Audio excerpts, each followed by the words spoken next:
Love 15.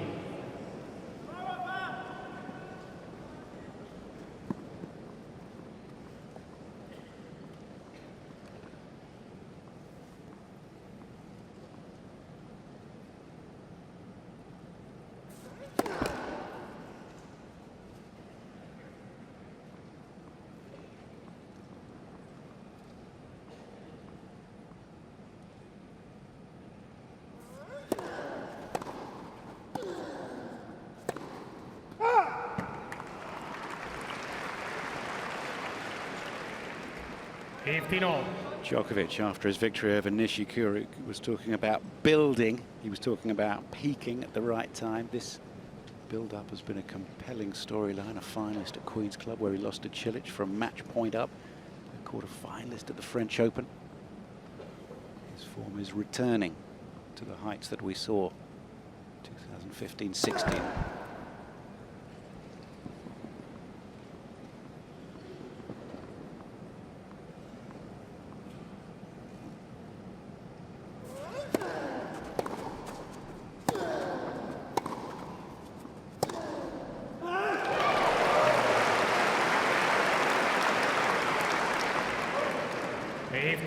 And after a delay of many hours, just settling into a match.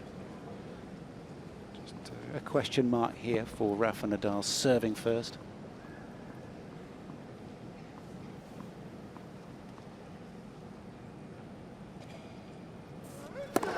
Let for service.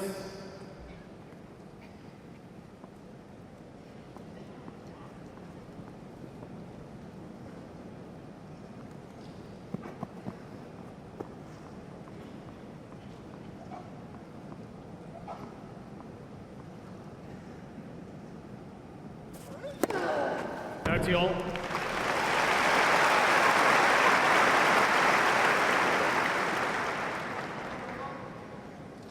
Rafa Nadal here, who's only lost twice this year. One of them against Cilic in the Australian Open. Got a bad thigh on that one. Lost to Dominic Thiem in Madrid. That's it.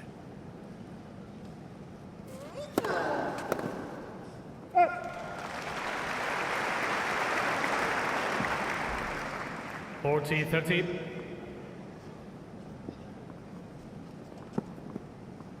Carlos Costa on the left-hand side. Agent, former player.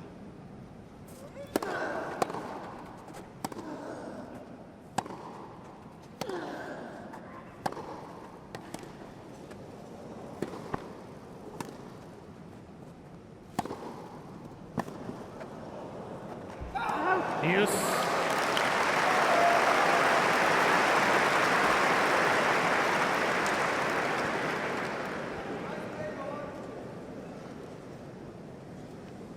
I guess after a 6.5 hour match, it's inevitable that the first game is going to have 11 deuces.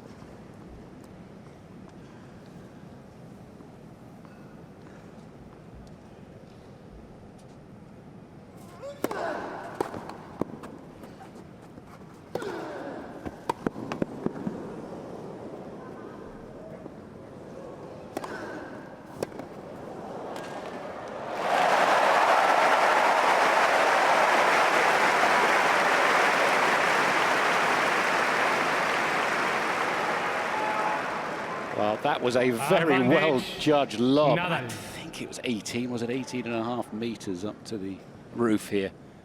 That was all but about 3 centimeters of it.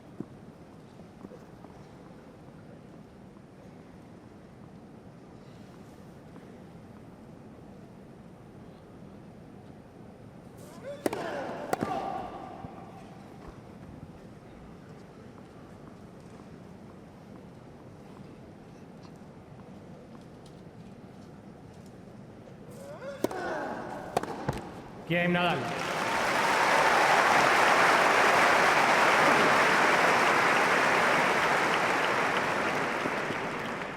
First game. So that will settle both players down a little bit here. Two legends of the game, of course. An 11th or an 8th Wimbledon semi-final for Novak Djokovic. But it's The head-to-head between these two is just ludicrous, quite frankly. It's 26-25 to Djokovic. Let me just get these out of the way. In the Grand Slam Championships, 9-4 Nadal. In Grand Slam semi-finals, 4-0 Nadal. In fact, though, Djokovic has the head-to-head lead against all the other major players of his generation. So, pick your favorite.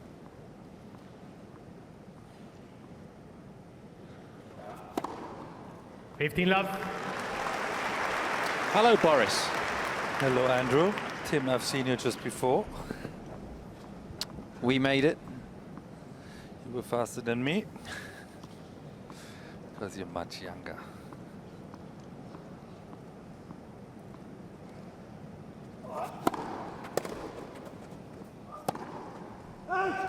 All.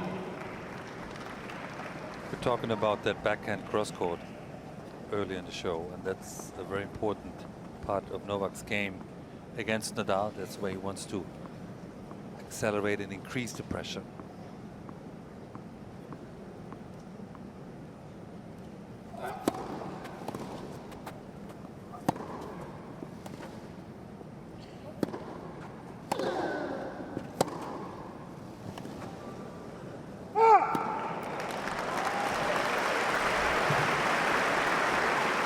Djokovic's most recent win, 30-15. the French Open quarterfinal, a major win, French Open quarterfinal 2015. It was around that time that it was a 15-set winning streak for Djokovic and 7 matches in a row. And that drive into the Nadal forehand side seemed absolutely key. Coach Becker on that in a second.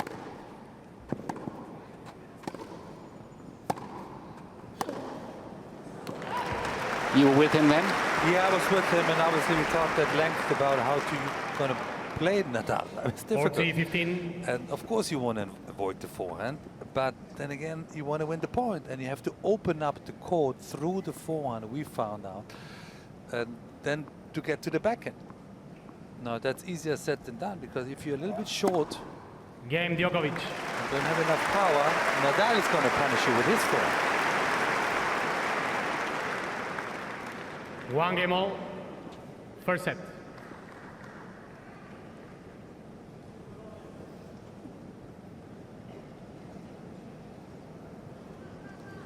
Such a lengthy wait. It's good to see both players win their first service game to settle the emotions. I'm sure they were warming up about 15 times in the locker room.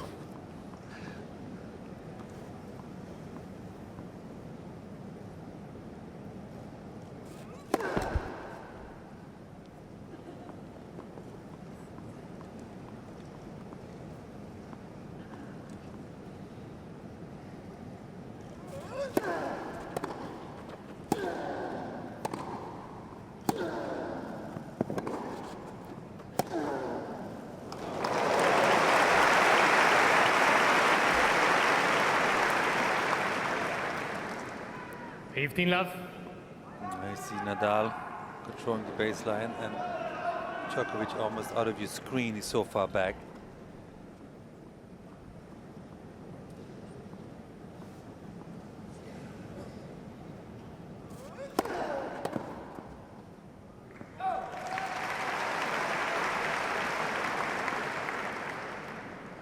Love. Tough when Nadal's hitting the ball so hard. You step back to give yourself a little bit more time, but then it opens up the angles. Head for service.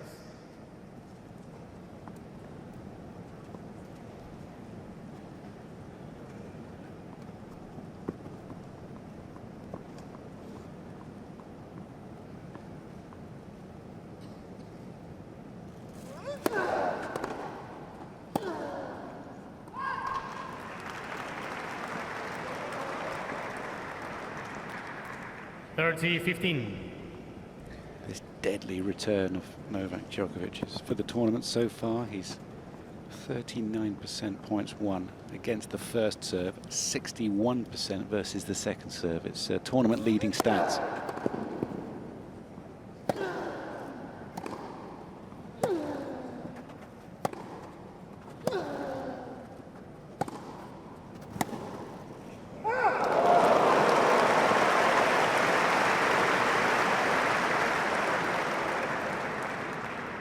30-all. So when you step to the line to serve against Novak Djokovic, you know that if you don't serve well, or even if you do, you're going to get something back with power and pace, most likely.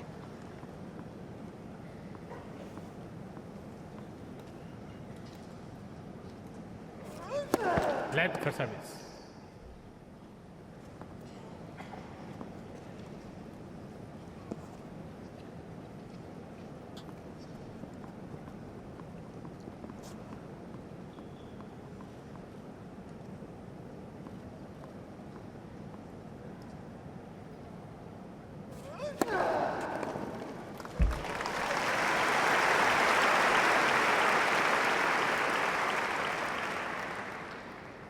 Thirty. Nadal's serve used to be his weakness. He worked a lot on it, changed the ball toss and the swing a little bit. And it's a very solid weapon now.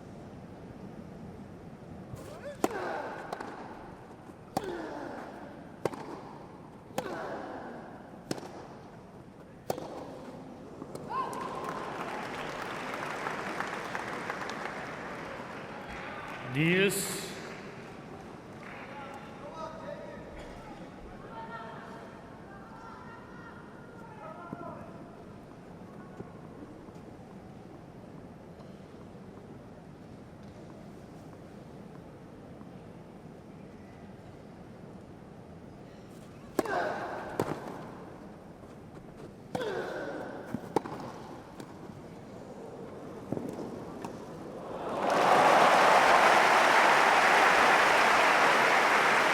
Nadal was vulnerable to the cross-court pass there. Djokovic going down the line. Advantage, Nadal.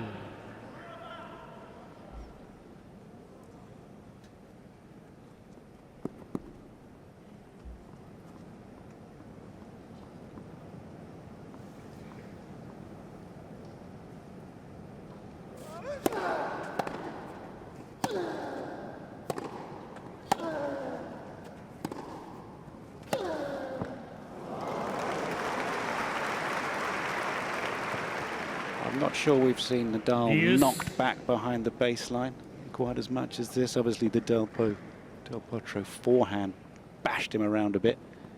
But consistently from the very beginning, it feels like Djokovic driving through flatter is getting a lot of reward for that.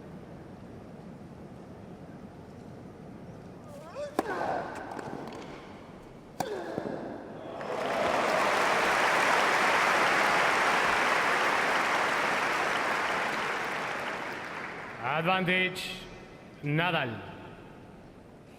And that's the first serve of Nadal that's setting up the point nicely for him.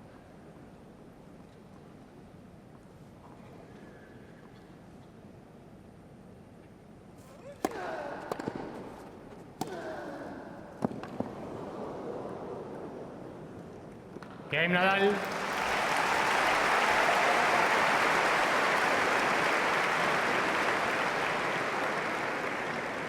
Nadal leads 2-1. First set. Well, Rafa Nadal here, he's only won 2 Wimbledons. Terrible stat. Amazing, simply 11 French Open titles. It's just incredible. Only 2 losses this year, so he brings in a fabulous belief. Novak Djokovic has been in 4 finals, won 3 of them. The one he lost, of course, was to Andy Murray in 2013. Tim Henman, what do you make of the start so far? Initial impressions? It's been impressive, and certainly when you've been sitting in the locker room for 6 hours and 35 minutes, it's not easy to then hit the ground running and come out with this type of intensity. And also throw into the equation playing under the roof. Both players have not played under this roof. Conditions are very similar. It always feels a little bit more humid because there's less airflow, and both players certainly. Thank you, ladies and Nadal gentlemen. sweats an enormous amount anyway, but it feels like you sweat a little bit more out there. And the acoustics under the roof, Yeah. does that affect anything? It's just different. I mean, the ball coming off the racket, the sound is probably accentuated a little bit, but it's, if anything, Players are ready, thank you. accentuates the sound of the crowd. So if they're going to give us the tennis we expect, it's going to be a pretty lively atmosphere. Thank you. Well, obviously after 3 games, the crowd are getting back in after that first semi-final. So quite a buzz around here as people make their way back to the seats for this box office match. 15 love. This has been such a feature of this tournament too, and Novak Djokovic finding this winning form again. His accuracy on the first serve. He had to adjust his movement a little bit because he'd had his elbow surgery. So he was fiddling around in Melbourne with a shorter upswing and a shorter follow through. Whoops. But if you see this service motion from, let's say, last year to now, it's a different movement. 15 all.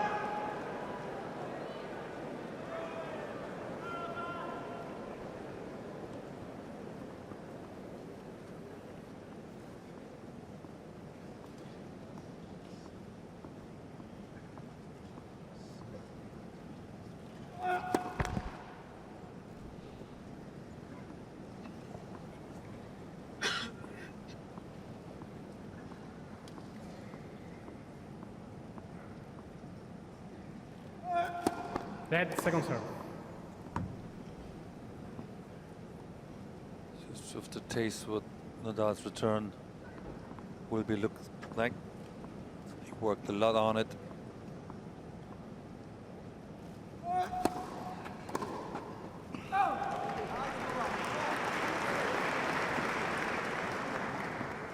Thirty 15.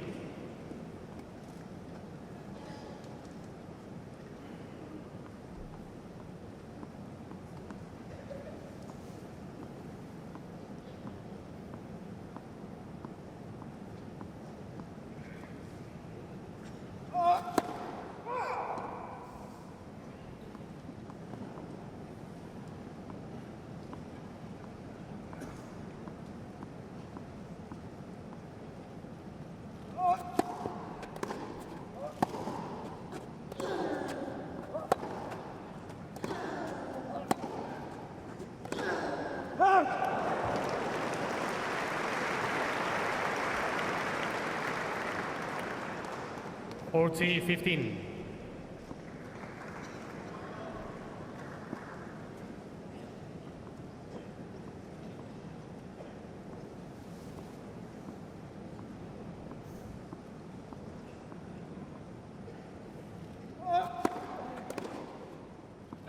Game Djokovic.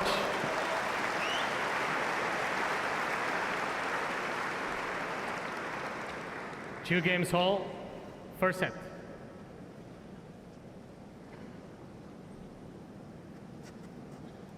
So Djokovic is the player who has defeated Rafael Nadal most often at the Grand Slams. And it's the same vice versa. This is a truly great rivalry.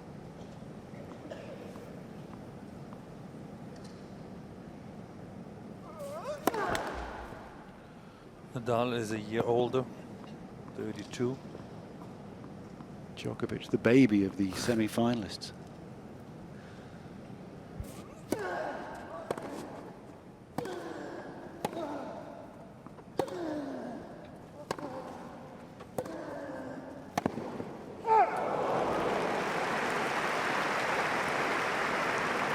Was there ever a time when we had 4 15 love. 30-somethings in the semi-final?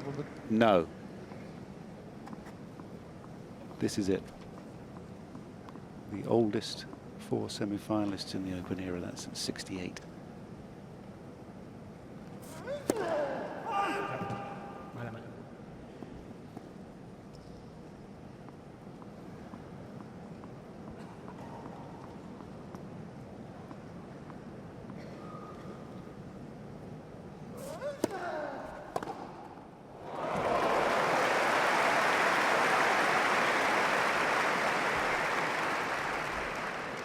Fifteen all.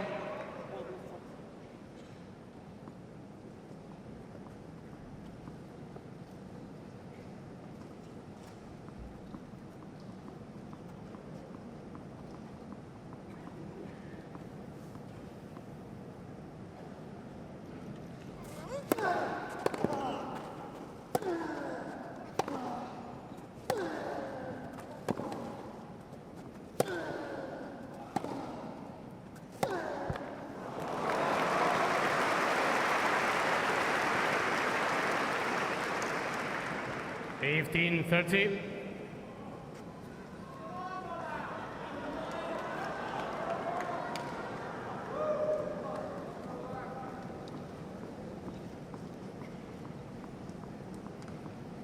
Nadal under pressure at 15-30, 2-all.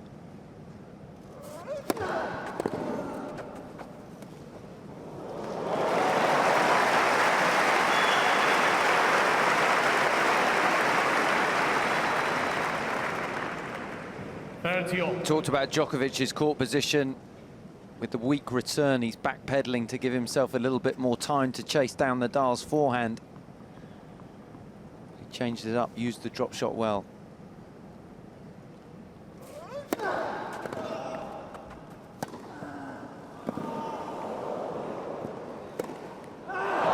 Well, that is as rare as hen's teeth there. That's a missed overhead. Rafa generally does not miss overheads, but didn't Novak Djokovic do well to slide out to his backhand side and just make Nadal play one extra ball? That's the thing. You never know what the opponent's going to do, so always try to hit one more ball back.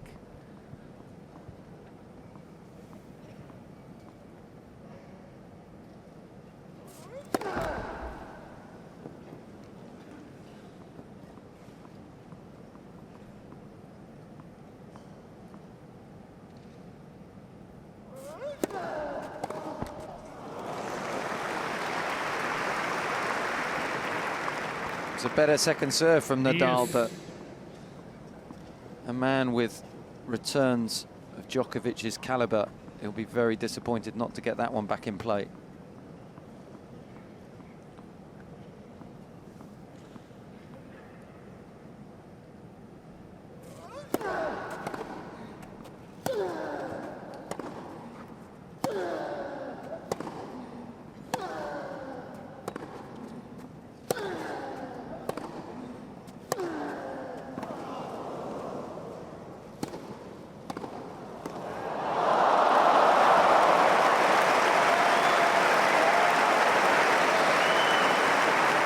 Perhaps it's because they've played each other more than 50 times, but Novak Djokovic seems to know exactly where Rafa's going to hit the ball. Djokovic. Dad's going, what? My boy, what are you doing? And that's just official matches. Imagine some of the exhibitions they played and the practice sessions.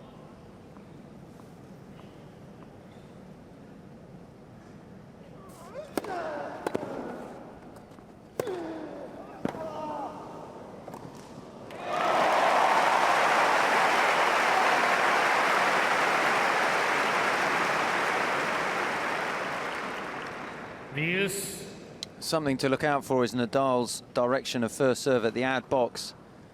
He's had 9 first serves and he's hit 8 of them down the middle to Djokovic's forehand. For a lefty, that's pretty unusual. You'd be thinking he'd be using the slow one out wide to try and open up the court.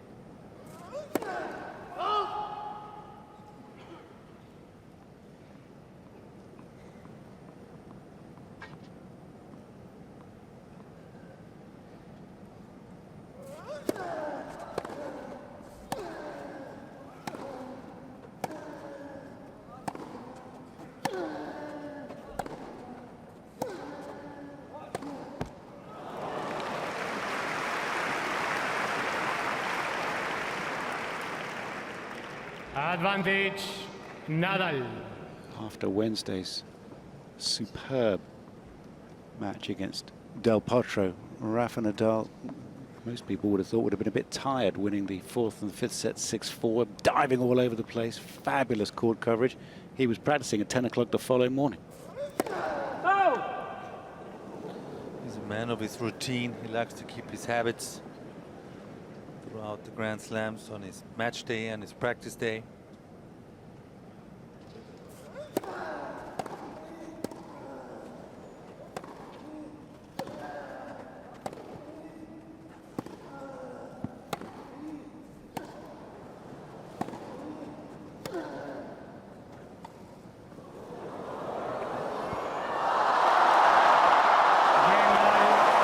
Two break points saved. Rafa Nadal gets gets away with a hold.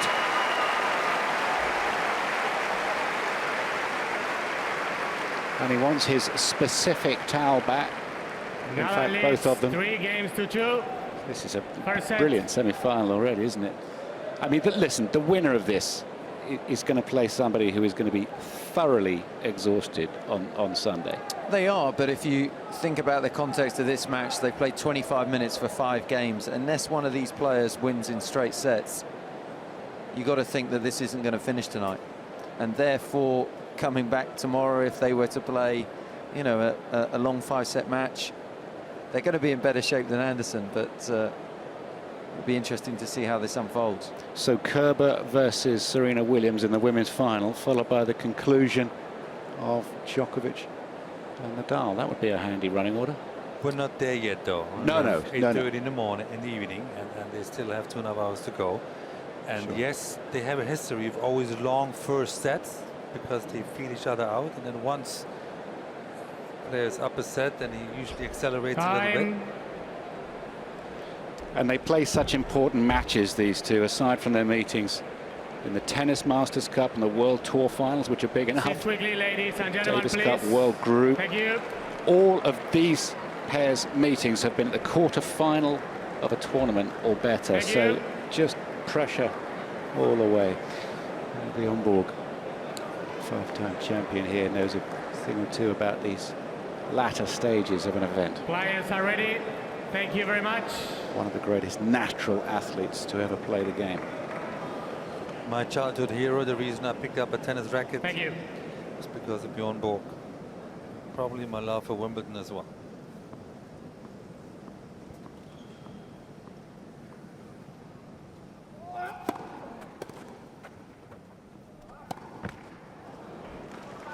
He's just had break points, Love 15. dealing with a bit of disappointment here. —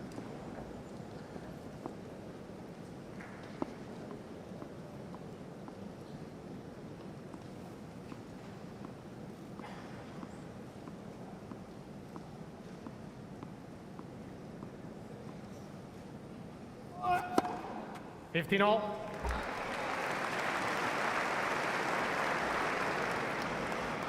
I think tactically Novak Djokovic knows exactly how to play Rafael Nadal. The question is, how much does he really believe he can win? Because he's got the game. —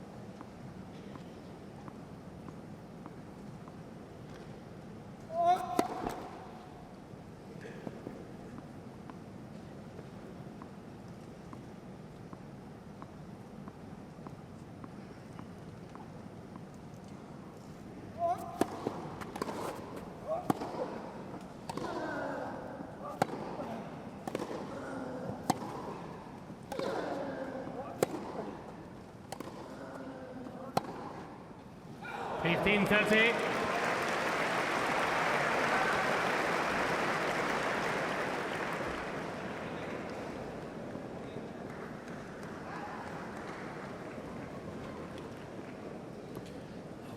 Marian Veda, long-time confidant.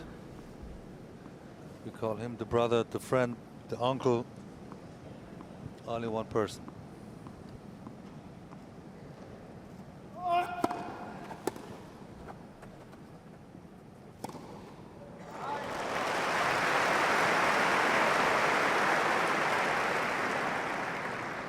30 all.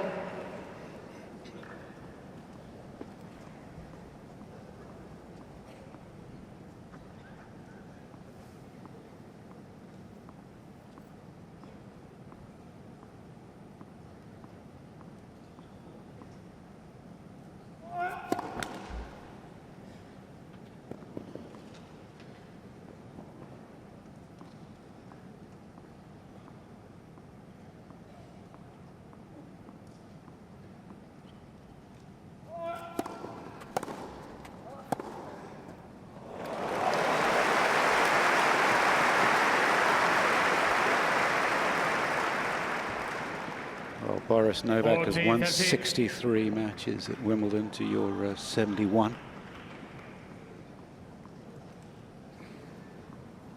It's just a baby compared to your record. I must ask you how it was to get in on this team. this family.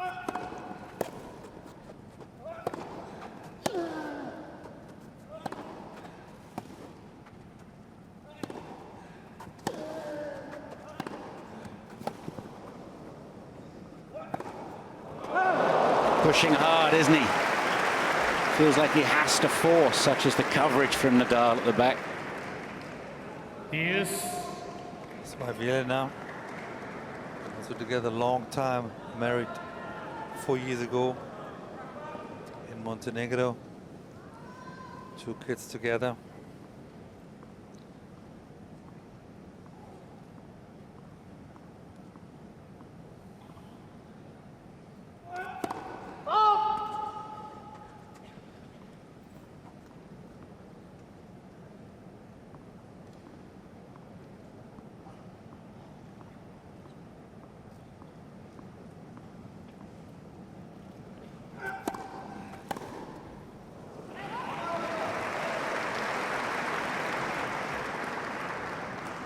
Advantage, Djokovic.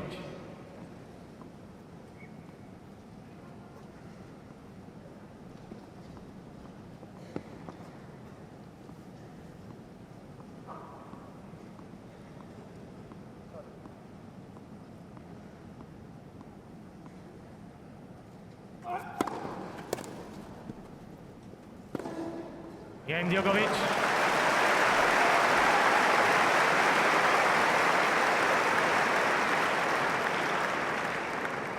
Three games all, first set.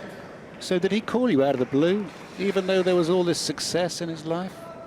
All the titles have come his way. He called you and said, I want you to be a part of my team. How did that work out? Yeah, it was in October while he was playing the China Open. He just lost his #1 ranking to Rafa. And he called me on a Saturday night. I was in Johannesburg. And he said, frankly, you want to coach me? I said, thanks for the flowers, but why? Yeah, I lost my #1 rank. I'm only #2. I lost so many major finals. Tell me what I have to do. I said, hold on, let me get to Monaco next week and let's talk tennis.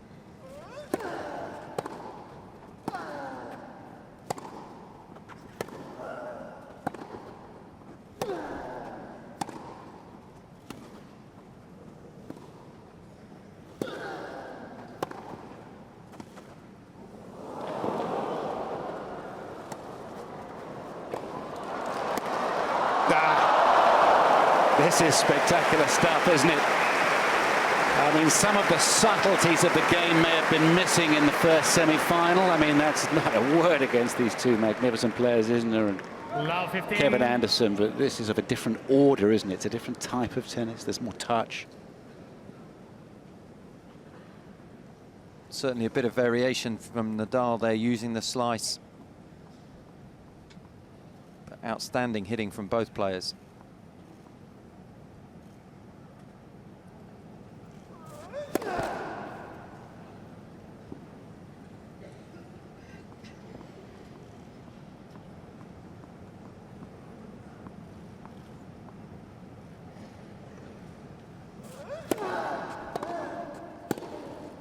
This is powerful returning of serve. It's so unspectacular what he does. He stands there and just seems to, the ball just flies off his racket, Djokovic. Just take a look at his returning position here and just look at how many returns he makes and how deep they are. It's relentless.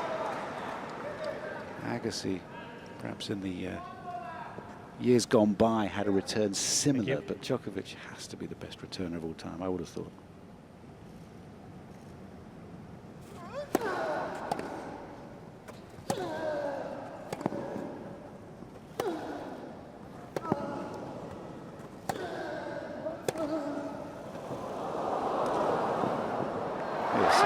Oh, it's wide. Challenge. Mr. Djokovic is challenging a call right first of line. Well, nobody had a better view than Novak Djokovic himself. I thought the line judge had a pretty good view. Yeah. Yes, he was slightly close, so he's got that one wrong. And that's what Hawkeye's for. Love 40.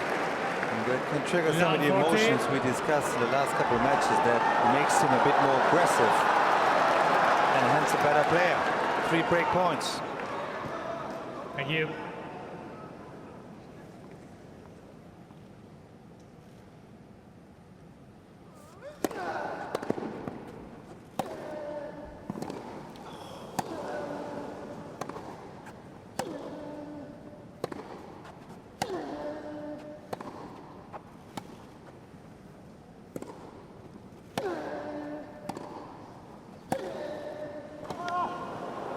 This is scintillating stuff.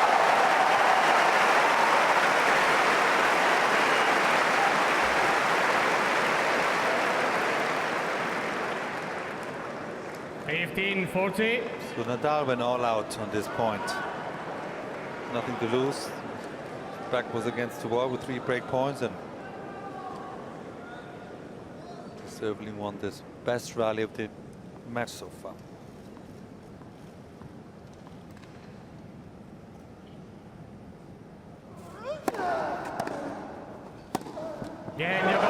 Relentless. Djokovic breaks. And he'll serve with new tennis balls at 4-3. Great start for him. Djokovic leads 4-3. First set. So just to finish that story off, he sent you the private jet to get you to Monaco, presumably? No. He sent you an economy? I think it was business class, maybe. But so you had a chat with him in Monaco? I had a chat with him. We spoke 4 hours of tennis. He said, what do I need to do to win again? And I told him, what are you willing to prepare to do? So you wanted him to work harder physically? No, he had some of the finals he lost. I felt he didn't give his best. I felt that he was holding back a little bit. He had excuses already before he walked out, to be quite honest. And I told him, listen, I'm just going to tell you what I think. If you don't like it, you can not hire me or fire me. But I'm always going to tell you what I think. And how long were you with him? 3.5 years, 3 years, and a couple of months. And during that time, he held all 4 Grand Slam championships at the same time. He had a good run, but ultimately, the coach is always responsible when the player loses. And the player gets the trophy when he wins. You're so cynical. That's the truth. Djokovic has made a very powerful starter here. So he has. It's still, for me, interesting, the serving pattern of Nadal. Serving 75% of first serves to Djokovic's forehand. And that ad box, 9 out of 10 first serves, he's gone down the middle to the tee. And I find that surprising because when Djokovic hits the return, he's already in the middle of the court. And for a lefty, you think maybe he'll use the slow one out wide to try and open up the court. Doesn't seem to have paid off so far with Djokovic getting that break of serve.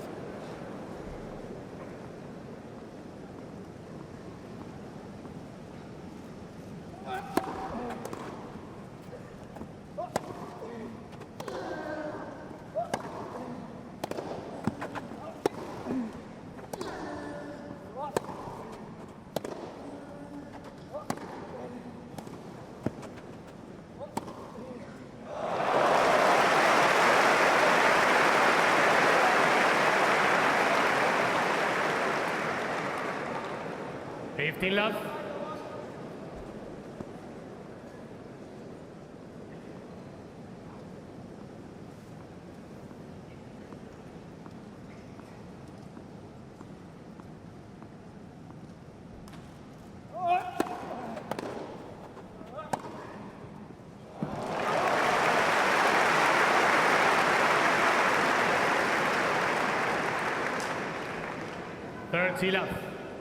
Handy backhand to call on, isn't it? Just comes out of the middle of the racket like a shot.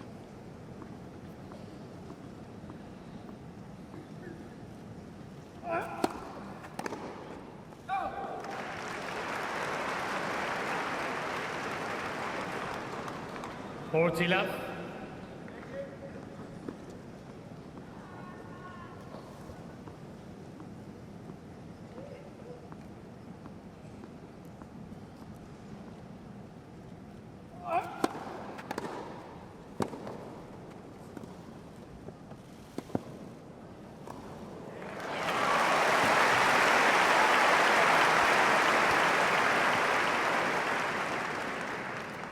Forty 15.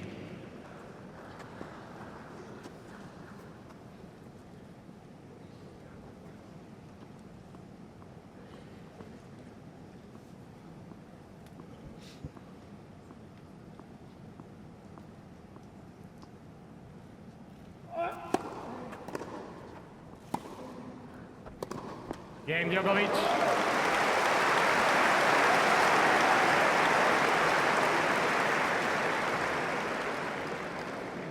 Djokovic leads 5 games Novak to 3. Djokovic is up the pace in this semi-final compared to his previous matches in the championship. It's up 5 miles an hour just in this match. I know they've only played 8 games, but it's significant. It's averaging 81 miles an hour. That's it's a significant leap up. What, 6.5% or so? Bit of adrenaline in there. Yeah, and it's called Rafael Nadal. You're gonna play safe and average. You're not gonna win.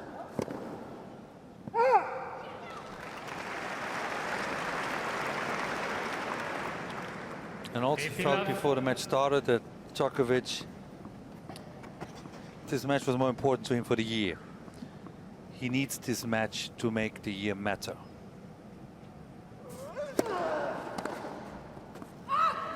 With Rafa, unbelievable year already, winner of the French Open. That's the first serve in the match so far at the ad box that Nadal has hit to Djokovic's backhand in the 9th game. That is.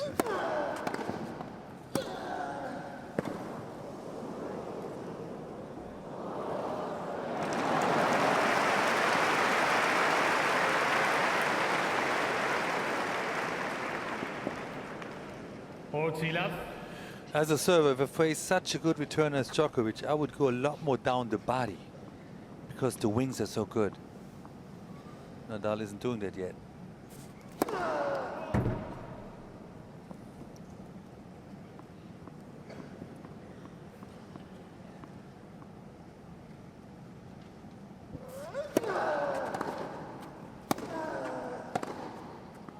Game 9. Well, that's the first part of the equation. Nadal makes Djokovic serve for the first set, 5-4. 5 games to 4. First set in the second semi-final from Wimbledon. It's the 150th anniversary of the club this year. There have been lots of celebration. It's the 50th year of open tennis. That's when professionals were allowed to play. Founded in 1868, the All England Croquet Club. Lots of iterations. But now this beautiful facility, a nice new high-definition screen that puts a lot of results down the left-hand side and stats and scrolling along the bottom as well. That's by #1 court, which will have a roof next year. And those people will still be there next year because they're having a lovely time. It's been a long, hot day, cooling down now. A very good evening to everybody out there on Henman Hill. There's a new walled garden, a food market as well. So everybody full of good cheer and settling in. We've got at least another 2 hours and 8 minutes, if required, of play on this centre court. Novak Djokovic is about to serve for the first set.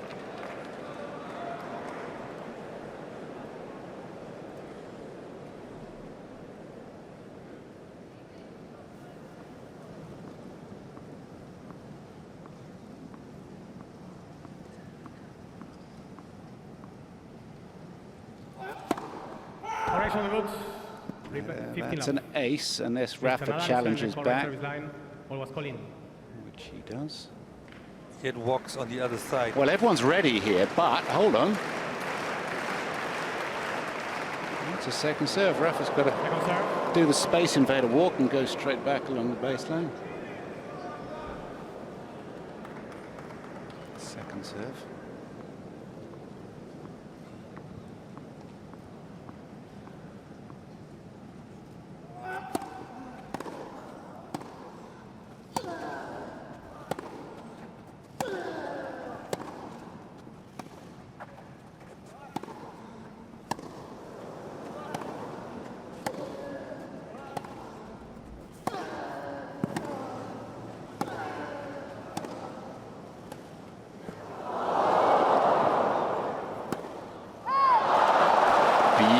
Tennis. The depth of hitting from both players. The defense from Nadal. He seemed a little confused on the passing shot, though Djokovic was covering the line like he knew what was in Nadal's mind.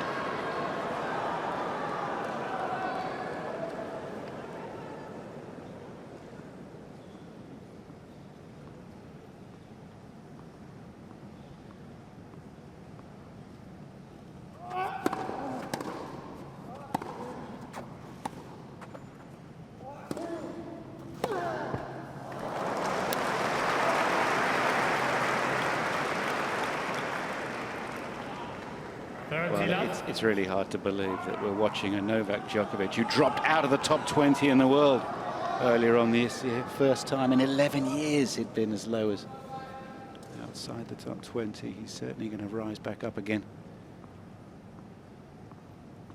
It's tough to come back. 40 love. Magnificent.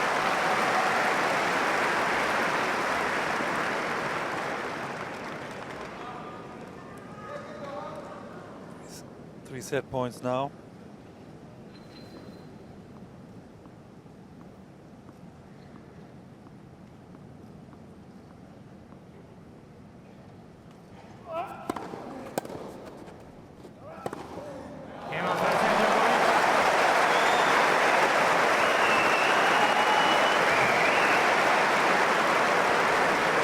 Well, he's done very well there, Djokovic.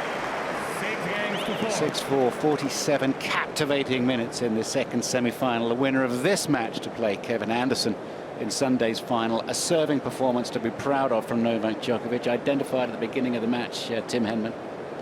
Yeah, it was always going to be an important factor who was going to hit the high percentage of first serves and who was going to be able to give themselves a platform, and Djokovic's serving performance was magnificent. 78% first serves, 76% of points won behind the first serve, but 83% of points won on the second serve. He only dropped 6 points in that first set when he got his opportunity, taking the break point. 14 winners and only 8 unforced errors. Absolutely ideal start. Puts the pressure on Nadal at the beginning of this second set. So he's upped his forehand speed. His accuracy on first serve is up a number of percentage points as well. He's not making unforced errors. I wonder how Nadal will respond.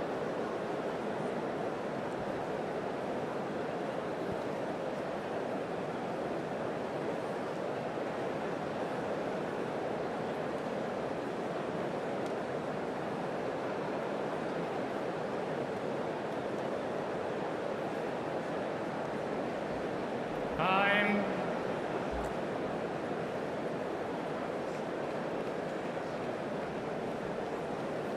Second set.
Love 15.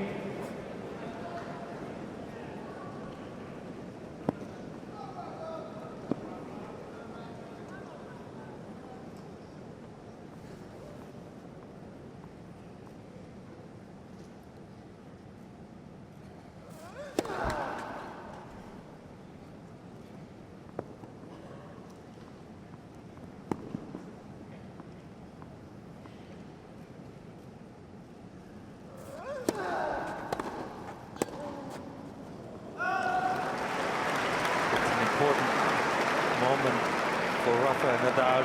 Djokovic is playing with a lot of confidence, letting the arm swing, and the man from Mallorca needs to hold on to his service game here.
That's all.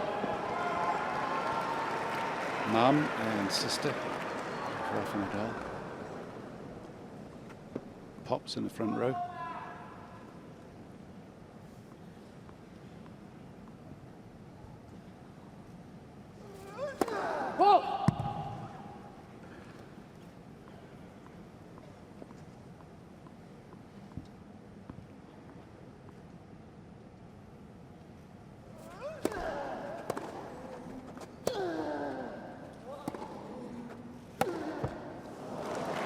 Oh, well.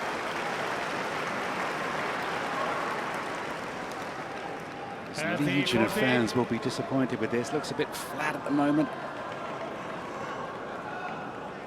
Doesn't seem to have an answer to this consistency from Novak Djokovic.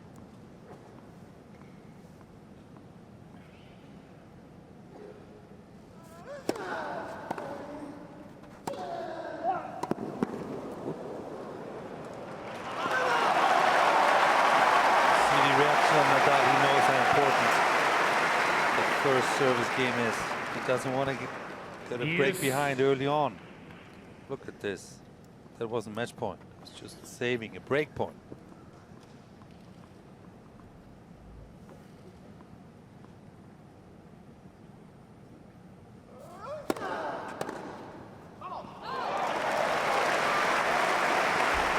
I think Nadal's got to look to use this slow one out wide Advantage, Nadal. on the ad box.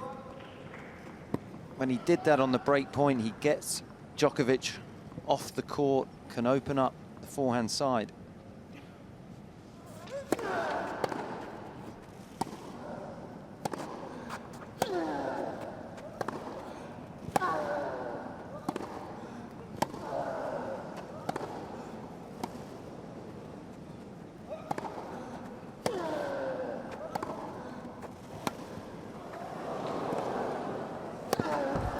This is all out from Novak Djokovic. We haven't seen this for a couple of years. This is the build that he's been talking about. The victory over Nishikori in 4 tough sets, the arguments with the crowd, the set down to Carl Edmund, the quarter-final at the French, all of that, this has been building to this. So the Djokovic really... You've got to be hitting the ball pretty well from the back of the court to bully Nadal. That's so true.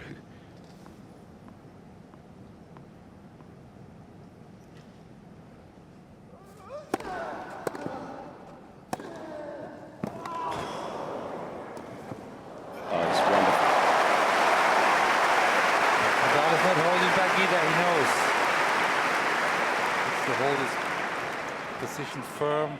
Advantage. What else would you be doing at 9 o'clock on a Friday night? This is great. Thriller.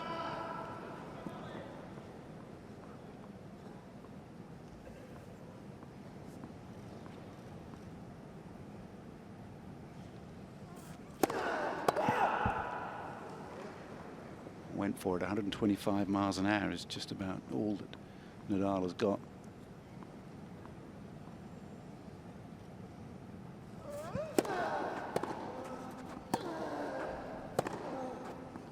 And he's got out of the game. Well done, Spaniard.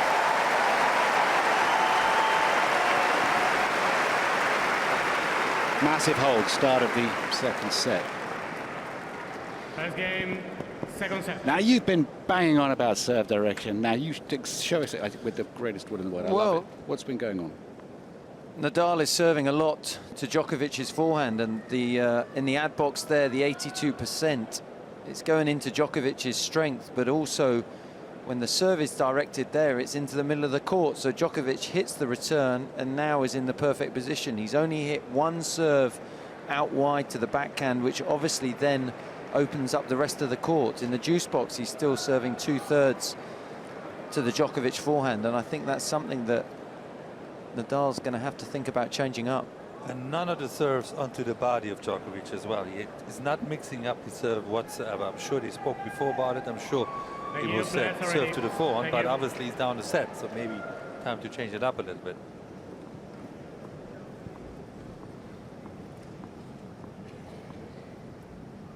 On the other hand, Djokovic is giving his best services 50 player of love. the championship so far.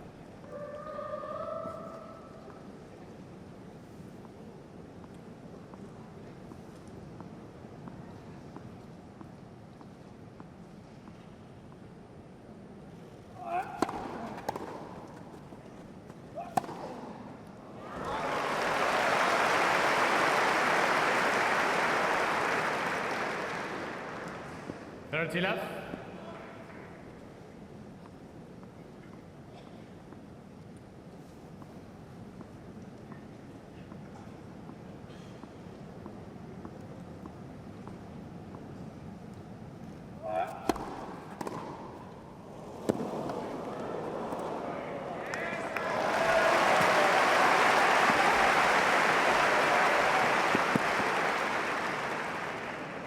Thirty 15. We would never qualify a Nadal return as a miss-hit, but that Well, I was a think- bit better than anticipated.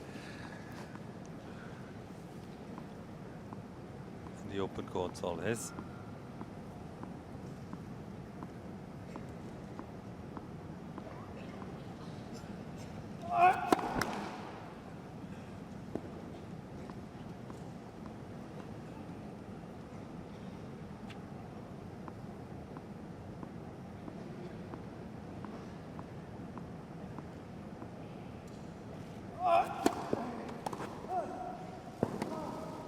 Well, that's an interesting return. No more than a block, really. A volley technique on the forehand side from 30 Nadal. all. Something that he would never do on a clay court where he is so proficient. But this one I qualify as meant to be. He wanted to play there.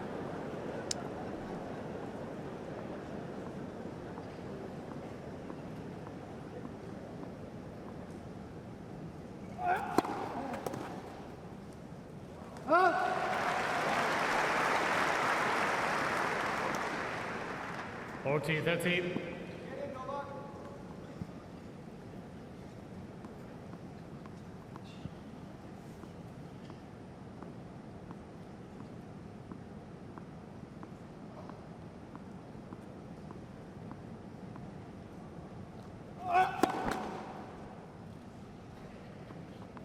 Nadal wants to take the returns on the baseline now.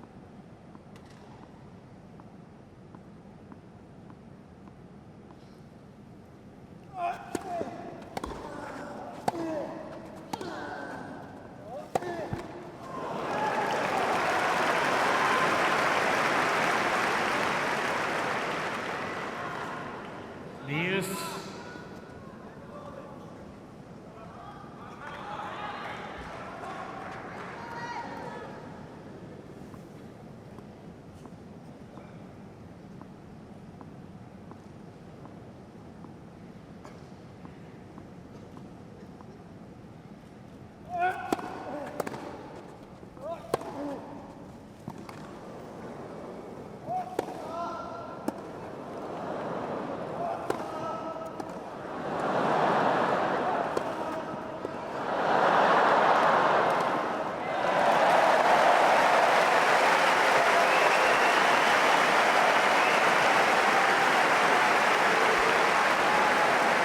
Djokovic happy to laugh about it now.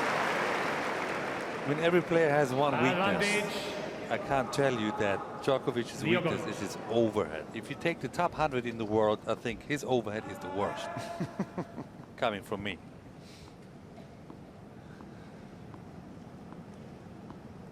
You were coaching him for 3 years. Why didn't you do anything about Nothing it? worked. We tried everything.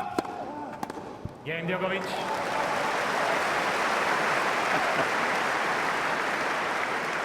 Good hold and an important hold. 1 game all. Second set. Got the first set under his belt, didn't want to give away an early break.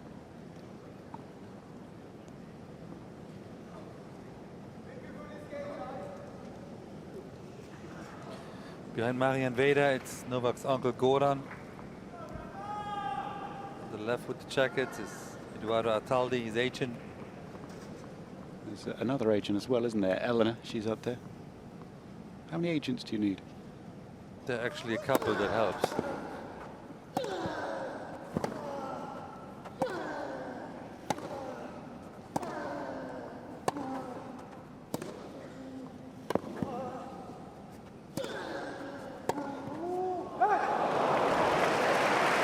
we saw beautifully how Nadal controlled again the center of the court, the baseline, moves Djokovic from side to side.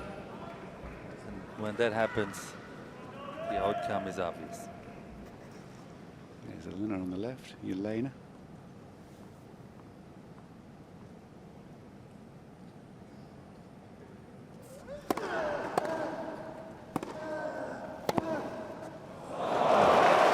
No one else does that to him. I mean, the technical proficiency you need to take a ball like this from the Nadal forehand and just pump it straight back down the line from what, 12 foot behind the baseline? It's a high tariff. The pressure tells he's just getting every ball back. There's something on every ball from Djokovic. And Nadal starts to feel a little bit uncomfortable with the power that Djokovic possesses today. Makes a lot of unforced errors.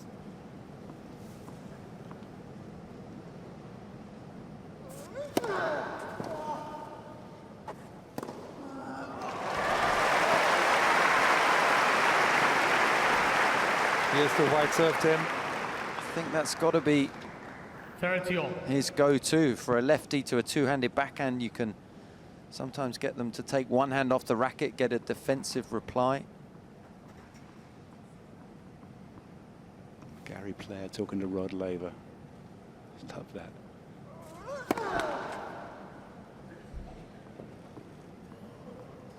I think they talk golf or tennis. Yeah, got Bit the of open, both. got the Open next week.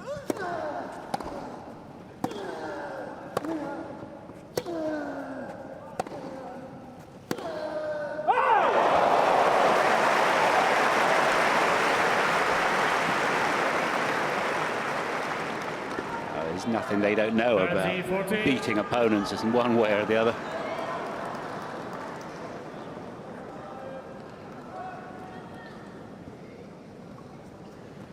Another opportunity for Djokovic.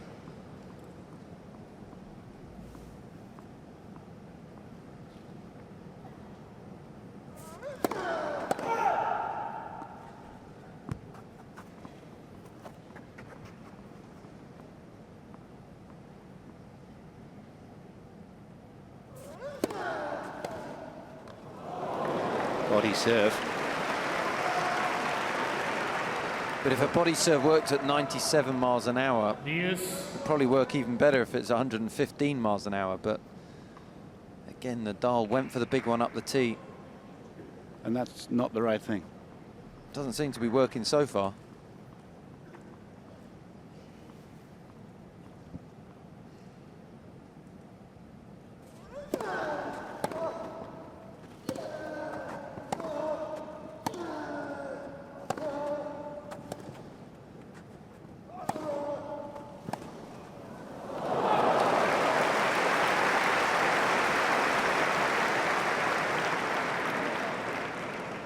Advantage, Djokovic.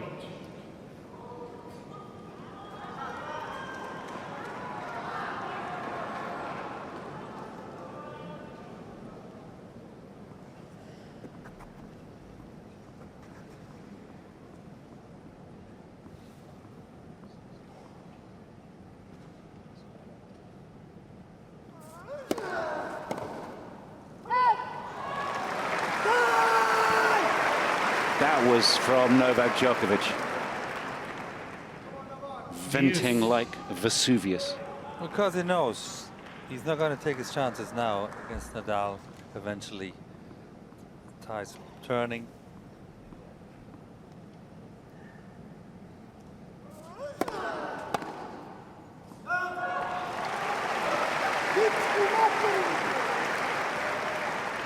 That was Serbian, and I'm not going to translate that. Nadal. Was that naughty? Bother, wasn't it? Didn't he say bother? He didn't like the forehand in plain English.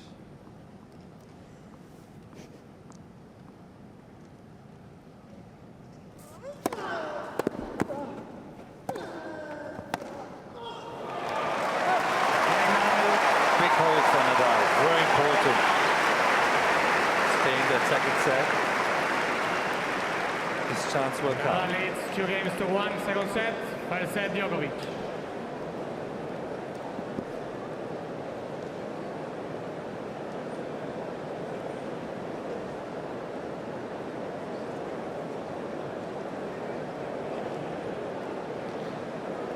Great effort from Jack Draper in the boys junior singles, the British player. He won 19-17 in the third against Mejia of Colombia, out on court 3. It's a good effort. Second week of the championships. Looking forward to the women's singles final. Angelique Kerber against Serena Williams. The compelling story she brings to the sport. Kerber Williams. 1 o'clock UK time on Saturday.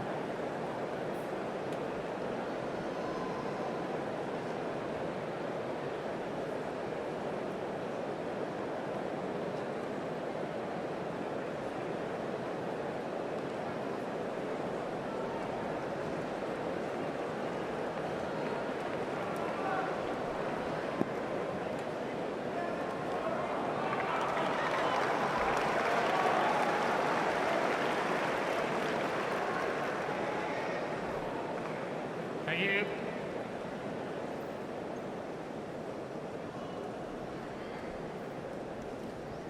Rafael Nadal just ran out to receive serve, sending a message to Djokovic here. If you can't take your opportunities, maybe I can grab 1 or 2.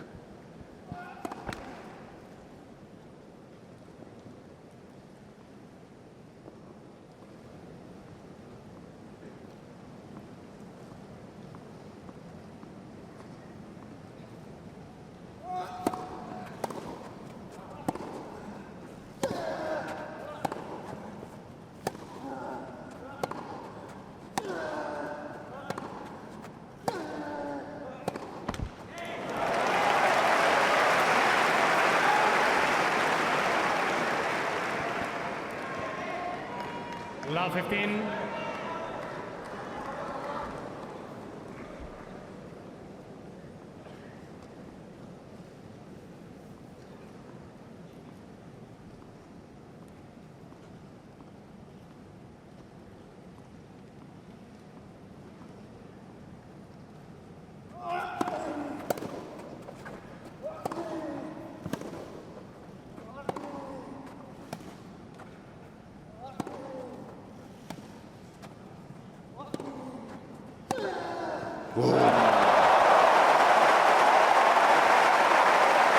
Going into the forehand side, you'd have to go with strength and perhaps surprise. Djokovic with not enough of both. 93 whipped miles per hour down the line. Look at that loop on the forehand.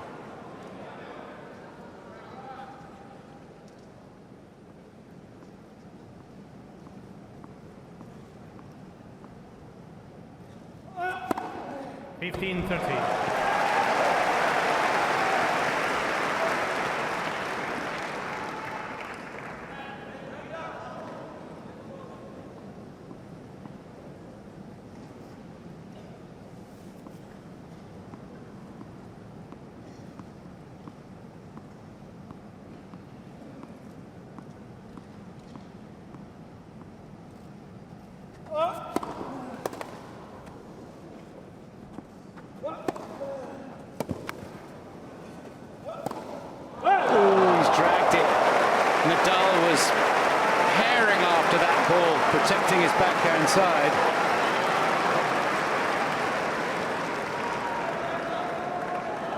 It's a great example of someone playing the opponent rather than the ball. Nadal had done so well to get the ball back in, and basic shot, but Djokovic just going for too much and pulling it wide.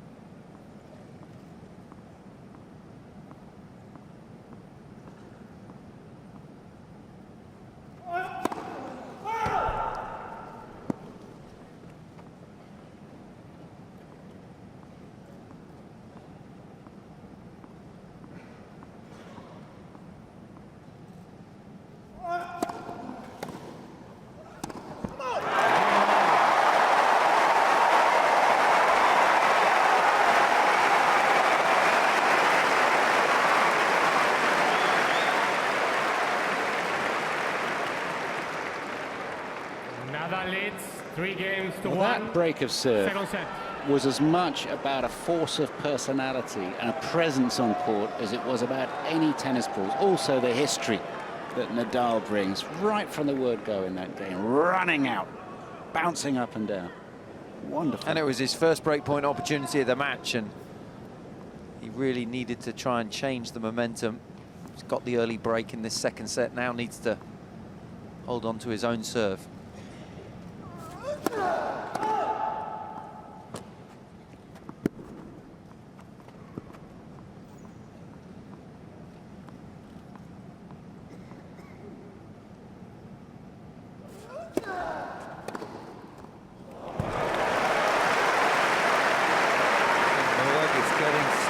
Frustrated. That usually means he's gonna hit even a little bit harder. Let's see if he connects.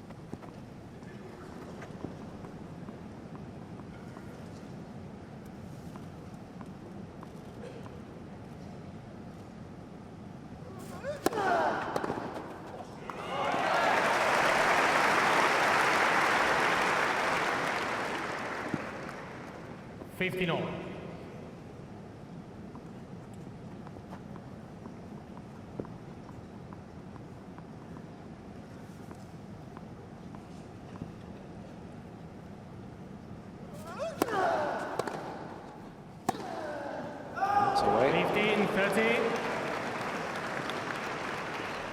Sure, there's 1 or 2 people who hold a ticket for tomorrow's tennis. The women's singles final here at the championship, certainly enough. But I'm sure there's 1 or 2 ticket holders that might be a little bit interested in this match going to 1 set all, because that would, I think, make it very likely that they won't finish this match tonight. An 11 p.m. finish under the license to operate this facility.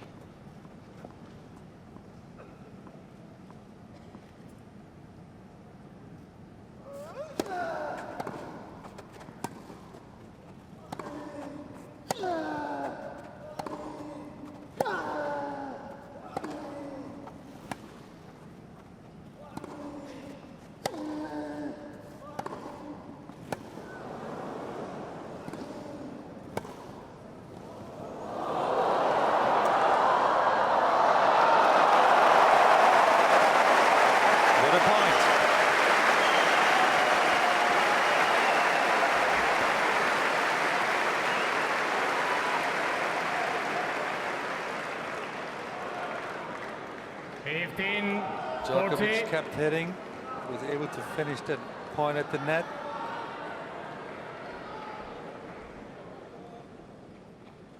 Great points to even out that second set.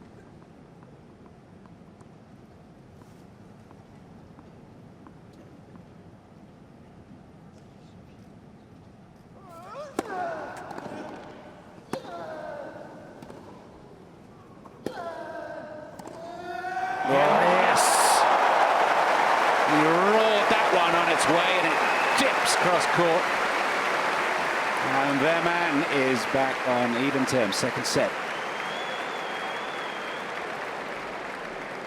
Nadal leads 3 games to 2. They exchanged slaps there, didn't they? A break from Nadal and now a break back from Djokovic, and right from the word go, Boris Becker, that forehand down the line on the very first point where you said he was trying to hit the ball harder. That was Djokovic's intent. Yeah, there's always a fine line when you're frustrated, how you channel your inner demons. Some players go into defensive mood, others overly aggressive. Djokovic is the second of species. It doesn't mean it always goes well. He's just, in a moment of crisis, he goes forward. Vader likes it too.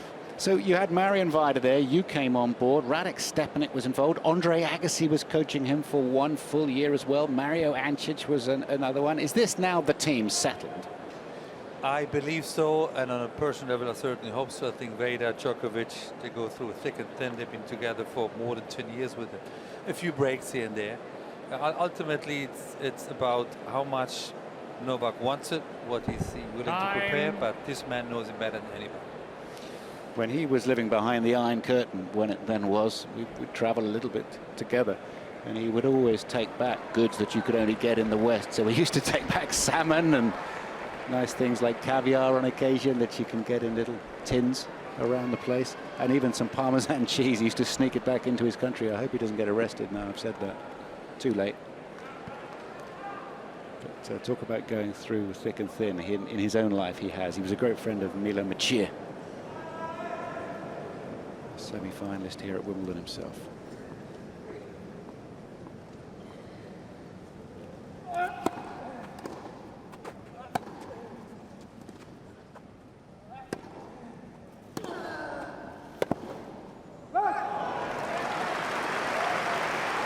Nadal found a way to return the Djokovic's serve now and starts the rally on the right foot because he's taken speed out. With the slice, he slows down the game.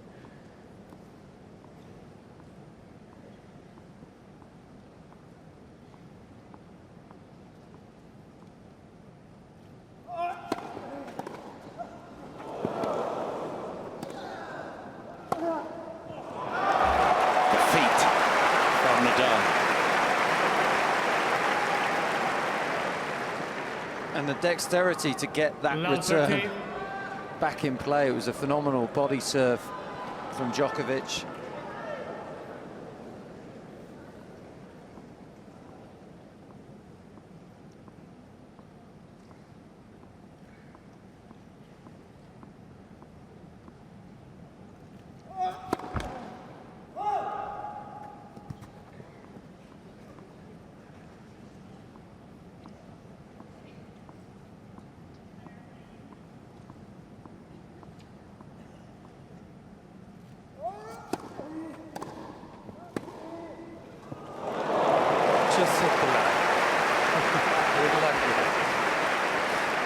Good return for Nadal, and Djokovic hits the half volley here.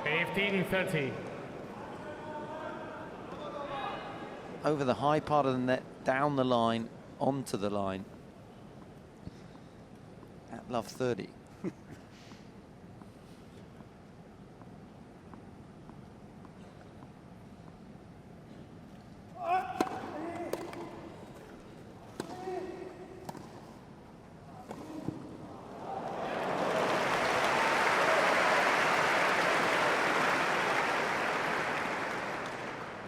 Some players smash that ball or have a beautiful backhand cross-court winner.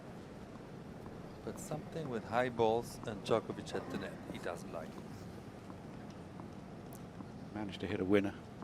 Ugly looking thing, but got the job done.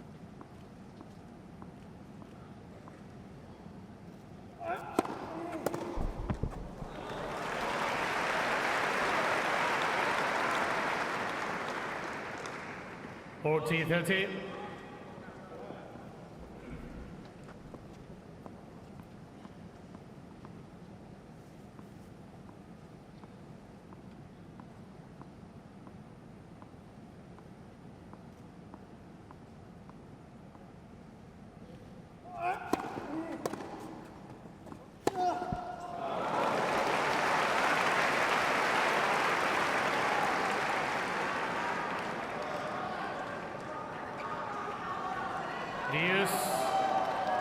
Nadal is still very much in this service game.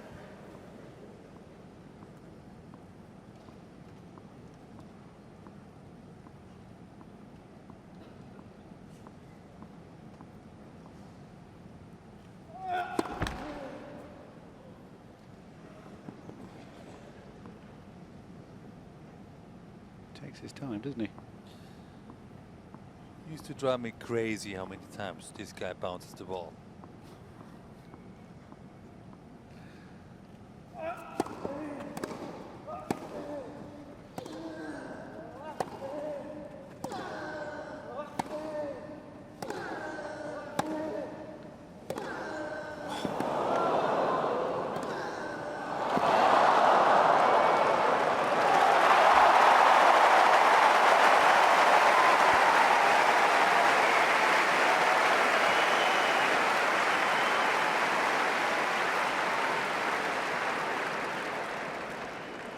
Just phenomenal hitting, opened up the court with the backhand cross court.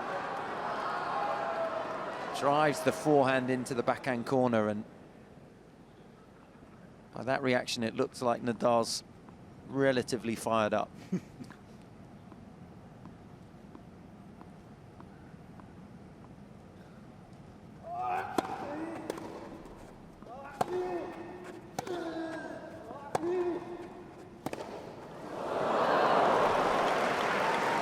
Didn't like the bounce there. At this stage in the tournament, there are areas that bounce differently than others on a grass court. It's part of the beauty of the surface. It's a natural and living surface. It's worn very well these 2 weeks.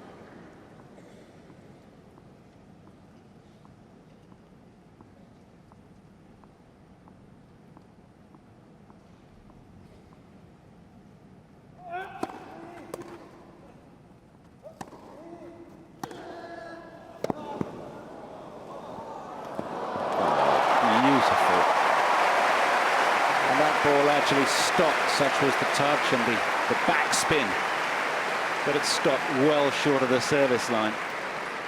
Nadal, 5 feet behind the baseline, unleashes the forehand, and it's his instinct that takes him forward, able to cut the angle down and play the drop shot. Really does have underrated feel at the net.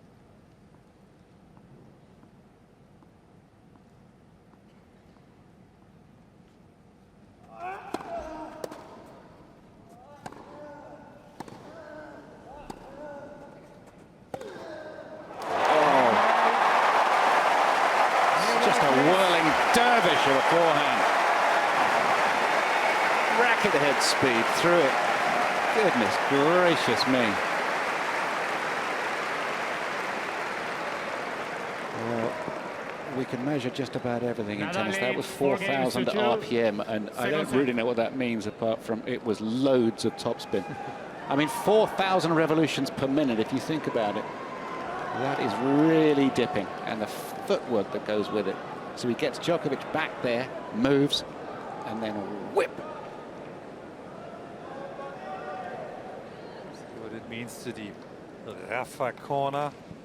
Get up on the feet. What an important re-break. Re-break. Re-break. It's like a re-raise in your poker games, Boris.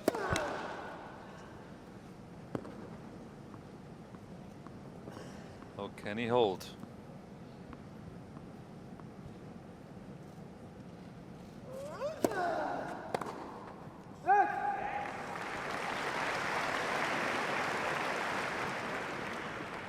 I think it's marvelous how Rafael Nadal has come through this match against Juan Martín del Potro in the quarterfinal. 4 hours and 48 minutes just 2 days ago. No problem physically whatsoever.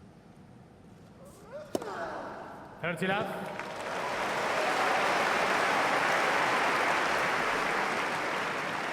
He's changed his service patterns completely from the first set. He's using the wide serve now very successfully.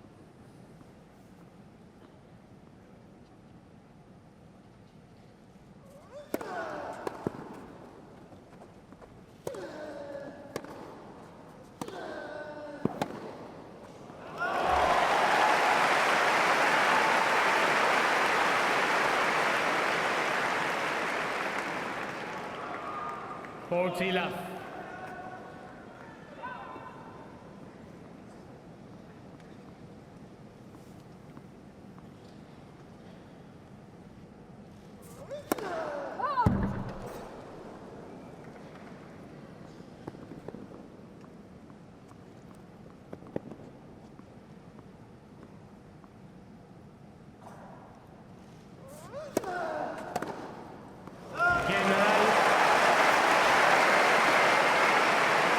Well, it looks like it's going to be 1 set all soon, but you never know. Almost an hour and a half played. Beautiful tennis match. Leads 5 games to Lovely 2. for a semi-final First set, Djokovic. of Wimbledon. Deep into a Friday evening in this most global of cities, the capital of London, 6 or 7 miles away. And who knows what's taking place under the London night sky tonight. I hope a lot of you are enjoying this second semi-final. The first was an absolute monster. Kevin Anderson coming through it. Eventually over John Isner. We pull back across the Wimbledon Park Gardens there. That was designed for the original vicarage in Wimbledon Village, overlooking. That was basically the garden. That was Capability Brown who built that. Then now there's a golf course there. We pull back across Church Road to Centre Court with #1 court in the darkness beyond the roof. And next year, at this time, there could be, I suppose, well, not at this exact time, the second Friday, but there could be 2 roofs just like this. And it's certainly dark out there. People are enjoying the tennis, and they're so welcome here at this venerable old club. Back inside here, the light just about perfect to play under, isn't it? Have you played under the lights, actually, Tim? I know you played the first match under the roof. Well, we played the test event. I don't think it was quite so much to test the lights. It was more to do with the air conditioning and making sure the ambient temperature was right. And you, Kim Clijsters, Steffi Graf, and Andre Agassi. that is correct. And I was in the stands watching it.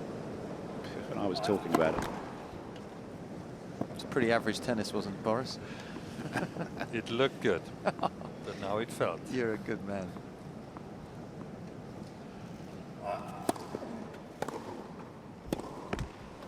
And you hit Steffi accidentally, didn't you? Did you? No, I didn't. Just like you hit that Andre ball girl hit in. him. Oh, did you? Okay, Yeah. sorry. So get your facts right. Against the change of body language, Djokovic puts the shoulders down. Needs to get fired up again. A little bit negative now.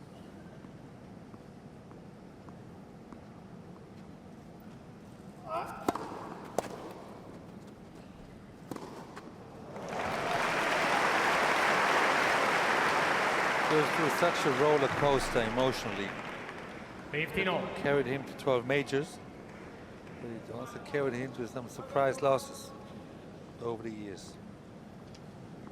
Never quite know what you're going to get from him.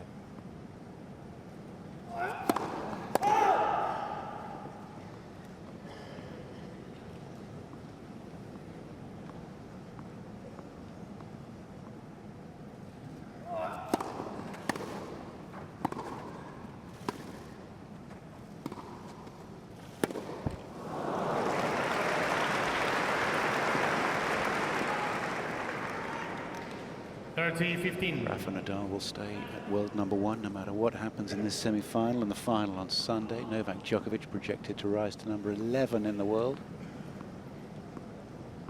unless he wins the title, in which case he'll probably go to around 9.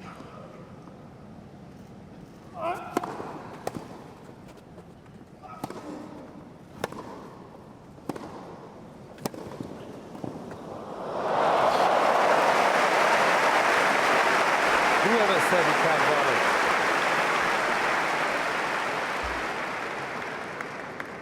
Oh, but he's shortening the points now. Trying to save a little bit of energy.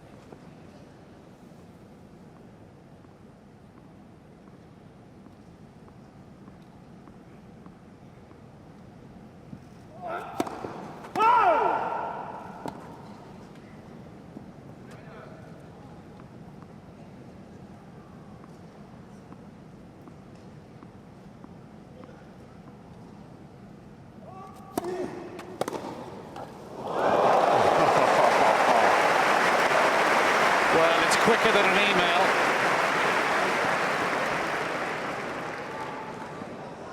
30. 91 mile an hour forehand, reversing as you can see, singeing the grass.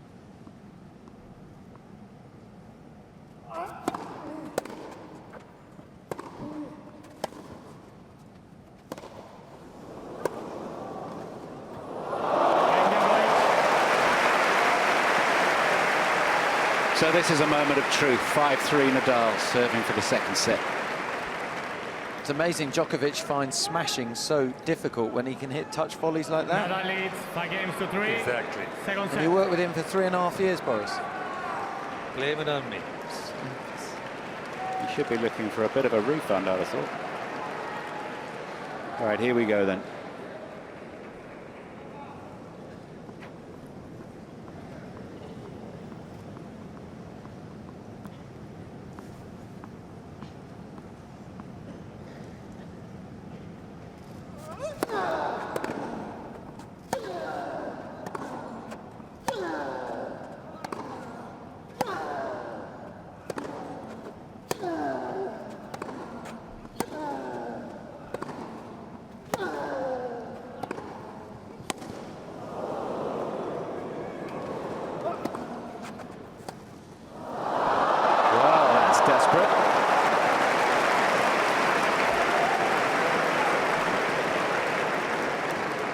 Well, that's just toe-to-toe, isn't it? Love 15. Surprising choice of shot, that. Wanted that point over.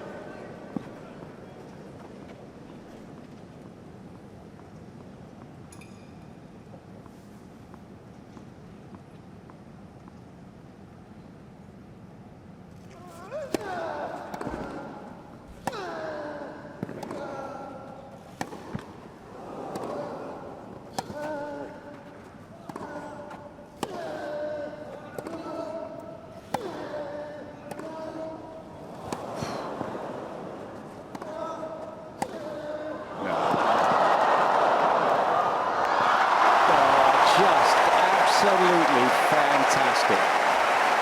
Can't get enough of this. It's just beautiful. I know Federer lost and a lot of you are disappointed. And I mean, this is just magnificent. This is just full on, isn't it? Yeah, and they're pushing each other to greater heights now, and they know that this second set is vital. Play their best tennis. Two great champions do to each other. Bring out the very best.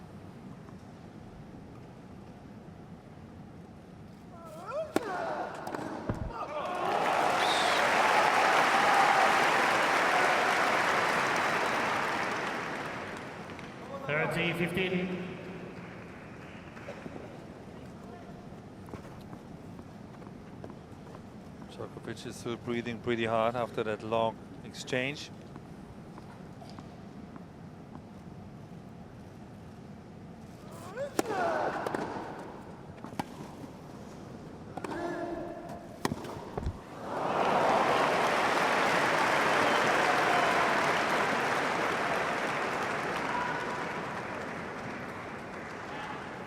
all.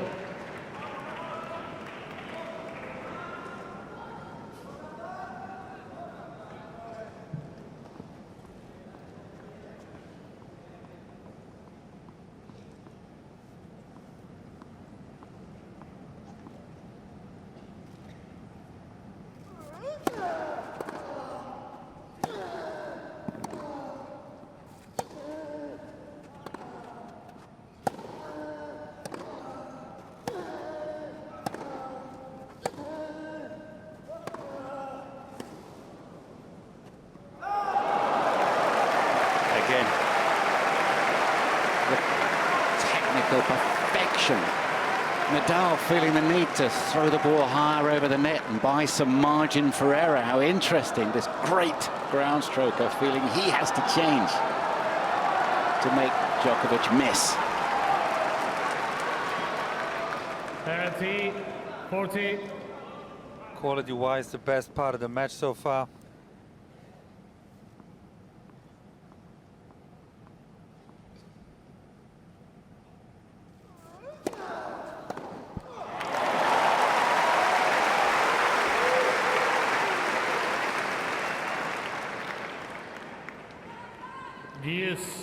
A bit of a dialogue with his coach.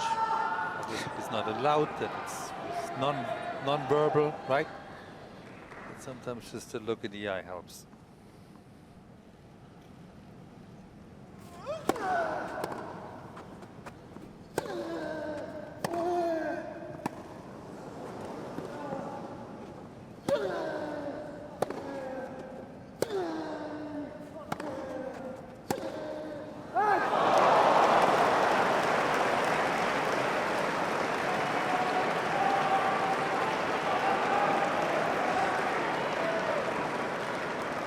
The reason Nadal missed it is because Nadal, not his natural shot down the line from that corner. He prefers to cross court, but he's avoiding the Djokovic's backhand right now.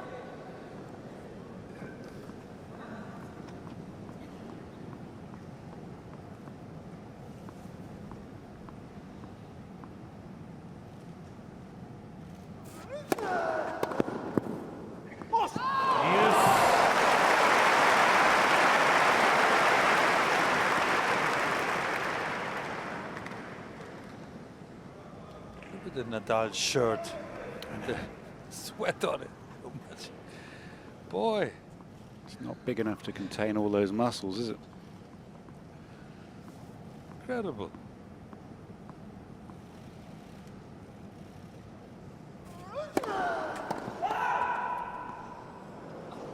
Well, there was a bit of chalk. It looked like it Mr. might be on the long Challenge line. call Nadal left wants to check service it. line. Ball was called out. It was also called late.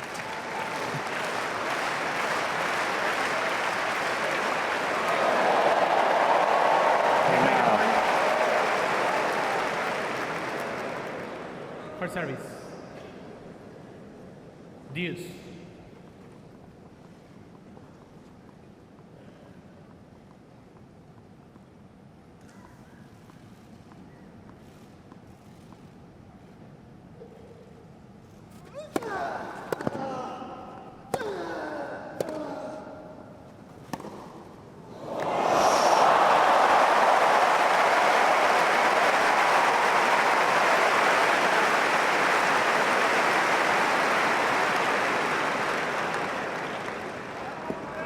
Advantage, Nadal. It's got to be Nadal's most improved shot. We talk about him being a natural right-hander. Really uses that right hand to flatten the backhand out. Still the highest part of the net, though. To perfection. And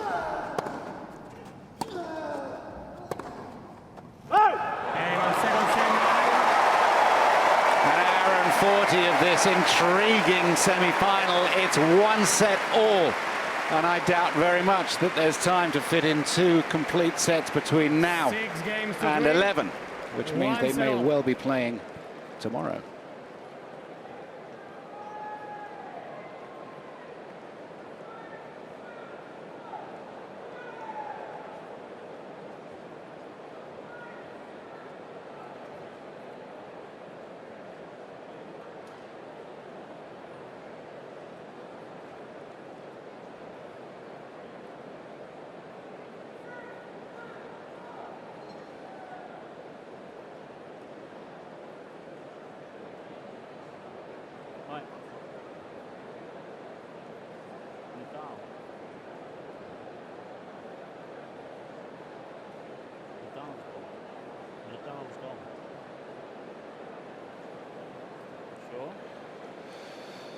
So, second set summary. How do you sum up a set like that? The first serves in from Nadal, battening down the hatches, serving in the direction that Tim Henman has been asking him to serve in. He's noticed the pattern, 77% first serve in. First serve points won, only 63%. It was a right scrap. 3 breaks in it. Net approaches, Djokovic coming in a fair amount and actually getting some success in the penultimate game. To no avail. Unforced errors again. Nadal battening down the hatches, only 6. So a set all time. 10-10 on a Friday night. It's got to be finished by 11 o'clock UK time, so an hour and 10 minutes. Otherwise, this match is going ahead. That's not rain, by the way. That is sweat coming off Nadal's brow. The backhand going just wide, and Novak Djokovic's wife knew about that.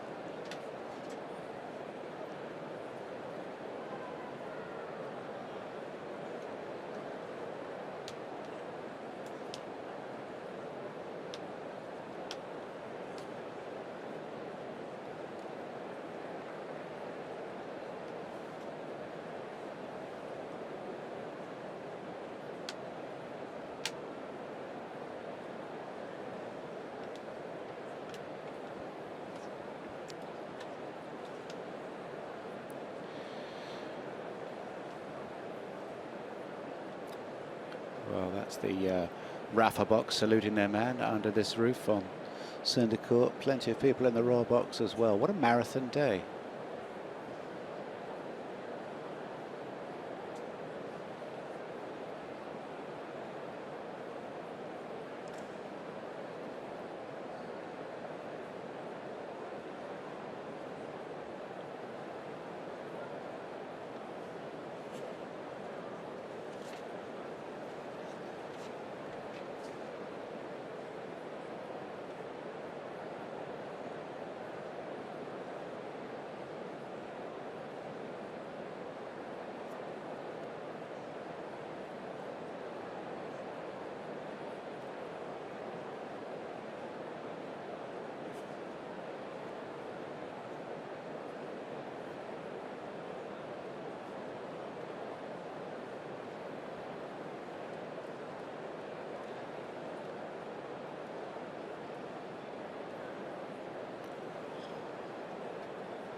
Bjorn Borg looking on at a 3-time champion, a 5-time champion and a 3-time champion in the same arena.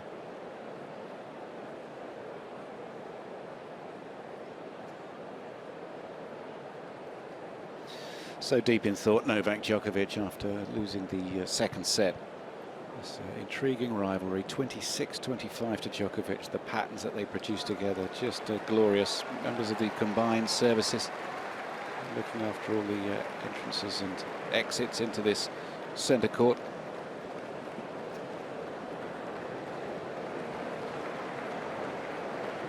Novak is ready to serve. Time. A little bit Third of set. meditation, just coming within himself again. He needs some balance, calmness to start that third set the way he played in the first. On the other hand, we've seen Rafa leaving the court after a set or two, changing his gear, I guess, because it's just so wet everything. This is what we thought we're going to be after the first two Third sets. set. Set off. Third set then. Djokovic serving the second semi-final at the championships.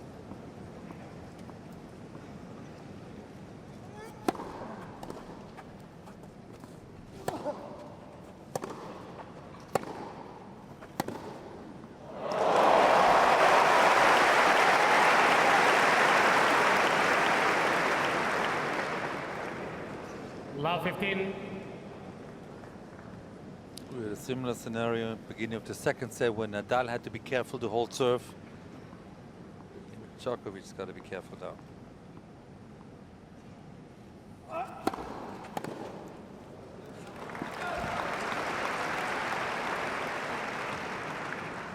$15 all.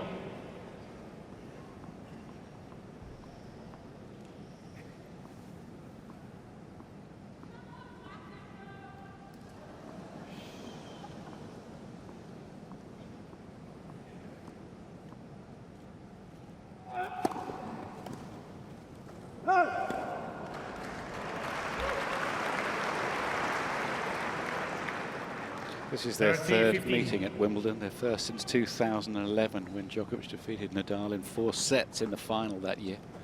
Nadal won their first meeting here in the 2007 semi-final. So 11 years ago they were contesting the equivalent match.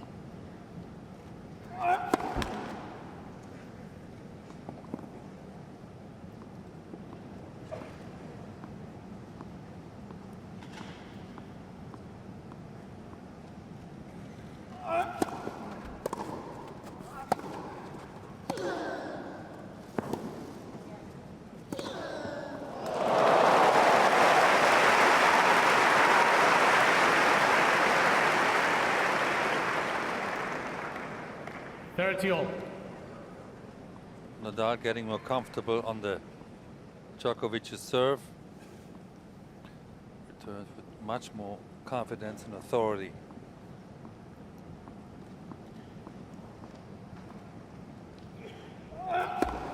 $14-30.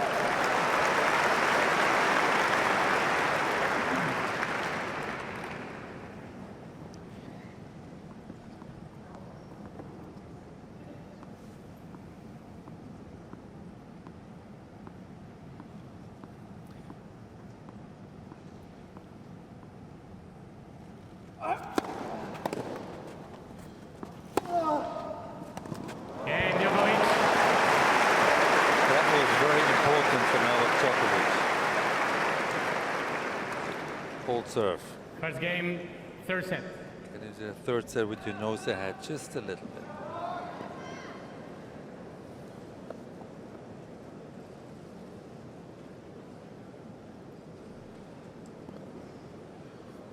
He's always fiddling about with something, isn't he, Rafa? He's always got something. There's a bottle's not quite right. Can you see that? It's just got to... The play is supposed to be continuous here. It's just got to be placed. Maybe the grass is against the bottle the wrong way. There's nothing in either of them.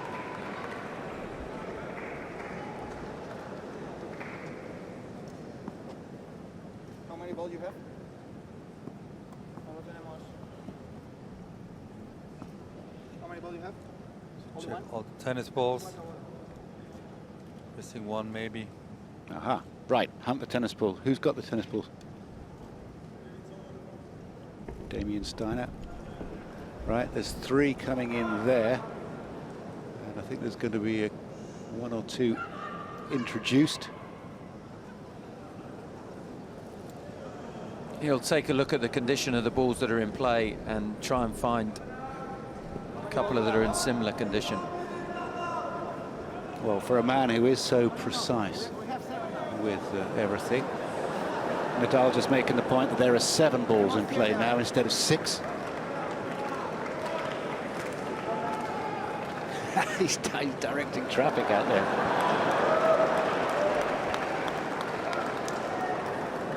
Here we go. Tennis balls No are way, sorted. no way Rafa could play with 7 balls. That would be very uncomfortable.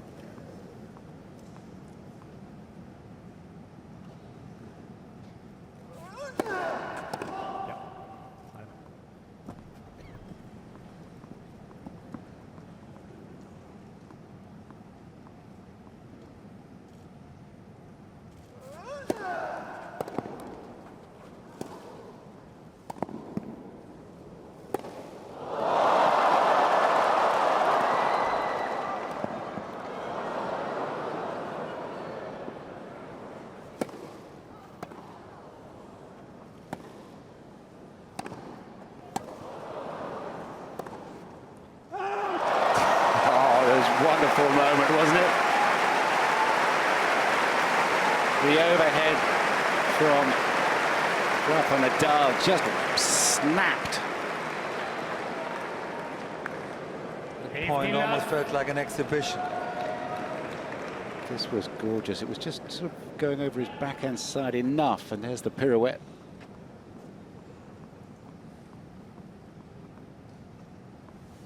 Loves that shot.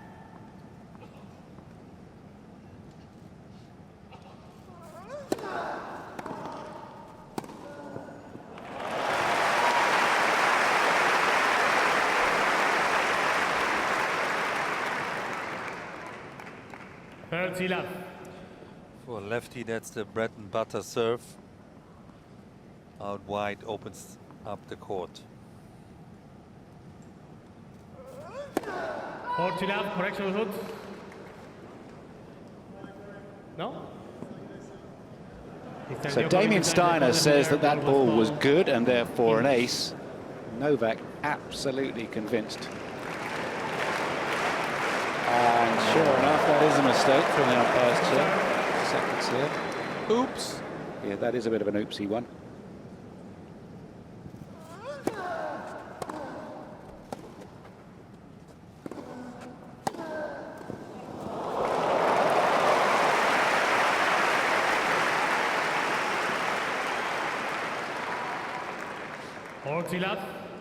Umpires are only meant to get involved when they see a clear mistake.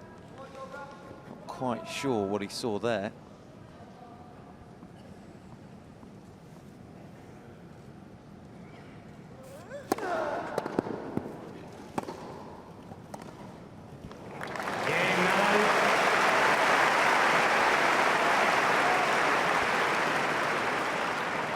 One game all, third set.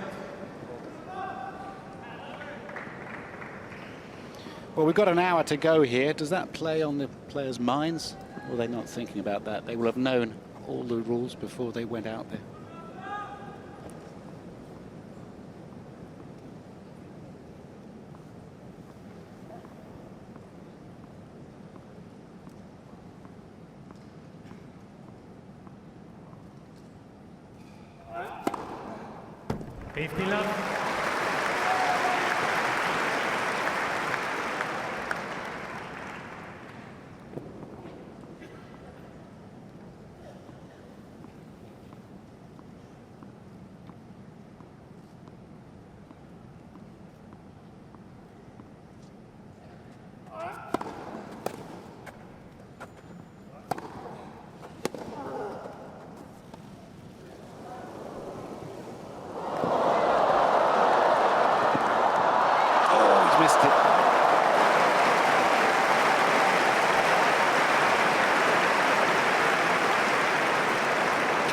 Marian Vida looks like he needs a lie down.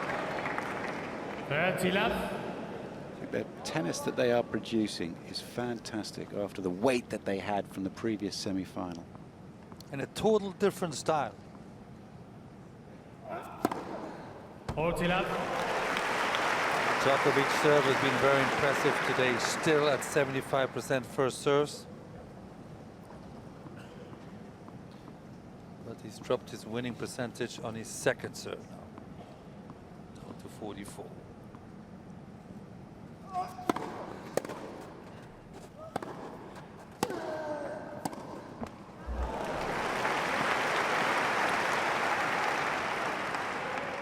$40-15.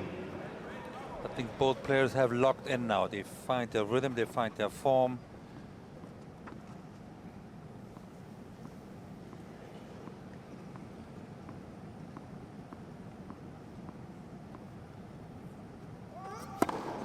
Game, Djokovic. Well, nothing wrong with that serve. 2-1, third set of this Wimbledon semi-final. Djokovic leads 2-1. Third set, 1 set all. Now, I'm sitting here in the commentary box with one of these super coaches, Boris Becker, who was tempted away from all the other fun bits in life to go back out on the road with Novak Djokovic. And one of the things that he worked on was the serve. And you've noticed that he's changed his serve due to various injuries that he's had. So, Boris, take us through this. How's that changed? Yeah, he's... Stop it there, if you wouldn't mind. A point of contact, or maybe not. No, when a he's... bit late. Carry on with that one. When he's lifting his arm towards the ball, he goes more directly instead of having the long swing around that he had before. And he's doing that because he's protecting his elbow. Okay, I tell you what, we're going to run that one again and we might stop it for you. You tell us where you want this stopped.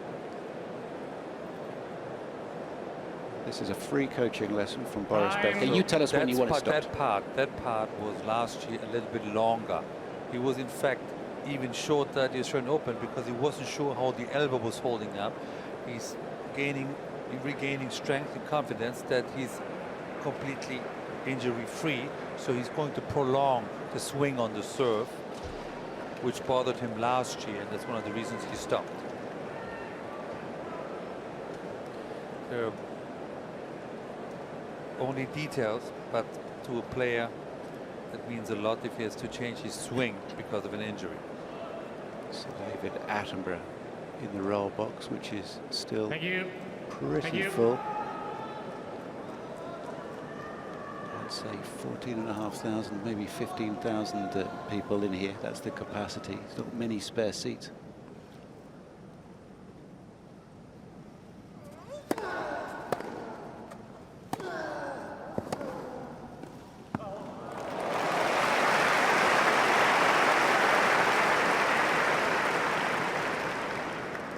Love.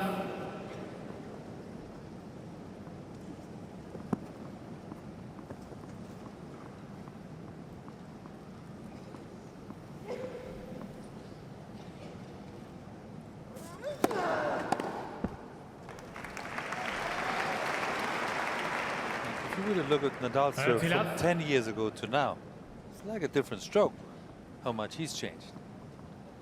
Ball toss and the position where he hits the ball.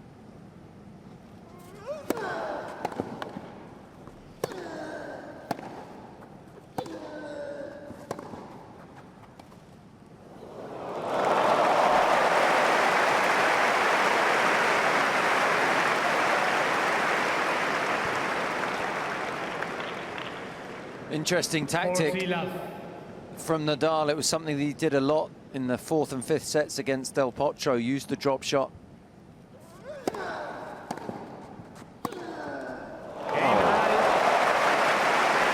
that tactic works against anyone. He's just cuffed this forehand, hasn't he? So leaning back, third set, just easing the racket head through at about 90 miles an hour. But he's increasing the pressure now. This man here, he plays his best tennis tonight. He takes the ball early, he takes chances. It's unlikely this match is going to be finished tonight, so you feel at 1 set all, this is such an important set Look at where Nadal is receiving from here. There's one of the line judges is right now. Boy, she wants to return maybe. And now Nadal moves up a good 10 or 12 feet, I would say.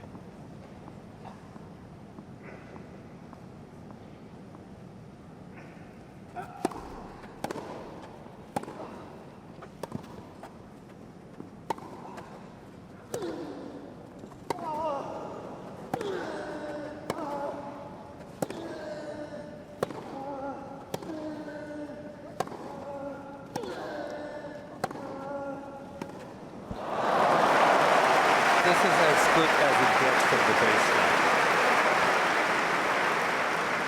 Nadal using some extra height over the net. The margin for error is there. Some of the pace is taken off. He's looking to keep a good depth. But changing the view, either on the return or from the baseline rallies. He's changing things as he goes against Djokovic, trying to lose Djokovic's rhythm.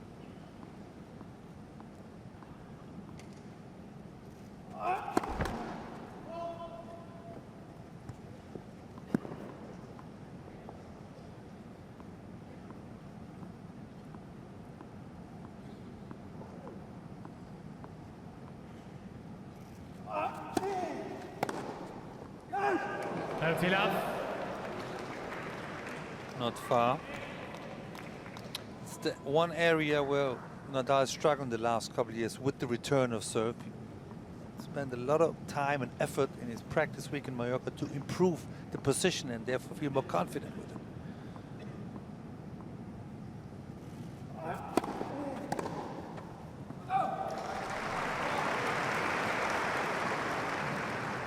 Hasn't had that much trouble this year, though, has he, Boris? He's only lost 2 matches, and one of them he pulled out against Marin Cilic in the quarter-final of the Australian Open. The other one was to Dominic Thiem. Most of these matches were on his beloved clay. Game Djokovic. He sees that one whistle by. 2 hours of tennis. It's 1-all, 3-2 Djokovic in the third set. Djokovic leads 3-2. Third set, 1-all. So does it play on the players' minds, was a question that I posed earlier, Tim, that because they would have been informed from the club and from the referee's office that play can go on until 11 o'clock and no more? They're definitely aware of it, and I just think it will probably add to the intensity of this situation. They know that they're not going to finish, and as I said, at a set all, really would like to go to bed 2-1 up rather than 2-1 down. Be interesting to see how many of the crowd are aware that this match has to stop at 11 p.m. Might be a few disappointed punters if and when the umpire makes that announcement. Shouldn't that be put up on the screens to let the crowd know, or not? I think they will going to hear some whistling at some point, because obviously most people here don't know the local rules, so I'd rather not. Mm-hmm. It's good to see Nadal at the business end of Wimbledon once again. He's lost to some inspired performances since 2011 when he won. He's lost to players ranked pretty low, who've just played out of their skin, to be quite honest. You think of Lukáš Rozol on this very court in 2012, Steve Darcy, Nick Kyrgios in 2014, and Dustin Brown, and they really did play the matches of their lives against him because they had nothing to lose. And most interesting, all of these players were typical grass court players, serving and volleying, where Djokovic is obviously playing completely different.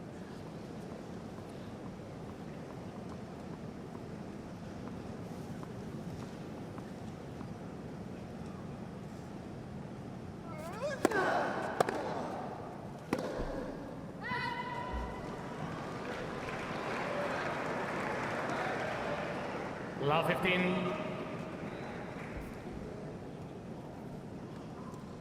Siska, his longtime partner. She never seeks the spotlight, never does interviews, nothing. Her beauty speaks for herself.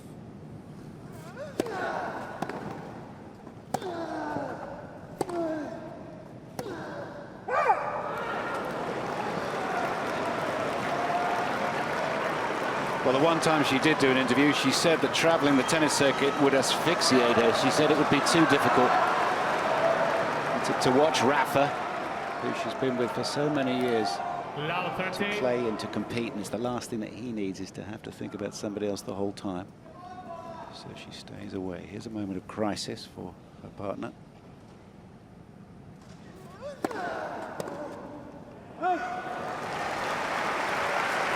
That was a makeable for in return. 15-30. Yeah, he knows it. 2 unforced errors from Nadal on the first 2 points. He needs a strong response.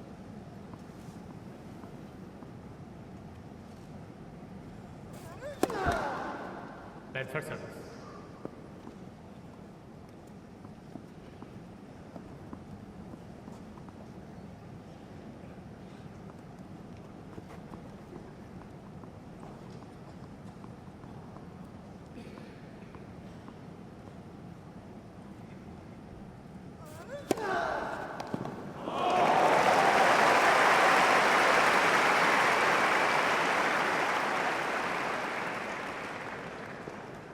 All.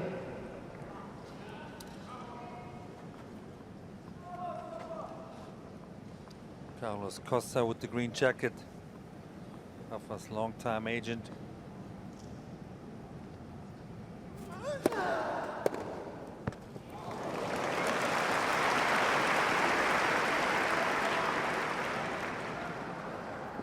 $40-30.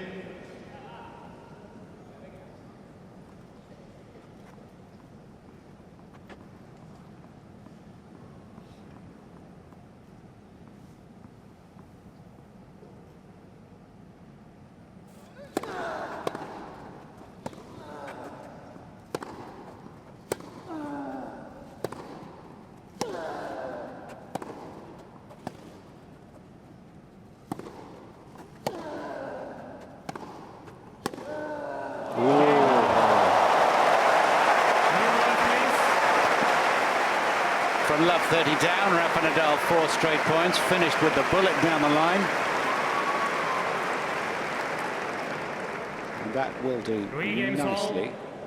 Third set. So it's 3-all, so you're thinking, well, why are they seem to be taking a rest here, but they're not. They're just changing their rackets. Players like a fresh, if not frame, then a fresh string job. Players will take, what, 6 rackets out, maybe 8? You need 9 for a 5-set match. 9 for a 5-set match, and then Ball change 7 and 9. same. If you play 26-24 in the 5th, you need 2 bags. 31. But also with various different tensions. So they're all on a different level. 15 love. I'm very impressed with the Djokovic serving tonight.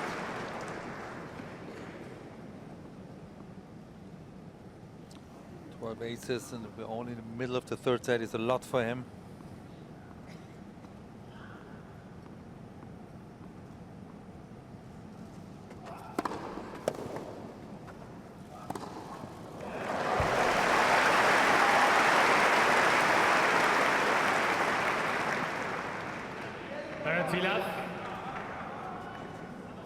Supporting her man.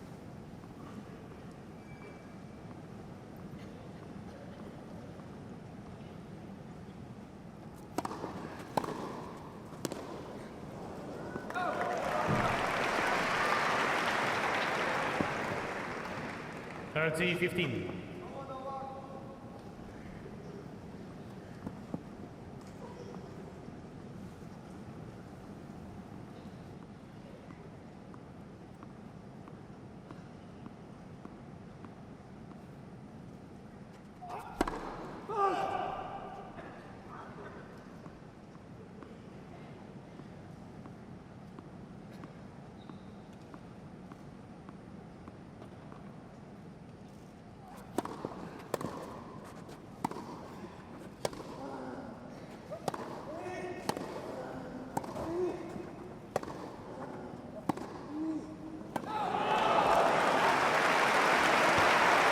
Djokovic had love 30 against the Nadal serve in the previous game.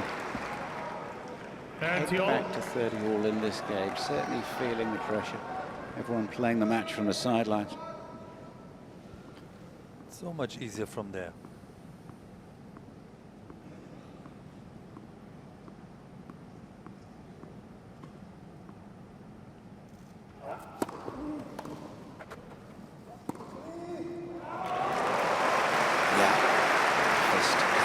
From Djokovic, he knew how big a point that was. That was a clean point.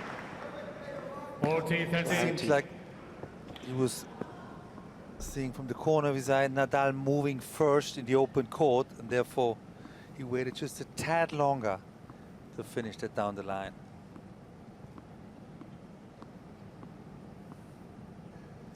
And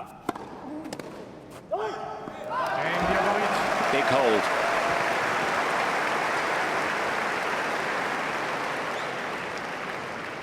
Djokovic leads 4-3, third set, and 1 set all.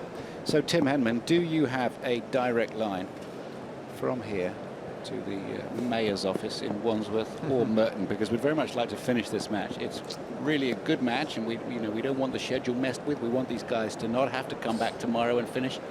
But it's an 11 o'clock license, and that's the end, right? Yeah, I guess that's the way. I guess that's probably something similar with the pubs in the local area, that 11 o'clock is curfew, but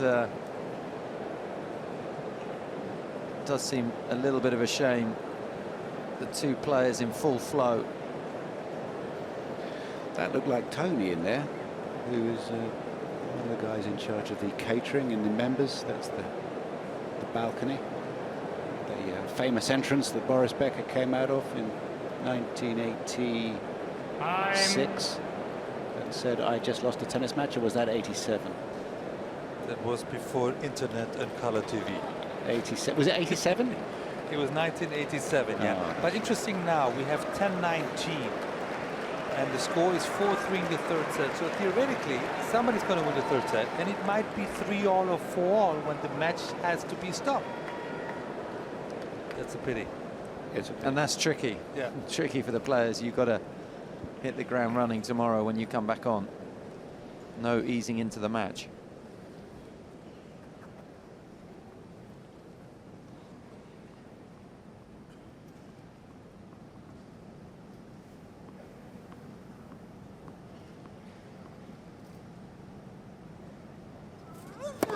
Flat for service.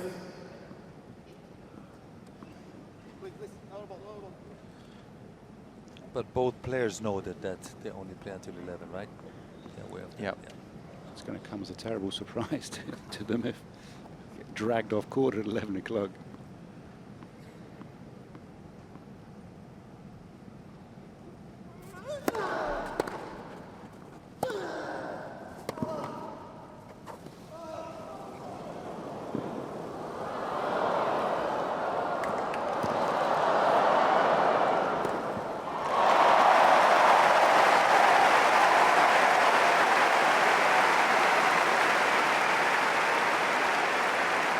Well, you've either done the training or you haven't, and points like this, we find out, still finding the spring. Nadal just doesn't know the meaning of the word tired. 4 hours 48 against Del Potro in the previous round. Still as agile as ever.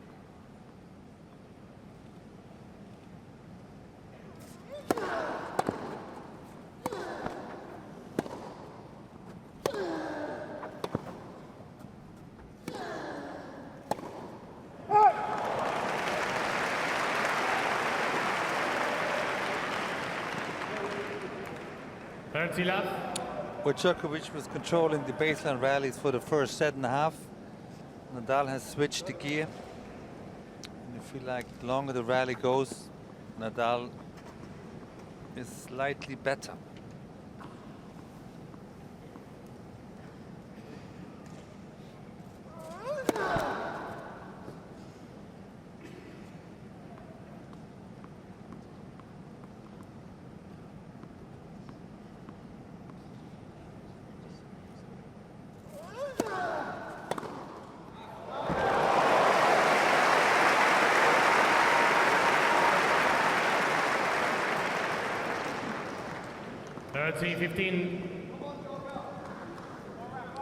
That's what you call taking return on the rise.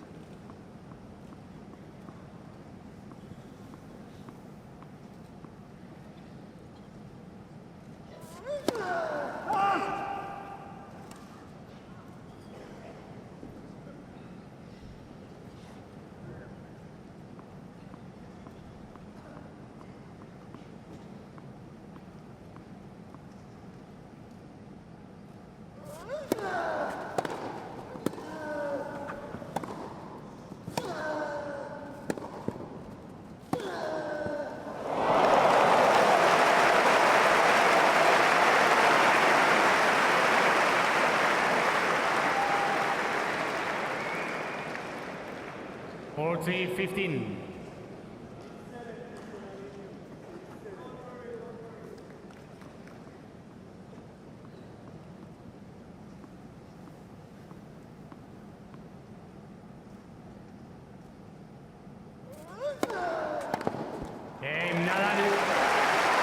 That's a very impressive and momentum-building service game. He'll be ready to launch an attack now. 4 games all, third set. He's the only man to have won 11 Grand Slams. There's only one other person who won the same Grand Slam on 11 occasions. That was Margaret Court, who won her own Australian Championships between 1960 and 1973. So a history maker in every way, Rafa Nadal. Looking to pick up Wimbledon title number 3. The winner of this semi-final certainly favoured against Kevin Anderson on Sunday.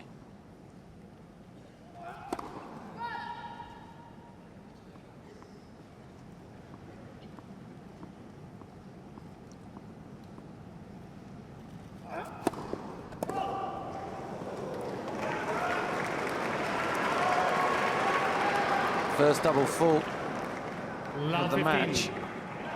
A set all, 4-all, not the ideal time.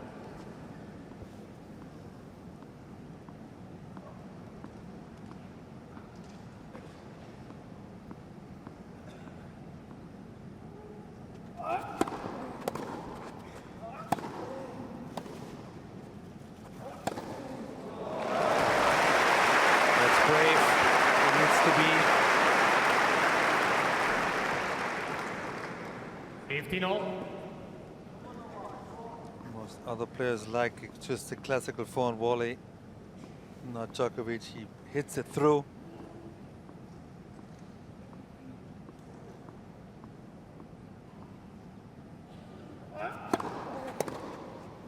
Up.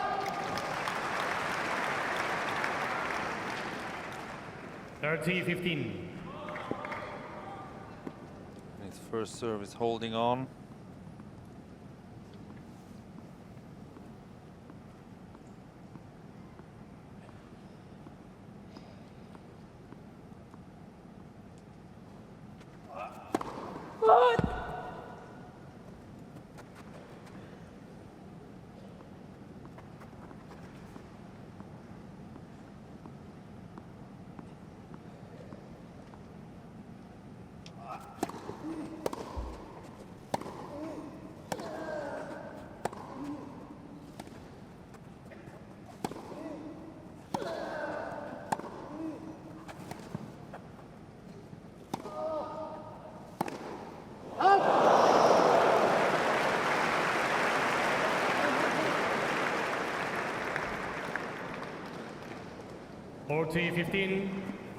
Well-constructed point by Djokovic, using all angles of the court.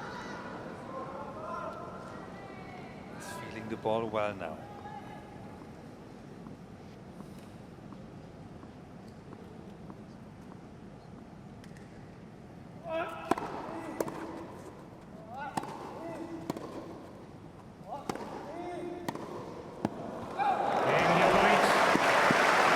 Well, that's another impressive hold of serve. He was under pressure after the double fault on the first point. He responded with 4 straight, 5-4. 5 games to 4, third set, pivotal 1 third set set. all.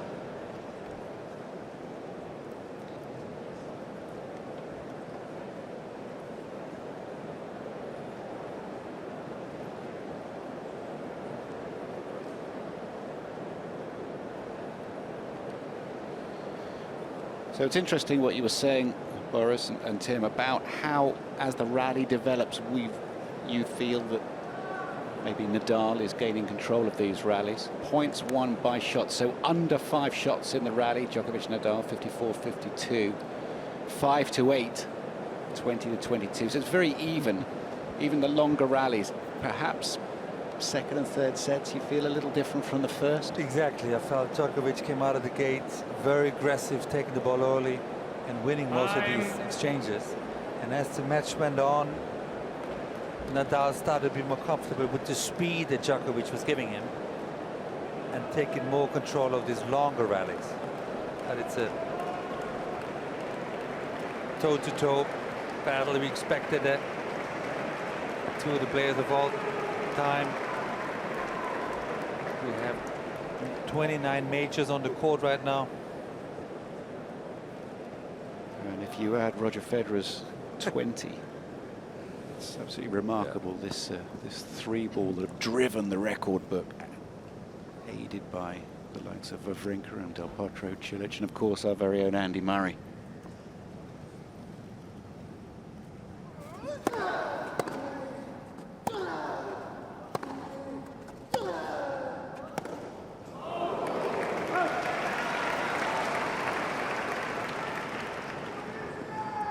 Look at all sorts of stats, rally length, but my maths is correct.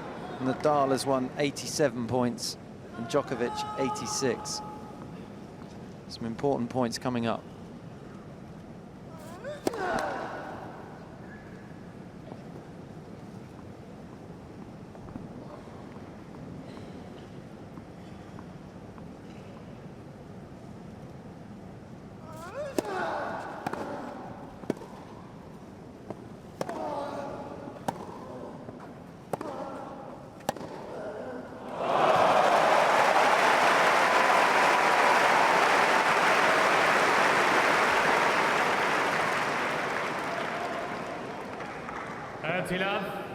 And it almost feels right to me that this set should go to a tie-break. It's been nip and tuck the whole way.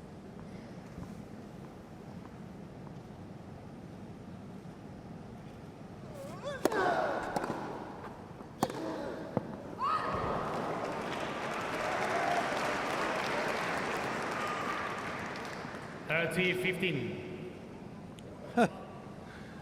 90 points each. Tells you the story of this match so far.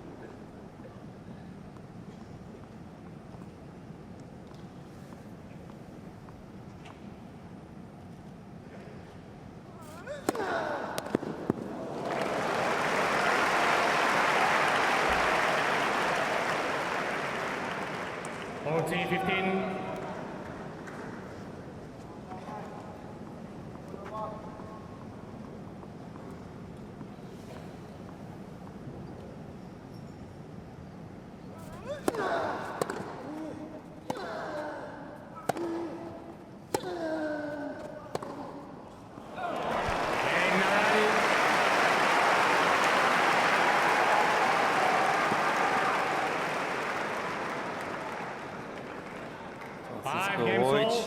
Third set. Very focused. Former player himself. Very successful in doubles.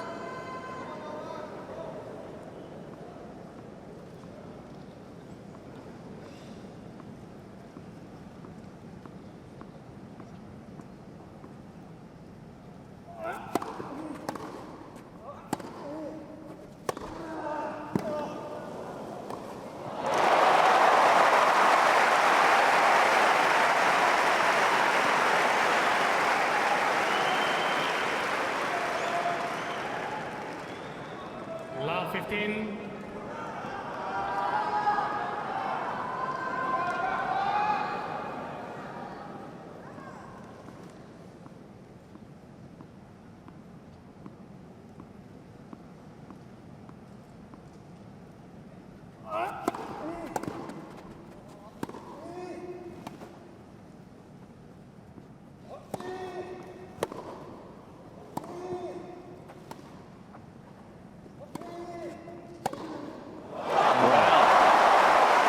Talk about turning defence into attack. How Nadal stayed in that rally on the backhand side as soon as Djokovic went over to the forehand. Nadal said, have some of that. Love 30.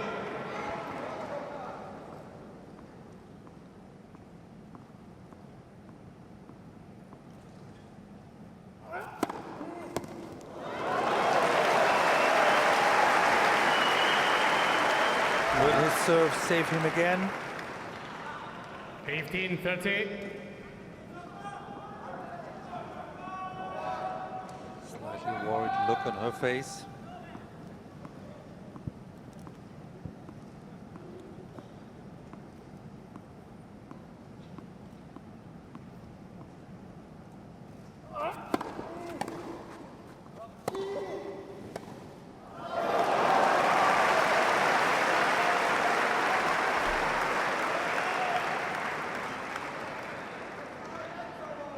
30 all.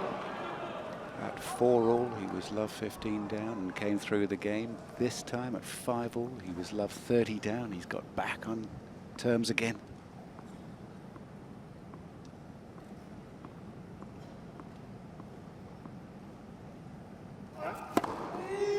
Wow. There's the match player. This has been missing for 2 years, this chest-beating sort of performance. 40-30. We'll hear the Djokovic roar if he can get out of this game.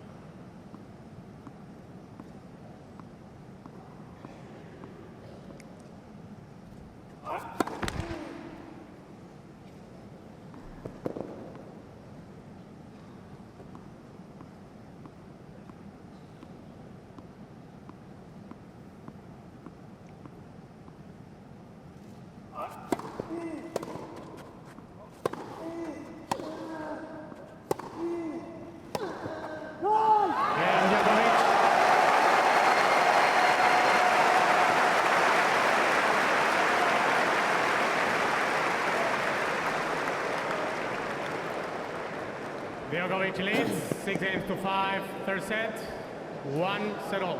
That is a wonderful holder serve from love 30. He had every reason to lose that game. He had every excuse. Love 30 down. If he was going to be weak, it's at these moments, and he hasn't shown any of it. You feel Nadal is getting ahead in the game and may take control, Tim, but not to be. No, it's been so impressive from both players dealing with the adversity when they're behind. Such strong serving from Djokovic. Asking the question again of Nadal to serve to stay in this third set. I haven't played one of these Grand Slam championships since the French 2015, and of course Rafael Nadal has now won that 11 times, but Novak had not won it until that year and beat him in the quarterfinal 7-5, 6-3, 6-1. It was a seminal moment in our sport as Novak Djokovic went on a tear really for about 18 months, 2 years, where he seemed unplayable, and he's certainly attaining those heights again. That's been a wonderful thing to watch during these championships, and also at Queen's Club where he made the final, and we enjoyed that on the BBC as well. Yeah, I believe he's got his hunger back, he's got his commitment back, he's refocused on the game he loves so much. And we can see it tonight. And he's missed these moments. 10:36 the time, 25 more minutes to play. I wonder if they'll call it at the end of this set. That would seem fair.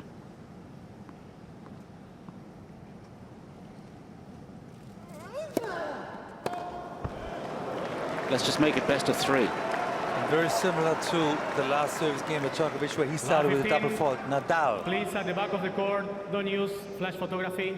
Please turn the flash photography off. Thank you.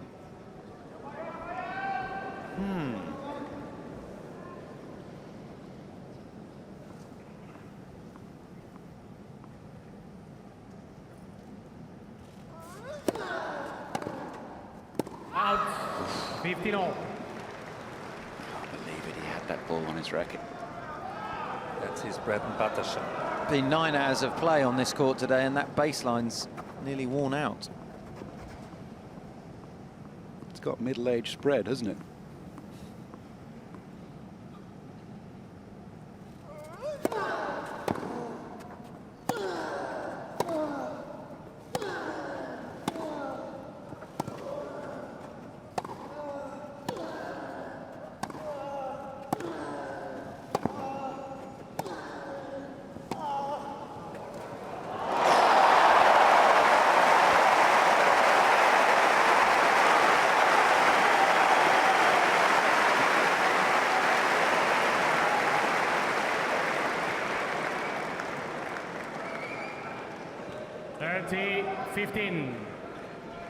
Pushing the ball's just going to get these players nowhere.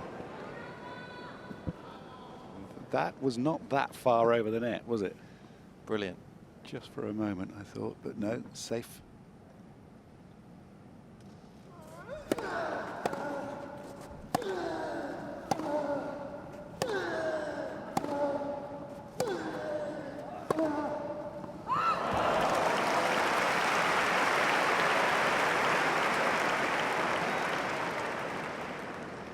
40-15.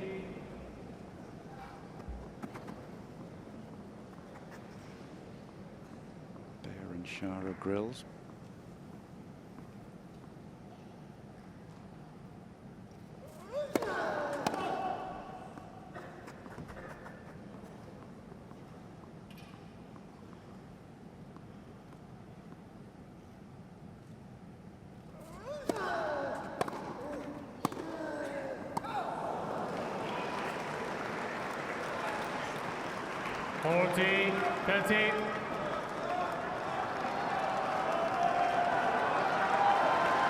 No, it's okay. You can look at it. He's playing pretty good tonight. Trust me.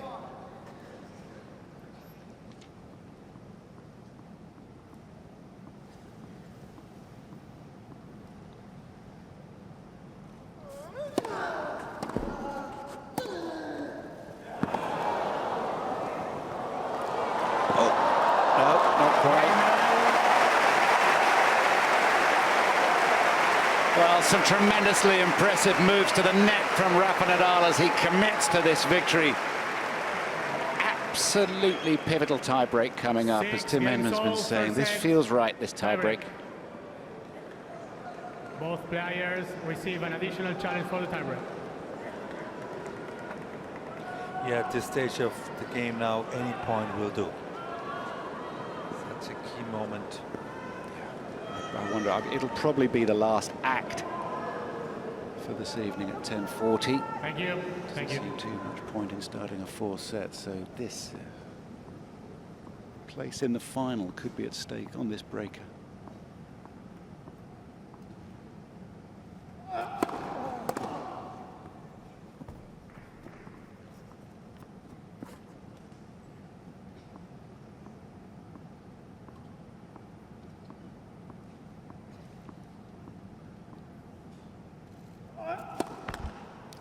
Horrible way for it to start for Novak Djokovic. That was a little tight. Pull down on it. Glare up in his box. It was their fault. Nadal. It's just reaching out for some support.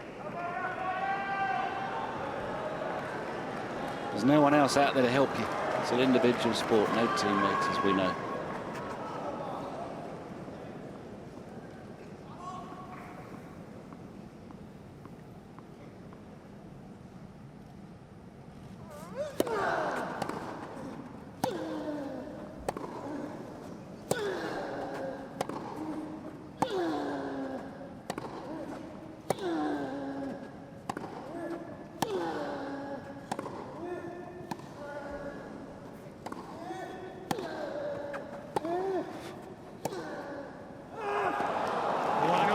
Fantastic. The challenge call right here. Ball was called out. It's challenging, but I don't think he really believes it.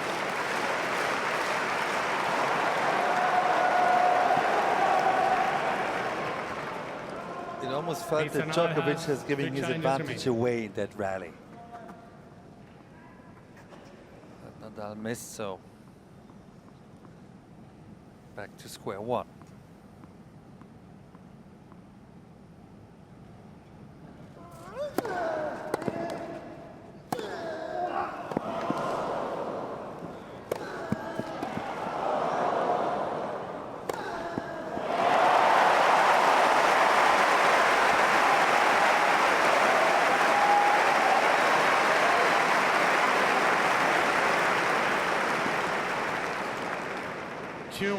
Well, he missed one in the first set, but very rarely misses any overheads. Look at this.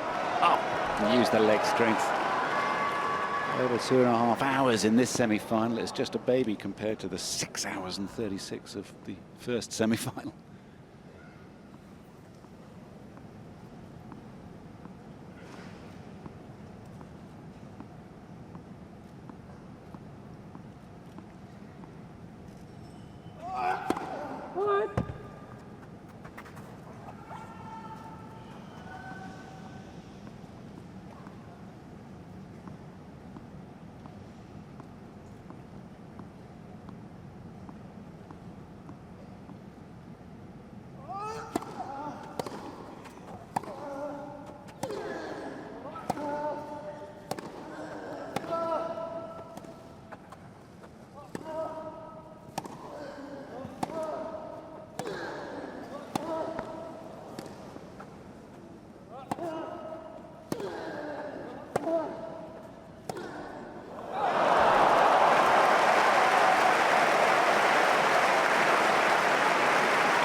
2-all. They have elevated each other again.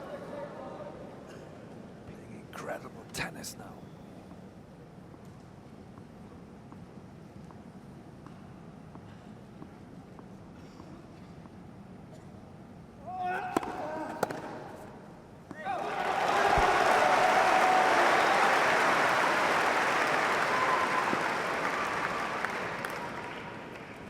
To Djokovic.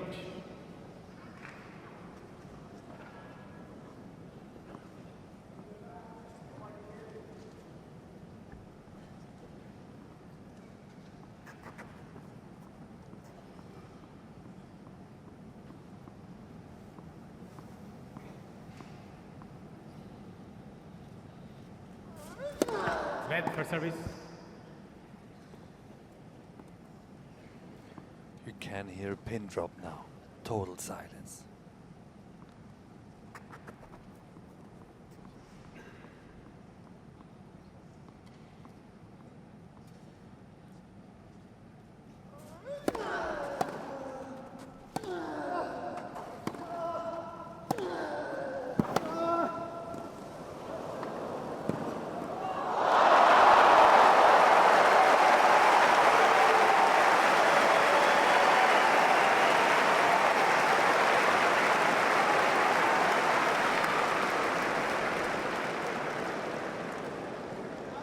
To Djokovic.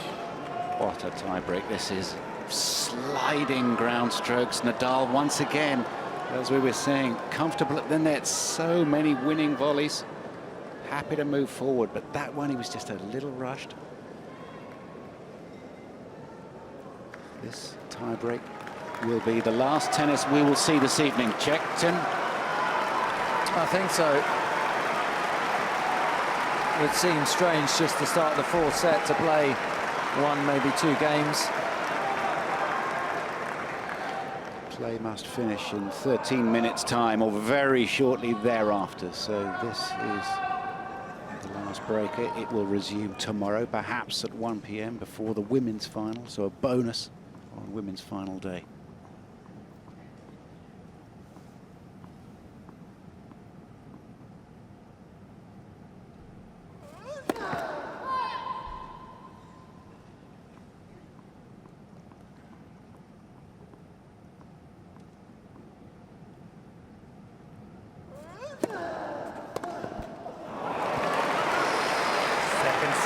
You've got to get that back into play, Boris, right? This point of the match. 4-3, Djokovic. That was a cheap one. But he's still up a mini break. He only has to hold serve.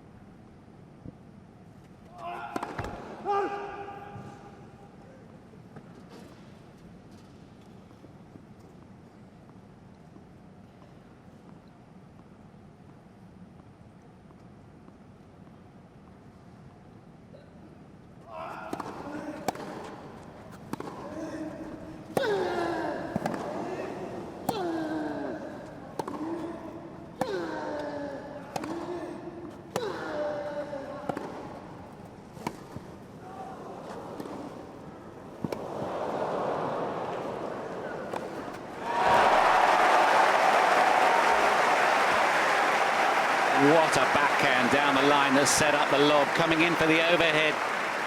Not everybody's absolutely confident with the Djokovic smash, but this one was beautifully done. That's the backhand though, isn't it? Look at the work on this ball. It's safe, firm. Changing the direction like that over the high part of the net. 5-3, Djokovic. 4-3 in the third set breaker. Brilliant shot. Only the very best can do.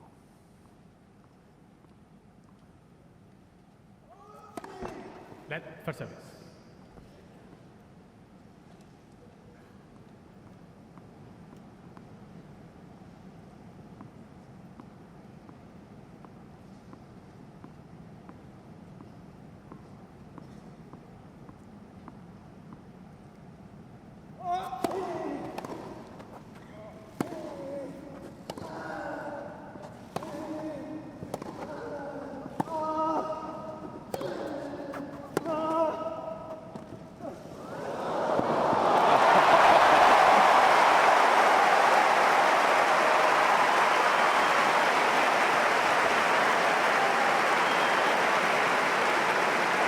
a reverse drop shot, cutting across the face of the ball. And he was on the baseline when he played it against arguably the quickest guy on the court, or on tour. 5-4. Djokovic. Djokovic pulled too far back behind the baseline here, giving the opening to Nadal. Thank you. Back on serve, everything.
Djokovic had the forehand in the middle of the court. Any question, did he have the conviction to move forward? He didn't. 6-5. Nadal responded Nadal. with a fantastic backhand down the line and another drop shot winner. Thank you. Thank you.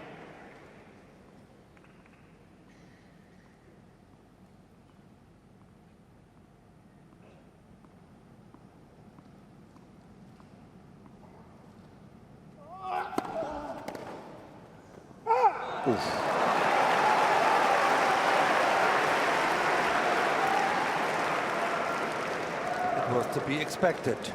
6-all. It's been one of the longest Fridays that I remember. The match started at 1 o'clock this afternoon. It almost feels like yesterday.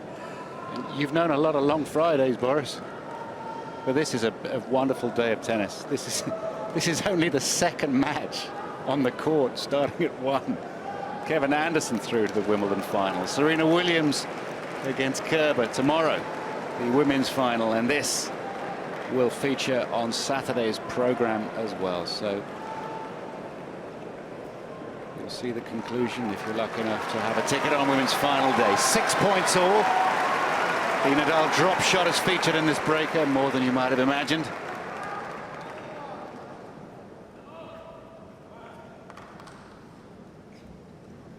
Djokovic has saved a set point with a piercing first serve, 6 points all.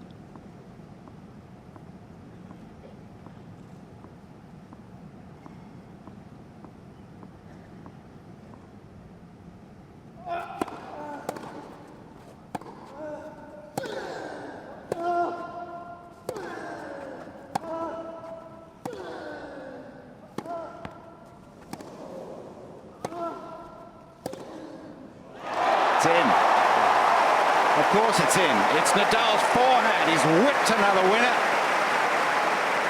And he has the chance for a 2-1 lead on his own serve. Tim Henman has been saying, throw that serve out wide. Use it. That's the lefty serve. Let's see what he does. Throw it out wide. Get the first shot of the rally on your forehand and go for it. 7-6. Nadal. Thank you. You can't watch it either.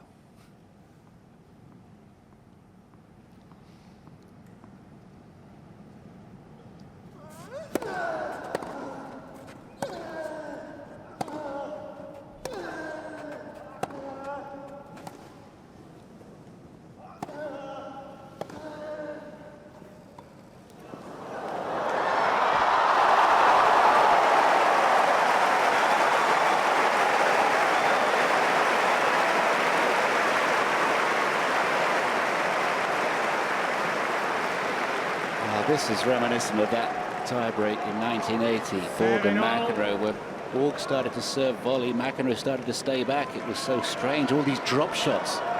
It's brilliant. Things thought weren't getting any better. Improvisation from both players.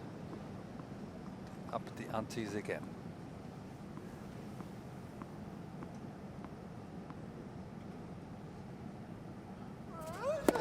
Net for service.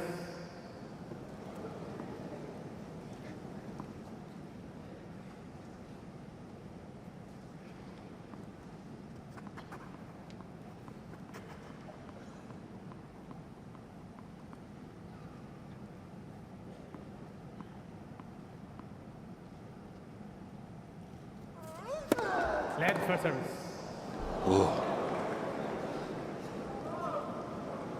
Probably not the time to discuss whether we get rid of that rule or No. not.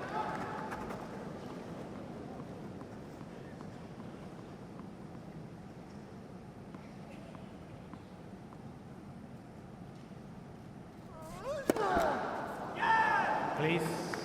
Thank you.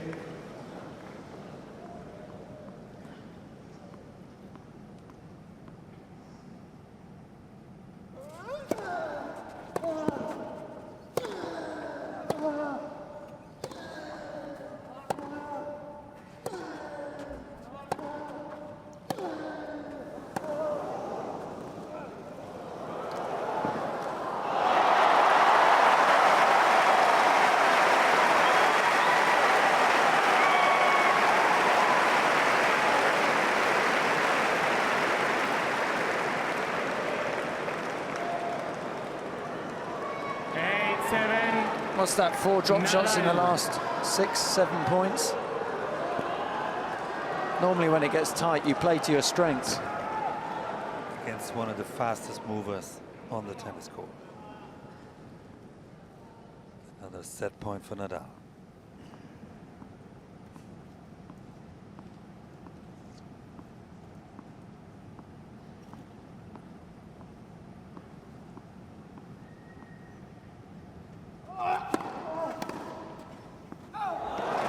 Once again, the Djokovic serve brings reward, saves him. 8-all. 8-all. Nadal has played 8 forehand drop shots in this match, and he's won the point each and every time. Does he employ it again if he has the chance?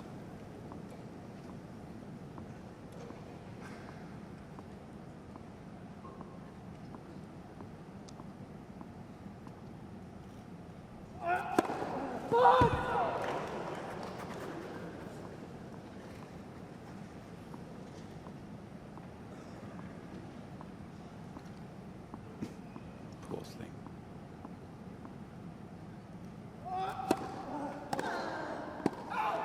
Nine, 8. That's unusual. That's jittery. Djokovic.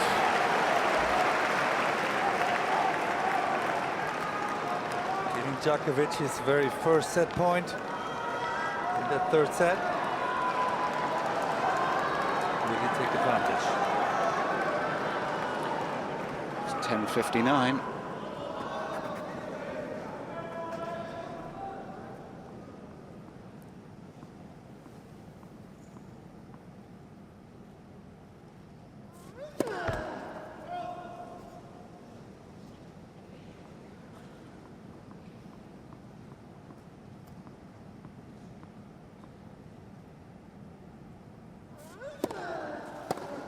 No. And at the 11th hour precisely, Novak Djokovic unable to make that return. He missed the return, it flew long and the clock changed.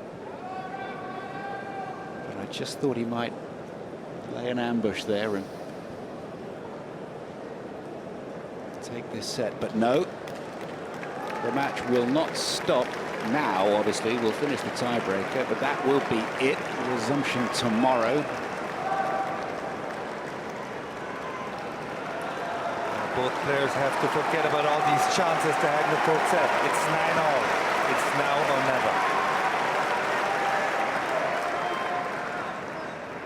There's somebody, we're looking Once straight again, please, down the ladies same and angle, gentlemen, somebody don't with use a flash. photography. Thank you.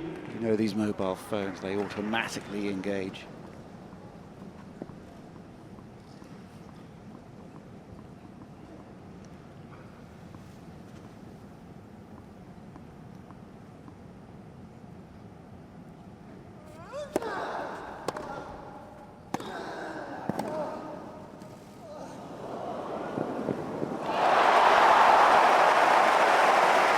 Nadal is furious with himself for playing a half-volley drop shot. He played himself into trouble there. Difficult to know what to do with a dipping ball. And now Djokovic with a first set point on his own serve. 9-9, Djokovic.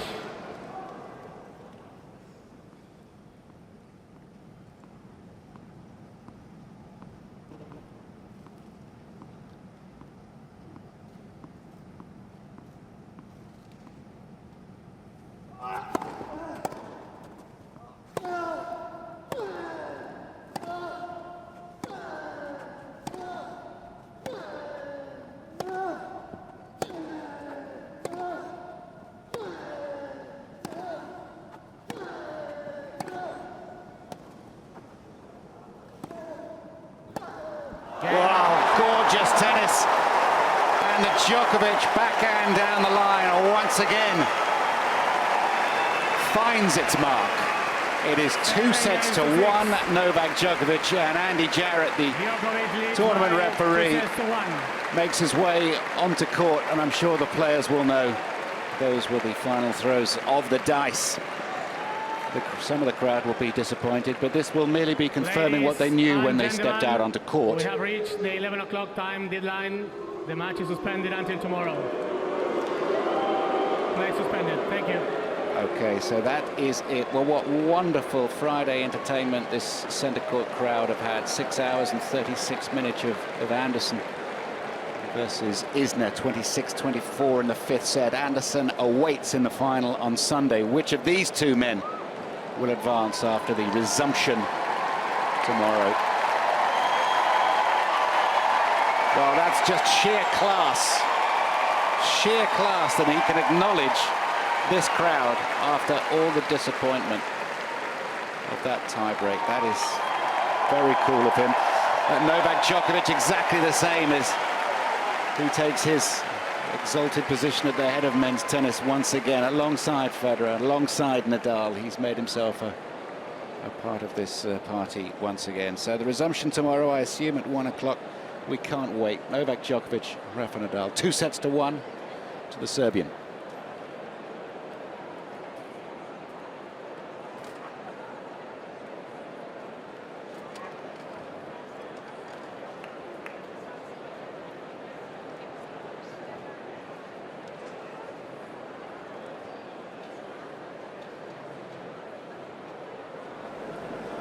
We are ready.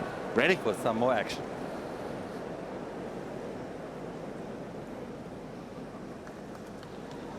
First, Butterfly wants to be part of this match. Yes, well, I wouldn't hang about there because that's where Rafa hits forehands from. Hope it moves.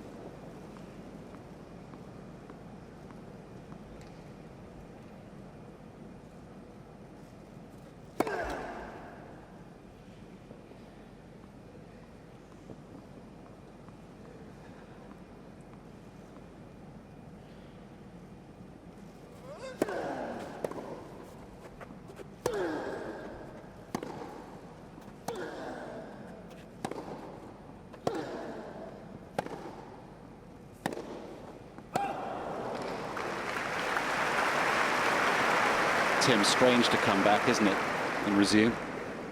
Different. 15. It's never easy, certainly when you've been involved in such a tense encounter for 2 hours and 55 minutes. Resuming at the beginning of set, you know that you've just got to get off to a fast start, certainly if you're in the Nadal camp.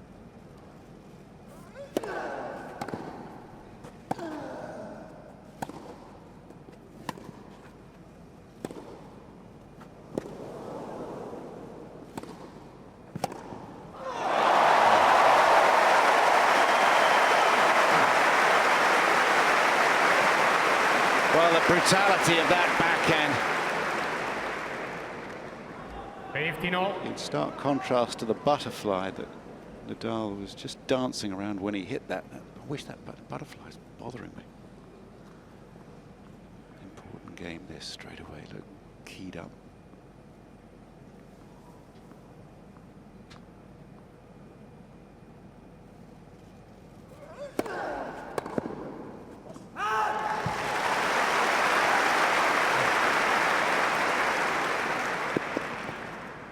Thirty 15.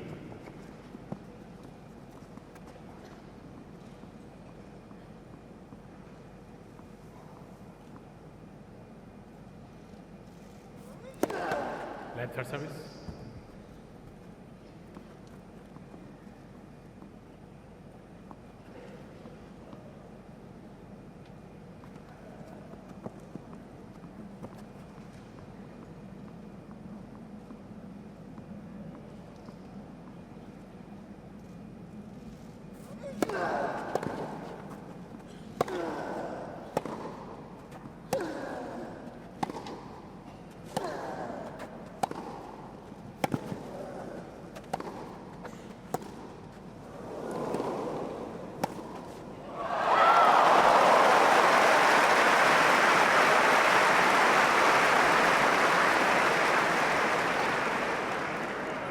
For the second time, Djokovic tried his luck at the net early in the fourth set. Four points in, and you already see the cleanness of the hitting, no miss hits, footwork impeccable.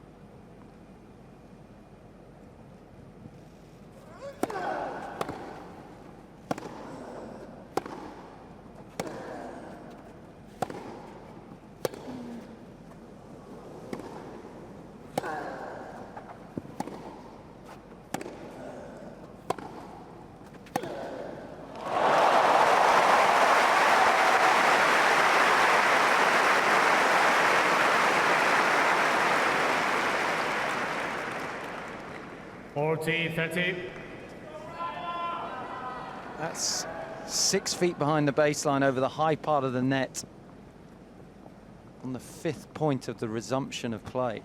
It's not that easy.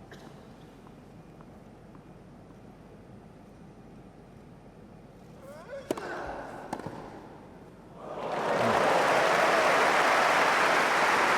think both players have warmed up properly.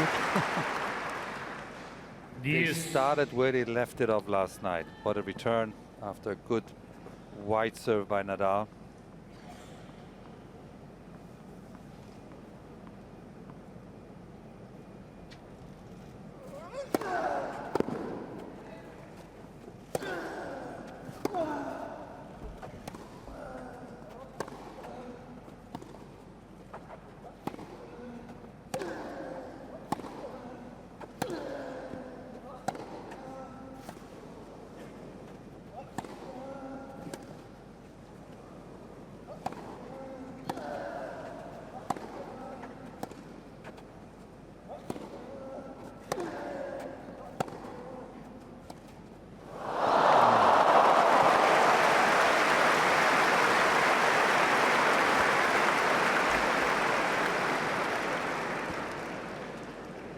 Advantage, Djokovic. 22 shots, every one of them right out of the middle, particularly of the Djokovic racket, the longest rally 23. In stark contrast to the first semi-final yesterday, Isner versus Kevin Anderson. Anderson winning that one in over 6.5 hours. Winner of this to play Kevin Anderson tomorrow afternoon in the championship match.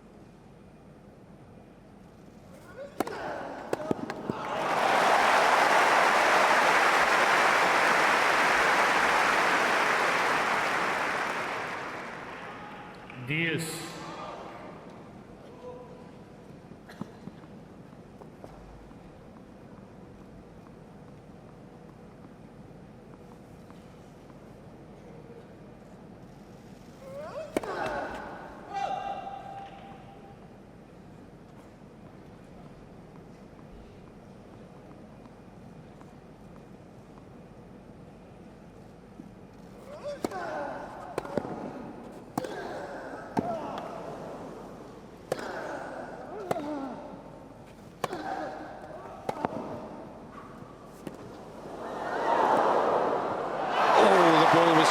too low for Djokovic there.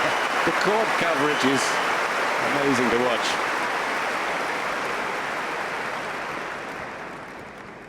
Advantage, Nadal. Just a little bit hesitant by the serve. He had his chances. The ball is in the middle of the court. But another great recovery by Nadal.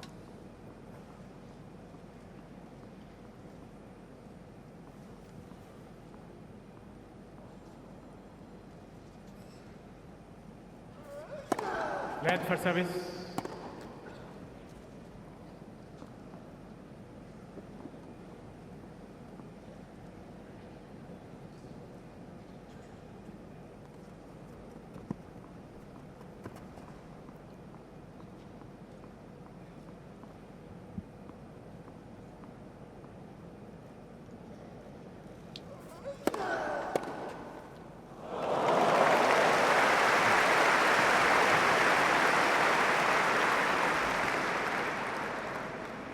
Deuce.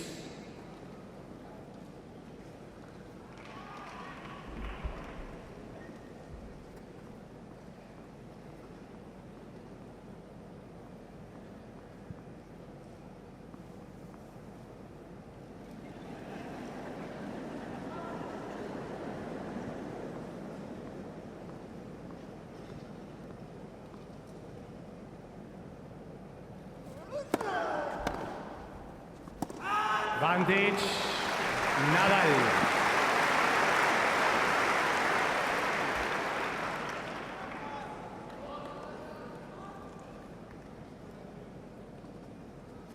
A lot of first serves in by the Spaniard.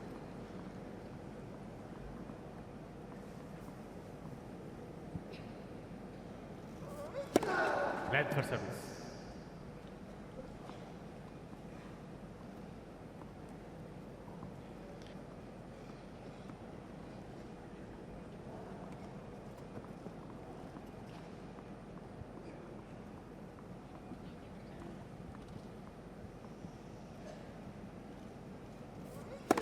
Led for service.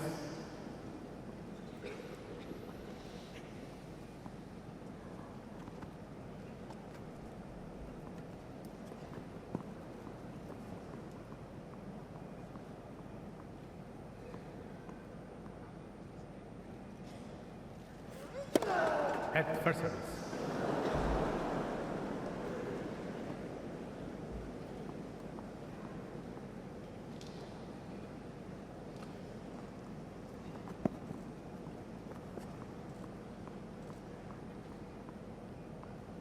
Francisco Roig.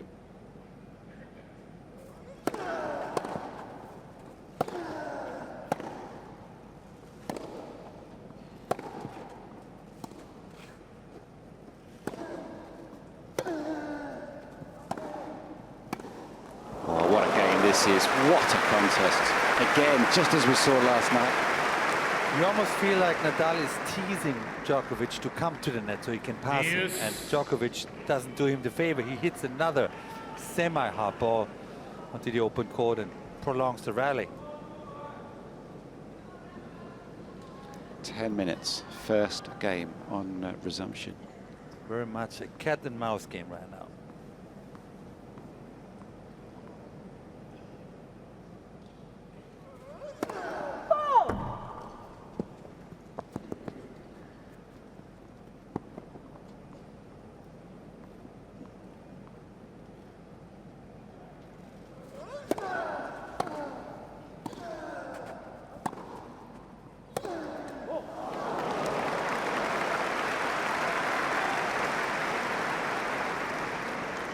Advantage, Djokovic.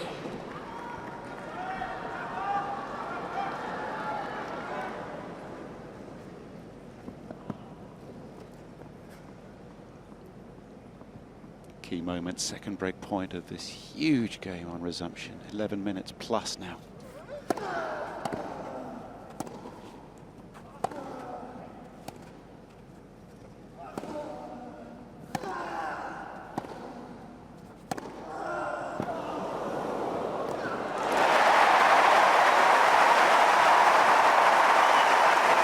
Well, Nadal living his as dangerously as the butterfly, which is still fluttering around near his baseline. In fact, just beyond the service line now. If he can get through this game, though, if he can survive this and charge the crowd up, who knows, we may get a fifth set. Nobody in here would mind too much, I would suggest. Apart from Kerber and Williams, maybe. Yeah, I guess they're not in here yet. Women's final day, of course. Set for service. I'm pretty sure both of these players will be watching this match right now because it's so inspirational. In case you need any motivation for women's final.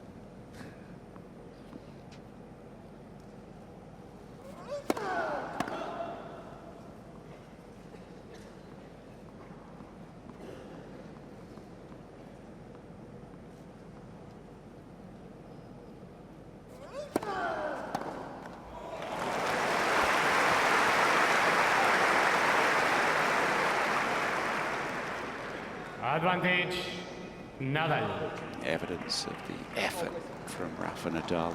His shirt already soaking wet. Pouring off him.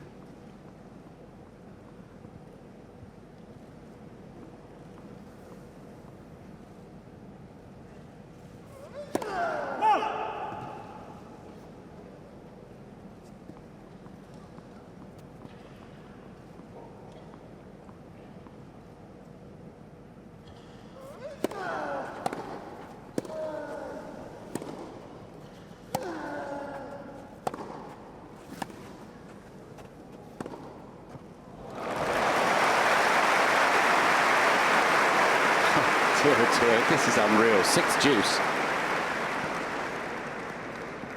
6 deuce in this game, and when you see both players so level, so even from the back of the court, it surprises me there haven't been more breaks of serve. They've only managed to break twice. Djokovic, 2 of 12 on break points.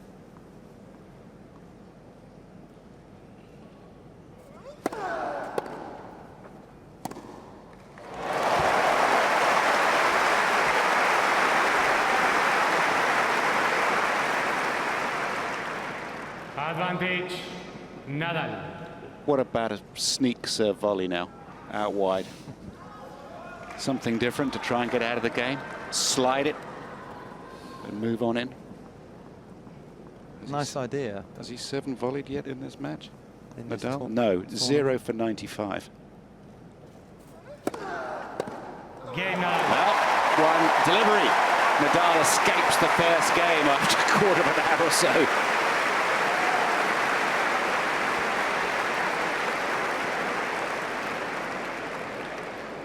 First game, 4th set. Now, 1 or 2 plans certainly would have been changed to get here an hour earlier than the scheduled women's final, which was always on the card for 2 o'clock. This match, the 1 o'clock match, an hors d'oeuvre for the women's final, and not a bad one. So last night, people who were in here today will have been looking at the contest and going, well, I wouldn't mind if it was 2 sets to 1 or the match takes a long time, because at 11 o'clock it had to be called. Then it was decision time on the roof. The players were asked, would you like the roof open? And one of them said yes, and one of them said no. So, Tim, can you confirm for us, was it Novak who wanted to keep it as an indoor match? I think it's safe to say that. And that's because there isn't a rule in place, but it's common practice.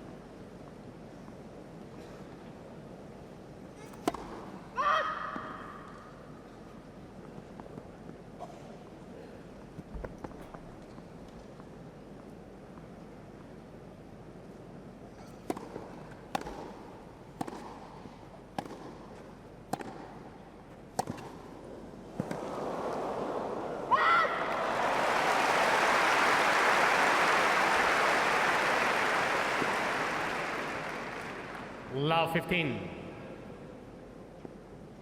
Djokovic here has won his last 7 Grand Slam semi-finals. Nadal has never lost a semi-final at Wimbledon. Something has to give here.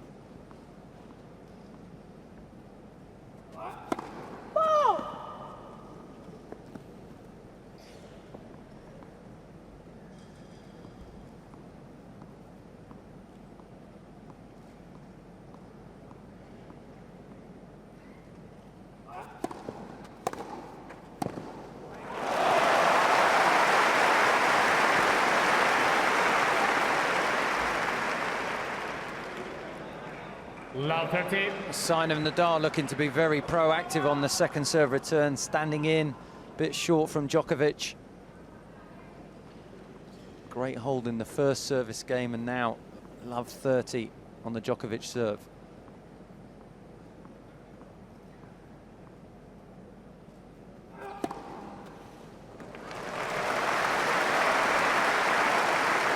I would say that was probably the best part of Djokovic's 15-30. game yesterday. His first serve percentage, and therefore winning the points quite easily. Because on the second serve, we saw Nadal will step in now.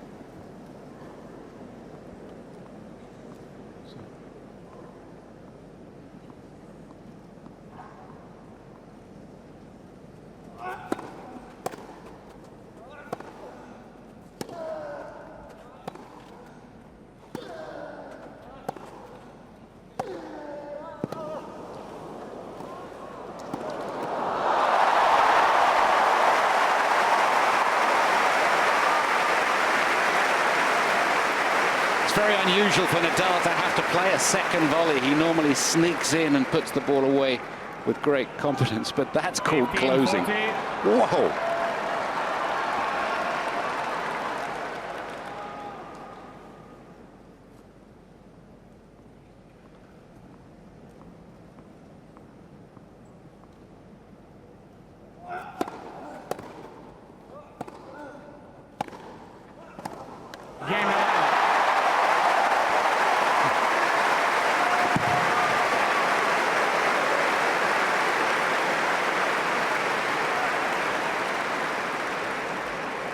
New balls, please. Well, how important that close was, and how important the attack of the Djokovic second serve on the second point. Well, it seems to me the big difference today is that Nadal is determined to play this match on his terms, which is not easy against the ground strokes and the speed of Djokovic. But when he is getting the opportunity, whether it's on the forehand or the backhand, to step in, take it early and look to finish the point at the net, really has been impressive, and that's what's given him the opportunity to be up 2-love in this fourth set.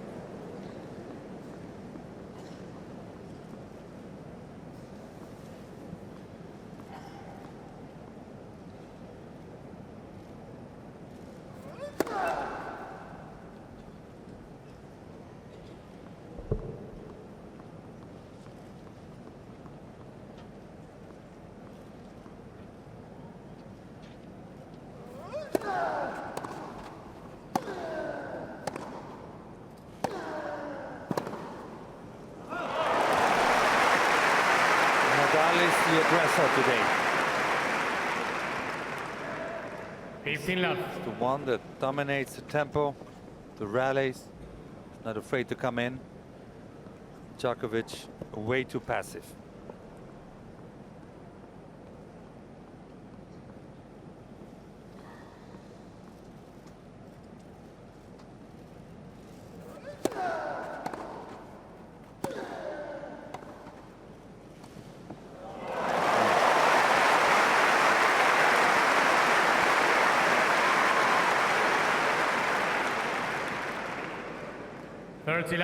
We know that grass is the toughest surface to defend on, and even with Djokovic's foot speed, when Nadal is moving forward, he's going to be the dominant force in these rallies.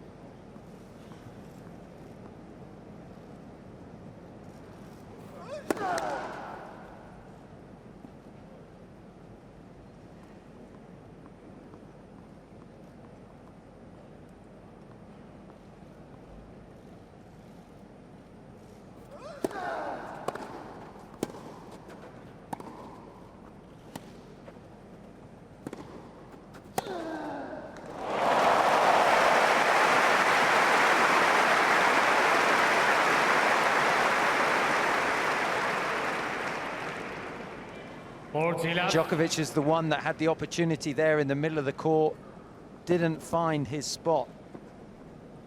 And that's what happens if you don't put Nadal's forehand under pressure.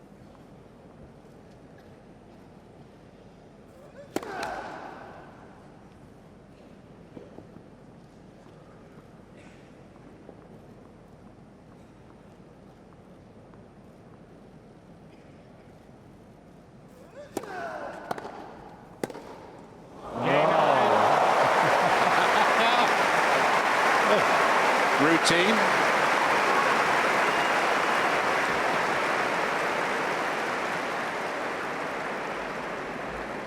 Nadal 3-love. leads 3 games to love. Fourth set. Looks like we're heading to a fifth. Long way to Djokovic go, leads by but that 2 sets to hold 1. of serve from Nadal in the first game, was it 14 or 15 minutes and break points, was absolutely amazing. And in case you're wondering whether it's raining indoors, no, it's Nadal sweat.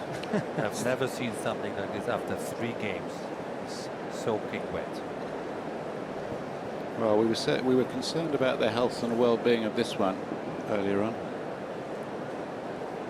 I don't know the name of these butterflies, but I do like them. And it's still it's still in the middle of the court, and it's in great danger. It's just taking a break, as the players are. 90 seconds between games, and then it'll start fluttering around again. But it's such a delicate thing, in direct contrast to the Nadal forehand. Thunderous stroke. Look at this with the bottoms that he does. Sit quickly, ladies and gentlemen, please. Just so. Thank you.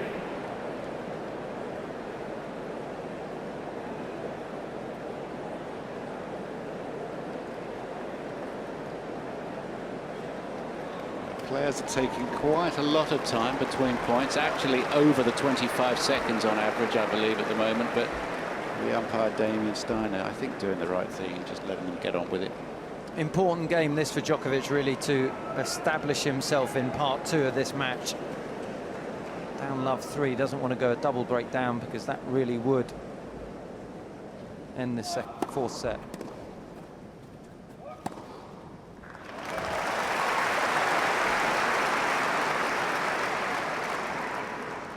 Djokovic must be a little shell-shocked by the sheer force and determination of Nadal now.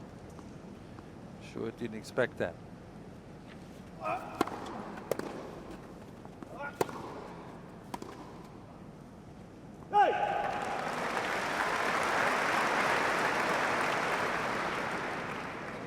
Third love.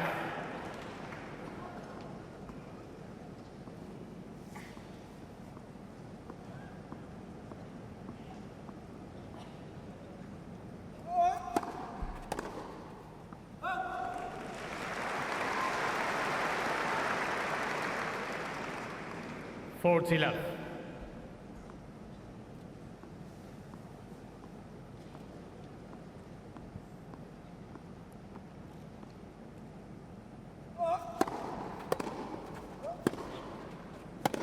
Game Djokovic.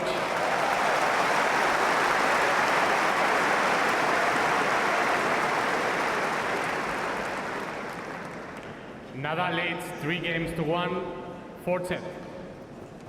Under the guidance of Boris Becker, my co-commentator in here, there was a run for Novak Djokovic of 7 straight victories and 15 sets through 2015-16. So Djokovic was dominating for a while, then his form fell off a cliff after winning the French Open to complete the set of all the Grand Slam championships.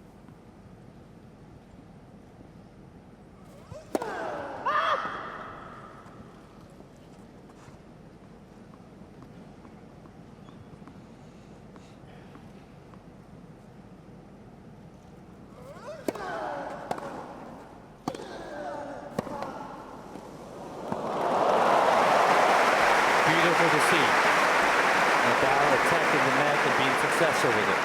Who would have thought 10 years ago that the 15 clay love. court phenomenon, Rafael Nadal, becoming a grass court expert? No warm-up tournament on grass for Nadal this time. It's been a successful tactic for both of them.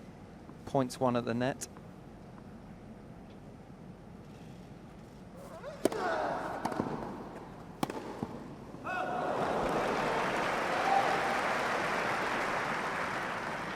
Nadal's won 28 of 36 points at the net.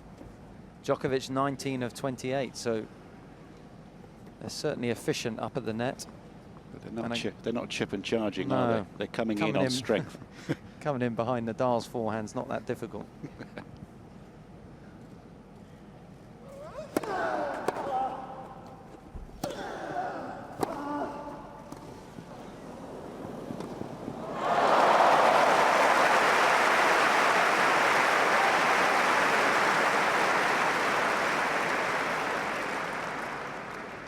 15-30. In trouble again on his serve. This one of his weaker volleys popped up.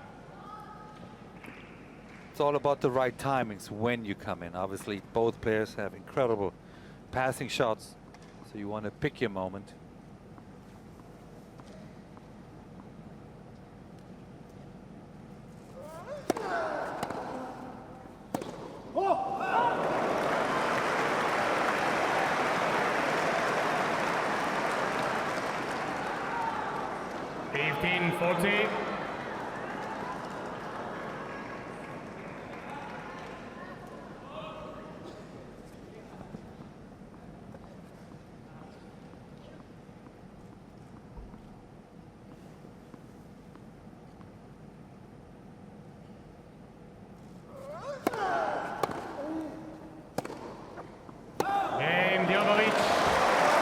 Nadal serve succumbs. 3-2 now. Back on terms in this fourth set. Nadal leads 3-2, 4 set. So when you were working with 2-1. When you were working with Novak Djokovic for the 3 years that you did, Boris, I know you got summoned or requested to join the camp. When you were in Johannesburg, you flew to Monaco and you had this meeting with him. So you laid out some terms there, I guess, felt like, can I work with this man or not? And you said yes, but did you actually talk tactics with him when you were working against Nadal, who was obviously a prime rival? Did you sit down? Was there 2 or 3 things that you wanted Novak to take on court? Oh, very much so, but not only against Nadal, because every player needs to improve, I believe. The tennis game, and as such, changes every 18 months. Players evolve and get better and improve their weaknesses, so you have to adapt your own game. And if you've been winning for a long time, players start to read your own game, therefore you have to improve as well. And I felt Novak's mentality was a bit too negative. I felt that he was too passive on some of the ground strokes, and he needed to improve his serve. And it's just a couple of points here and there difference, but usually that's the difference between winning and losing. And we could see here today is that Nadal this morning, or at the start of the match, is much more aggressive and wins the points at the net. Now, he started to do a few more unforced errors now and gives Djokovic sort of the break back, but I think the attitude is better today from Nadal than is from Djokovic. They're looking forward, they're trying to finish the point. This is grass, as you said, Tim. It is very difficult to consistently defend on the grass court. Our butterfly has been joined by a friend right in front of Nadal. Dear, I did this. 2 little things there. 15 love. We think that they might be cabbage white butterflies. I'm sorry to go on about it, but this is bothering me. I wish somebody would go and get them. I don't want them to get squished. There's now 3 of them. Flying ants in the first week and flutterbys in the second.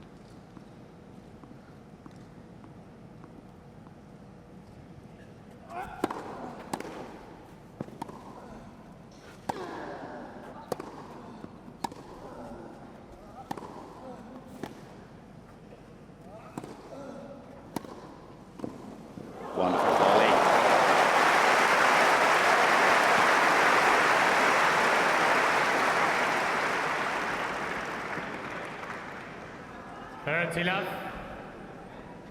There's quite a lot of work to be done there.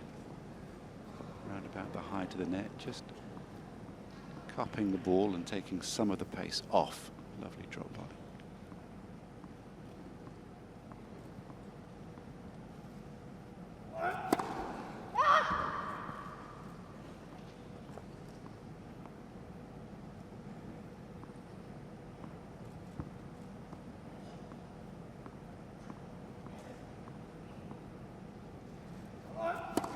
At second serve.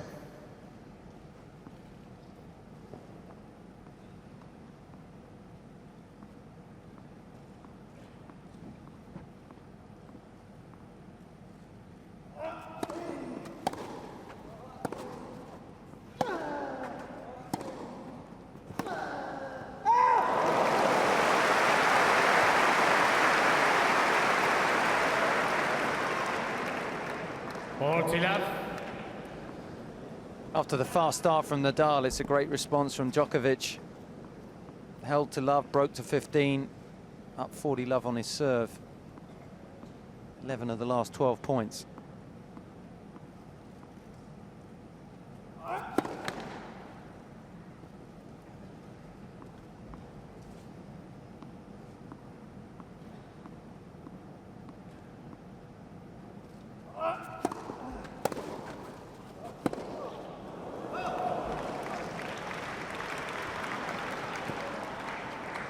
Forty 15.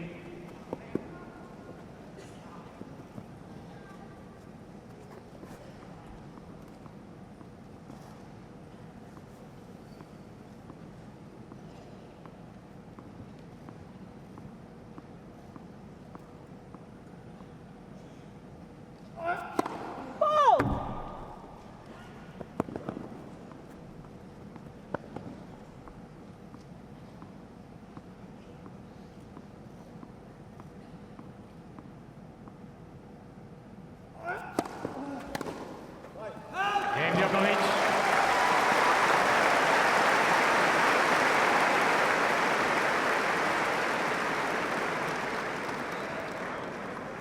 Three games all, 4 sets.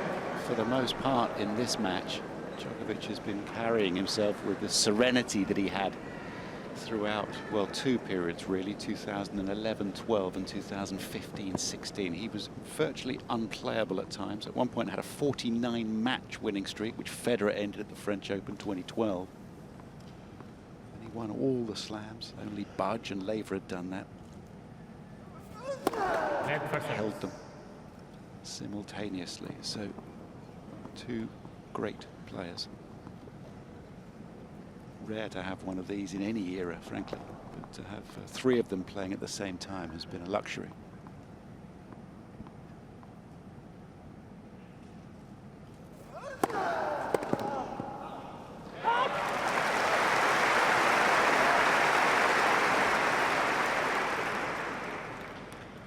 Love.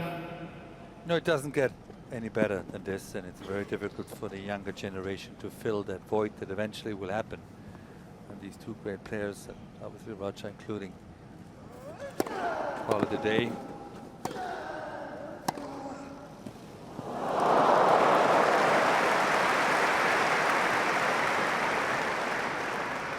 How do you duplicate 11 French Opens? How do you duplicate holding all four majors at the same time? How do you duplicate 8 Wimbledon? You don't.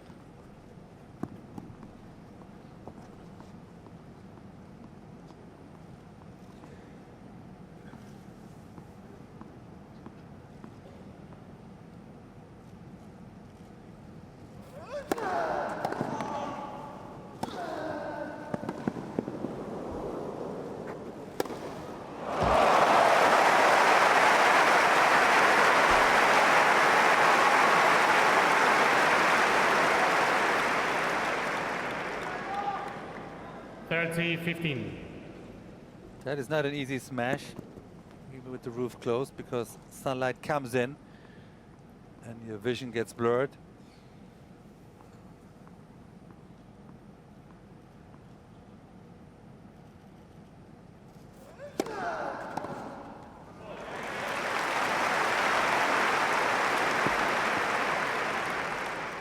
.15.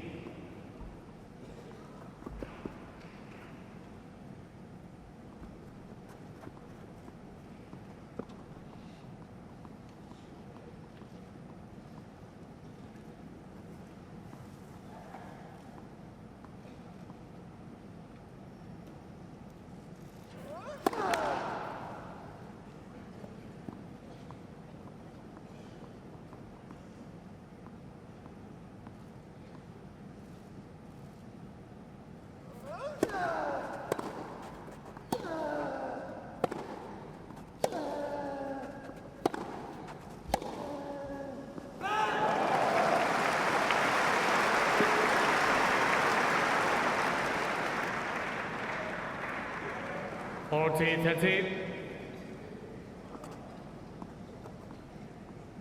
130 points each. You'll always like that, don't you? Because it illustrates, Tim, how important certain points are.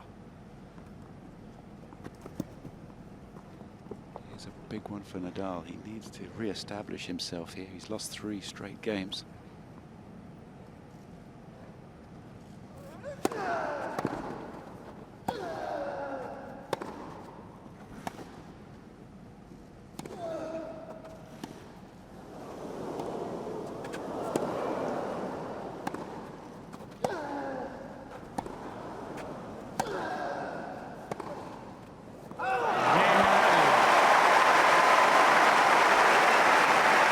Big hold for Nadal.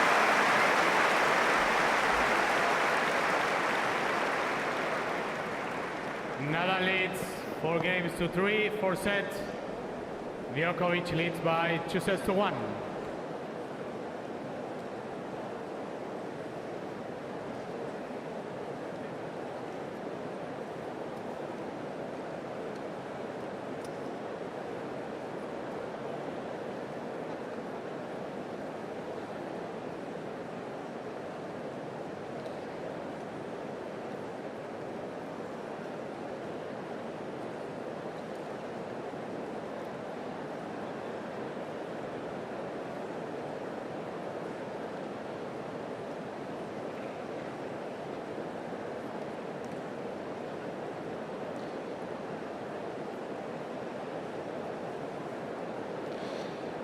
Nadal upping the return speeds.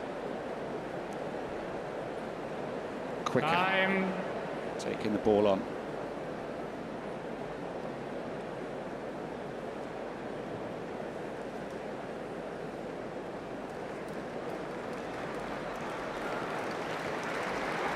Nine-time champion on the left.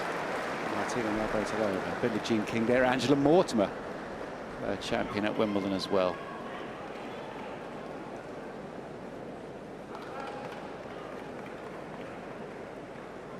Thank you.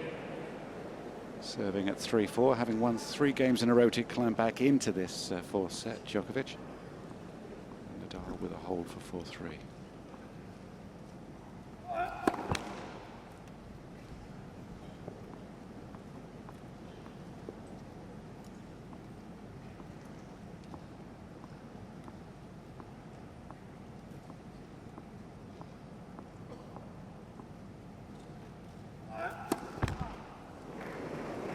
Unusual. Love 15. Only the 3rd double of the match from Djokovic, 11th in the tournament.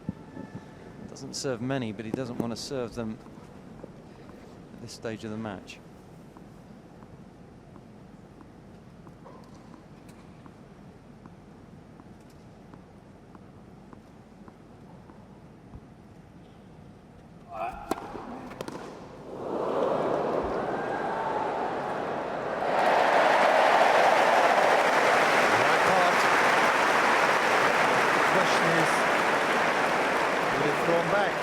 I think it's come back. 15-all. Nadal gave it the thumbs up for a catch as well. I like it when he engages with the crowd just a little.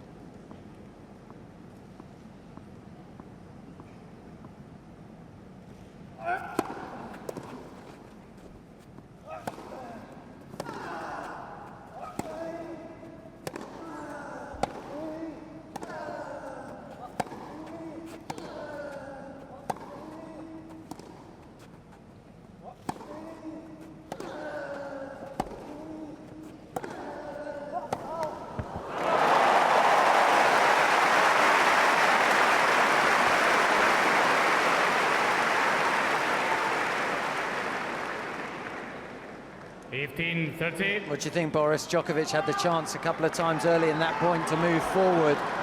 He didn't do it, and as soon as Nadal could step into the court, he was up to the net.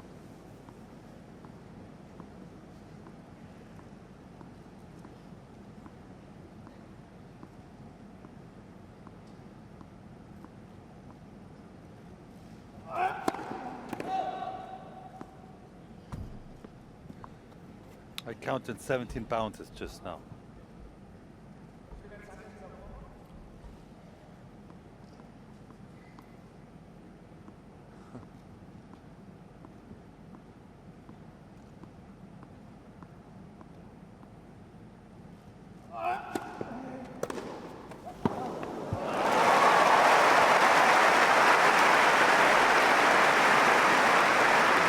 first serve from Djokovic. Nadal hit the return 15, and his 14. vibration dampener came out. And if he went up to collect his vibration dampener, Djokovic would have got a first serve, and Rafa said, no, I'm fine. And then climbed all over the second serve. How interesting.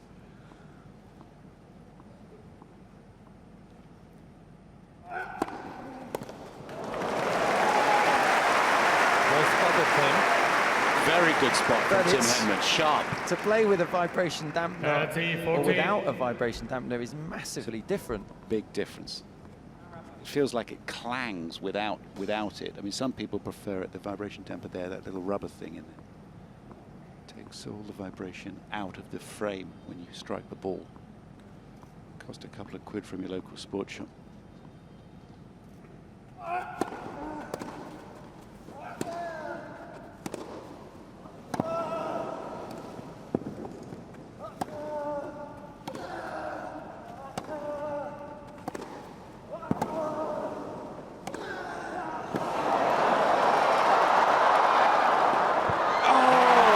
Too low for Djokovic, who's absolutely tearing into himself at the moment.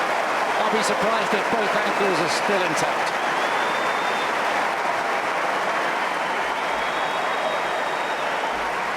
Now this, look at this. This is a daisy cutter, and then Novak just starts, Nadal leads 5 well, I games think, to 3. wailing on his 4 sets. shoes. Be careful with this. He knew the last shot from Nadal was not his best. He had the chance on the passing shot to save break point. Look at a guy in the background. He's loving life. Oh, well. That must have hurt a little bit, I would have thought. I'm afraid. There go the metatarsals, Boris. Right. Serving for the 5th set. As you were. Serving for the 4th.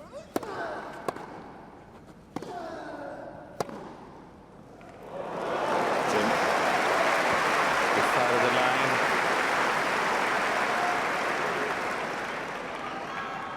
He's fuming Love now. 15. That leads to a little bit more aggression, and that leads to hitting through the ball. Sometimes it works in his favor.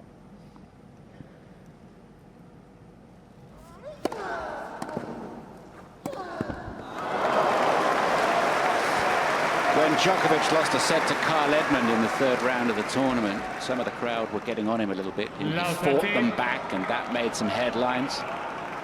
In the UK, against Nishikori's 2nd set, who played great. Again, same thing happened, and there was some criticism of Djokovic, but he has responded on each occasion, as he is doing so now.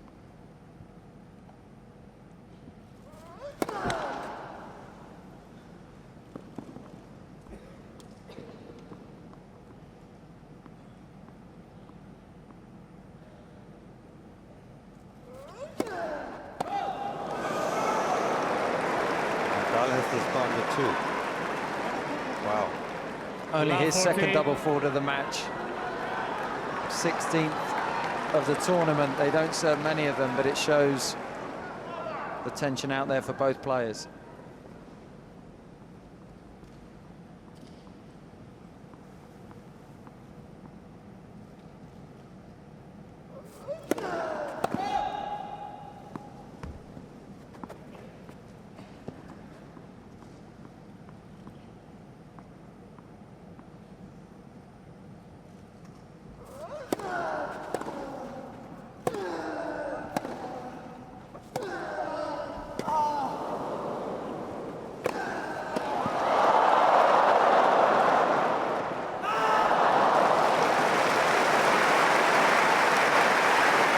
Not by much.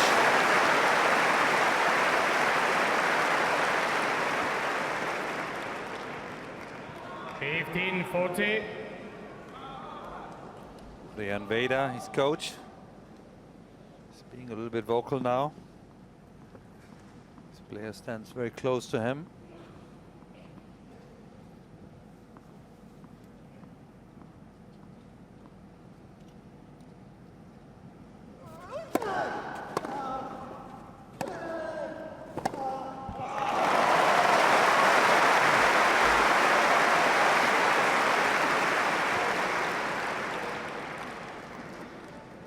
30-40. Djokovic has only taken 3 of 15 break points, and when you've had those opportunities, it's not always easy.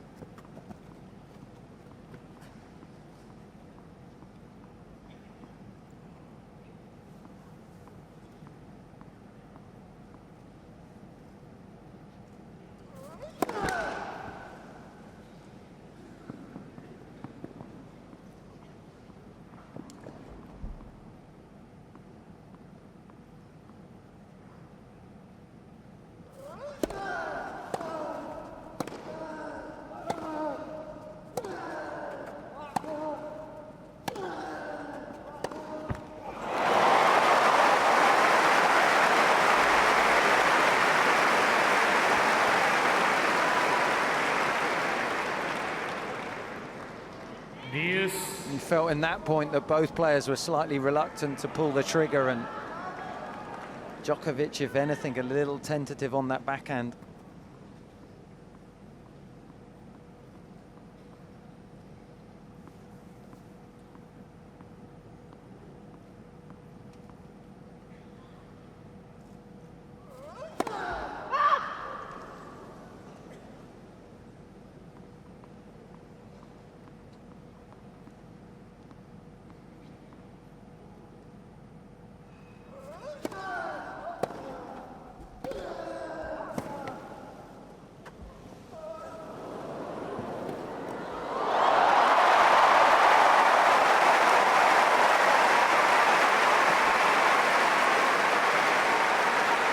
Well, Djokovic would want this pass back. Anything down the line was good. Nadal was wise to the cross court. When Nadal's played that drop shot, Djokovic has gone cross court a lot of the time, and I think Nadal was able to pick that one.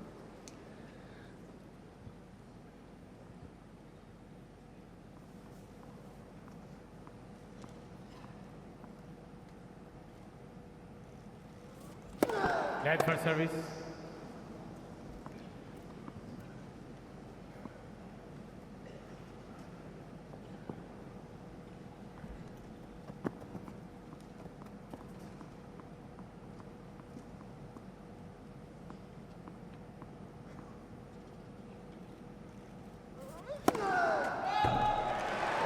Mr. Nadal challenge the call, right service line, ball was called out. Give it a good one on that first serve. It's in. That is 5 straight points for Rafa Nadal. What a hold. It brings him the 4th set. We're going 5 sets. And everyone in here absolutely, well, not everybody, but a lot of people delighted to see a decider.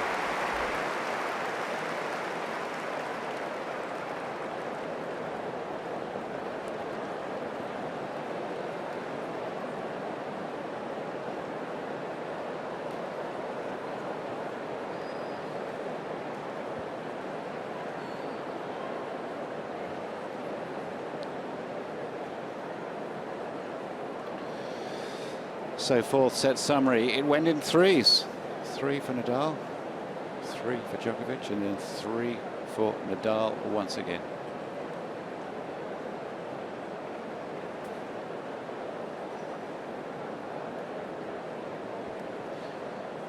A reminder that this is the Women's Day, Women's final day at the Championships. Everybody looking forward very much to seeing Serena Williams and Angelique Kerber, who's certainly not afraid of Williams.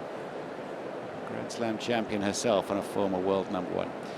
Their contest is next here at centre court.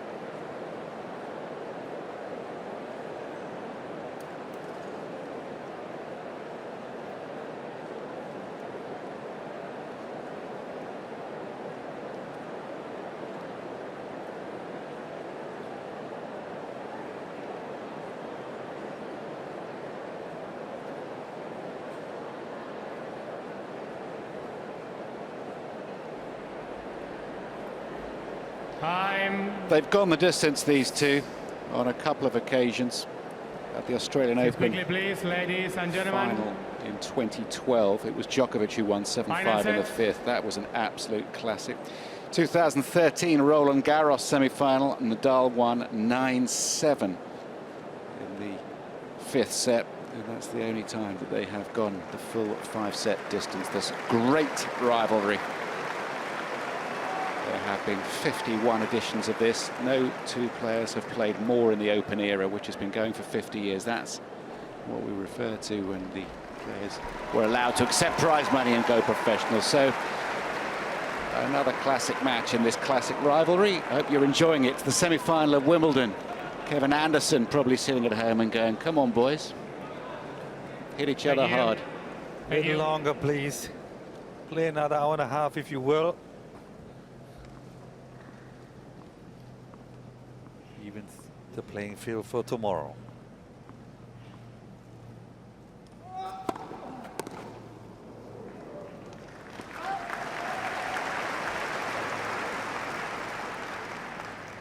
These two giants of the game play if 5-setter was to be expected in a way.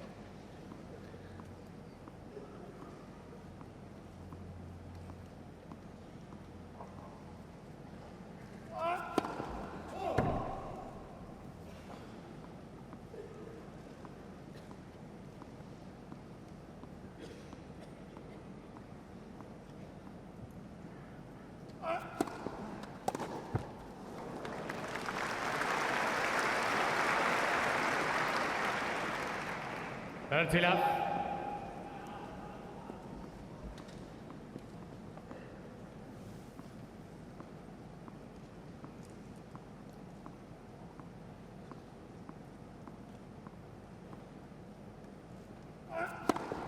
Untitled.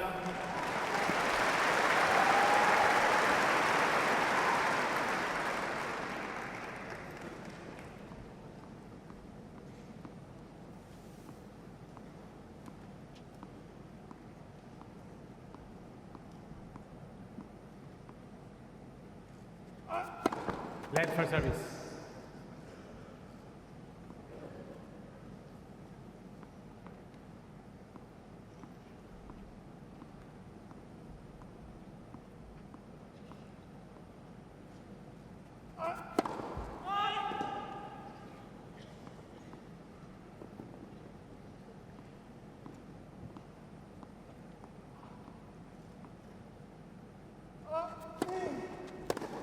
Game Djokovic.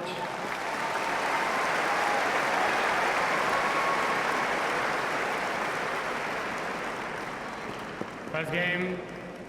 Just after 2 o'clock, so 6 minutes after the women's final was supposed to start. So their wait goes on. We're under the roof here. That women's final will be an outdoor match. And this one being enjoyed on Henman Hill, as the women's final will be a little bit later on. Welcome, everybody. 3 hours and 50 minutes in total for this men's semi-final between Djokovic and Nadal. 5 minutes short of 3 hours for the final set in yesterday's semi-final. Kevin Anderson beating John Isner. 175 minutes for the final set. 50 games in total. So he's going to be exhausted. And if this does go longer, then it could certainly hamper their efforts in tomorrow's final. They're both so fit, though. Can be quite wearing coming back on the resumption. This was supposed to be a day off of recuperation and rehabilitation. I think physically they'll be fine, but emotionally, mentally they'll be a little bit drained, because this day off is important to calm your nerves a little bit and just get ready for another day. They are human after all, even though sometimes they play like superheroes.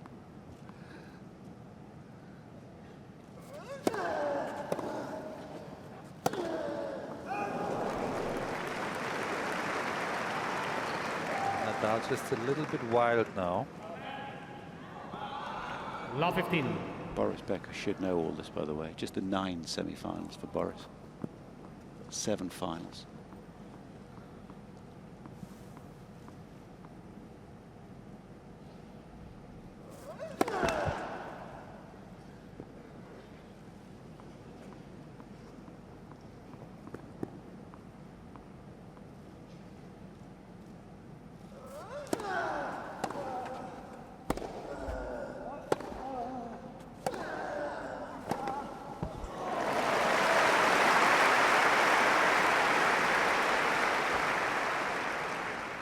So 13 15 all. Wimbledon semi-finals between us in the commentary box.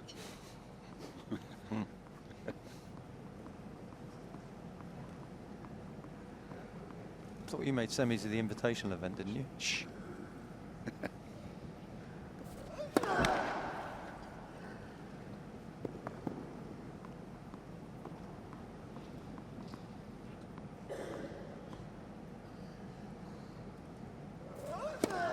Oh. 15-30. It's a little bit of balance for some reason now. Just the intensity dropped a little bit from Nadal. He's lost 6 of the first 7 points in this 5th set. He doesn't want to go down a breaker serve early.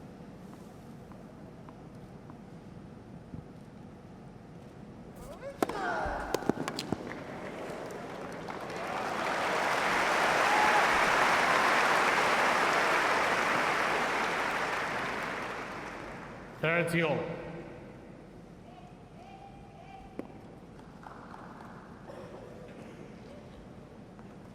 Both players know each other so well. It's their 52nd encounter.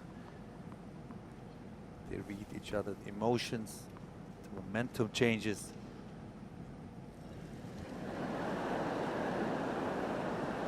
This butterfly keeps coming back. It's be part of the afternoon. Don't want to get swished by Rafa's racket.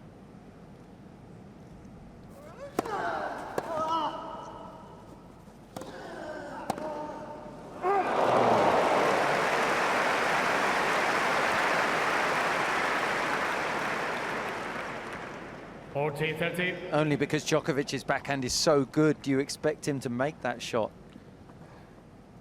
He was there.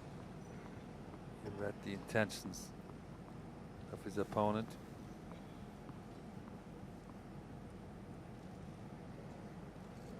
Game 9.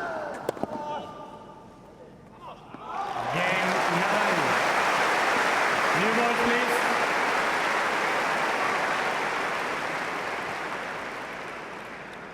One game all.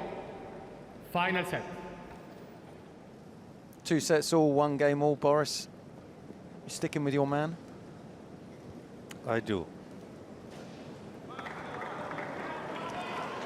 Which is the right decision, but do you believe he's going to win?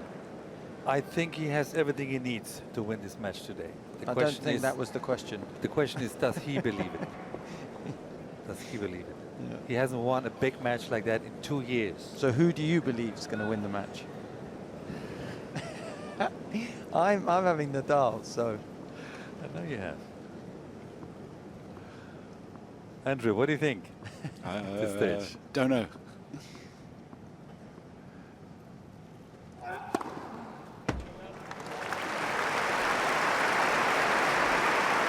I do know that the winner of this is going to be such a heavy favourite for the final. Just both players will be feeling that weight, won't they, on their shoulders, and loving it.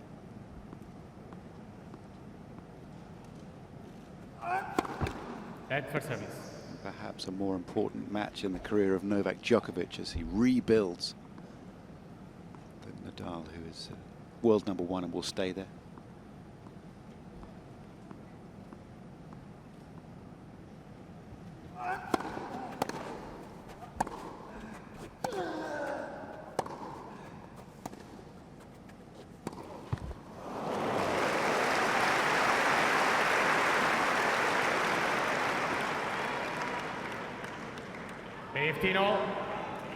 I think the intention is good there for Djokovic to come forward, but I think when you've got such a good topspin backhand, I'm not sure the slice has the penetration to put Nadal under pressure.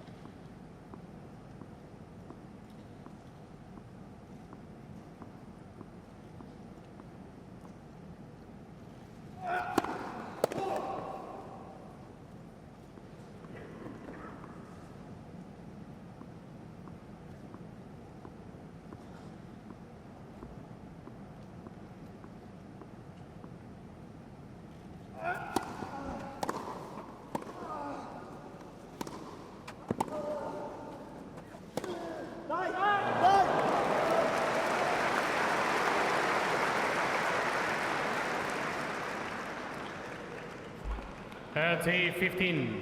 The intention's clear from Nadal. When he's getting anything short, whether it's on second serve or a forehand, he's looking to attack.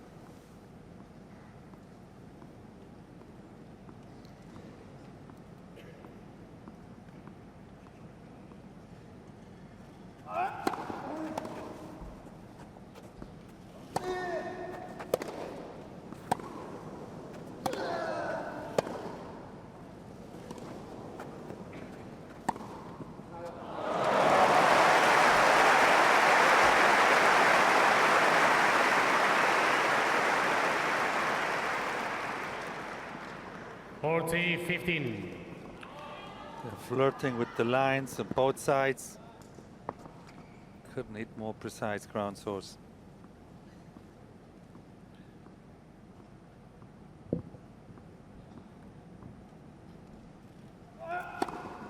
Game. Djokovic.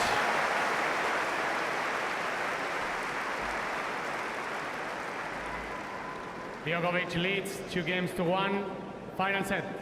Talk about the records of these players. Talk about the ages as well. Boris, everyone getting older now. 43 players in the 128 men's draw, 30 years of age or over. All 4 semi-finalists, 30 or over. It's for the first time in the Open era. It's physical conditioning and training. It all makes such a difference now. And Djokovic is the youngest of the quartet, so they could go on for many years. I think it's the sign of the times, with all the regeneration possibilities, better medical help, larger team that improves the physicality of these players. You know, nowadays you were called older, 28, 29, but thankfully that's no longer the case. What age did you hang the racket up? I was 32. You were 32, Yeah. Tim? I was 33. And was that about the right time? No, at 28 I got off on a job and my wife was expecting. I wasn't winning matches. You guys were good. Everybody's circumstances are so different, but Novak refinding the fire to go out there and compete in these marathon matches against his fellow champions. It's one of the joys of the year. Nobody was sure whether he would come back. We shouldn't forget Nadal has taken his time off through injuries. He hasn't played a full year in a while.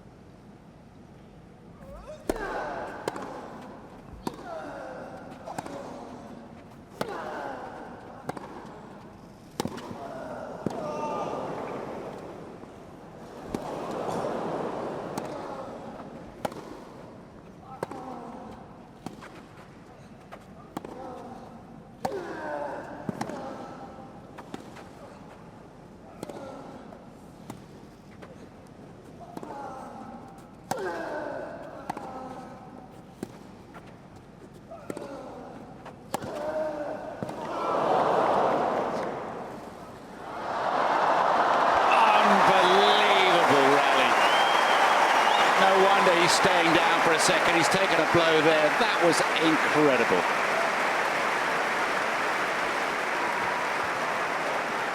Very rare that you get to see Novak Djokovic genuinely panting. You can understand why. He had to recover so many times. There was a terrible bounce that Nadal had to deal with on his own baseline. His footwork brilliant. And I think that's 10 for 10 after a drop shot on the forehand side for Nadal. He gets such reward for that.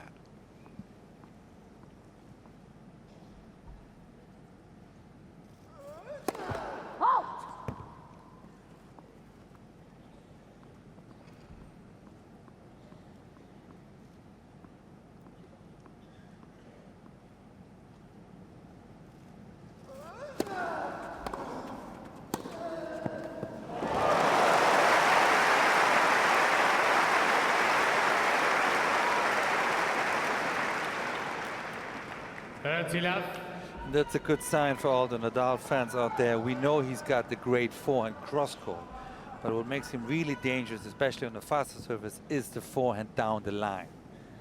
And that's working well now. On the other side, you see Djokovic still struggling with the first rally. 40 love. Still not physically fully recovered.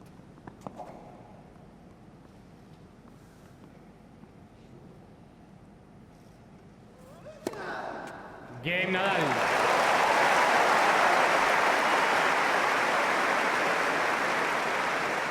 Well, it would be interesting to put the stopwatch on this one because Novak will take his time here. 2 games all. See, recovers. Final That was set. an awesome first rally in that last game.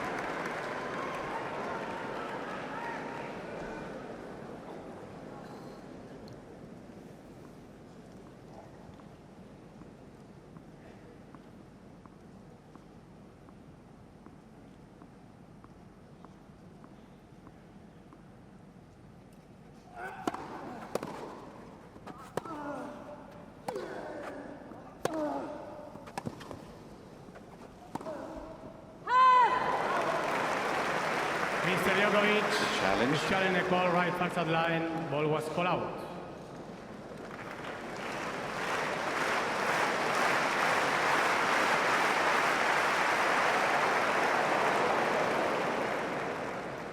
Lap 15. Mr. Djokovic has 2 challenges remaining.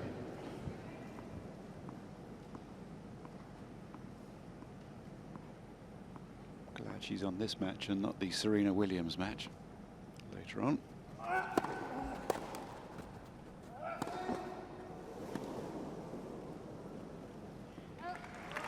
You'll remember Serena being disqualified from the US Open against Kim Clijsters. 15 all.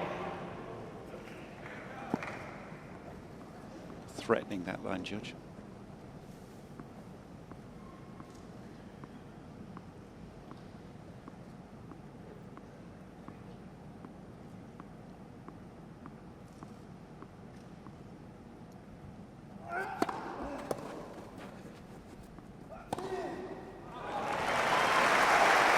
Djokovic is taking the initiative.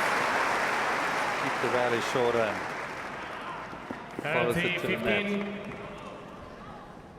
That's been the recipe for success for both players. Well, we're playing that game where we have to guess who's on our own forehead.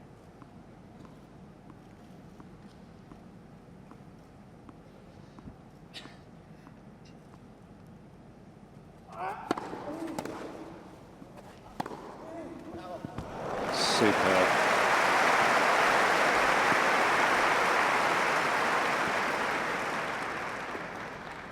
$40-15.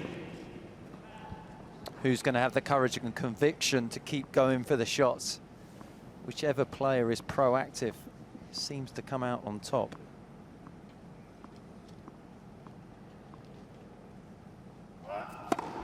Game Djokovic.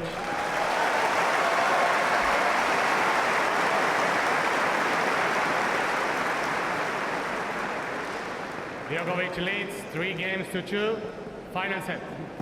One of the most impressive things about Novak Djokovic is that in the Federer-Nadal era, which is what it was before he arrived on the scene, he could so easily have settled Boris 4, 3, 4, 5 in the world. In fact, he closed out those years where Federer and Nadal were dominating everything. 2007, 8, 9 and 10 as number 3 in the world. And that would have been easy to settle, wouldn't it? But brilliant performer. Plenty of wealth, of course, but he didn't settle for that. I think the same argument could be made for Andy Murray and to a degree Stan Wawrinka, who kept on improving. But it was Djokovic who just pushed on and actually went past Federer and Nadal for quite some time. You know, that speaks for his character and his personality and this deep hunger of becoming the very best, of not stopping, of not leaving no stone unturned. But I think that goes for all great players. I think Federer is still playing because of Nadal. Nadal got better because of Federer. I put Murray in the equation there for a couple of years before he got injured. I think they feed off each other. That's so beautiful to see.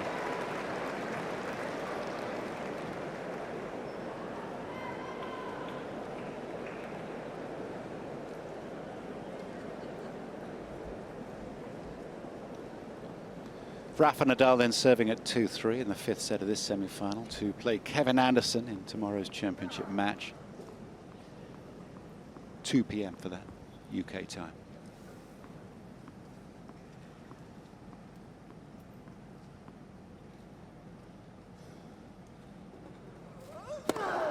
Fifteen love.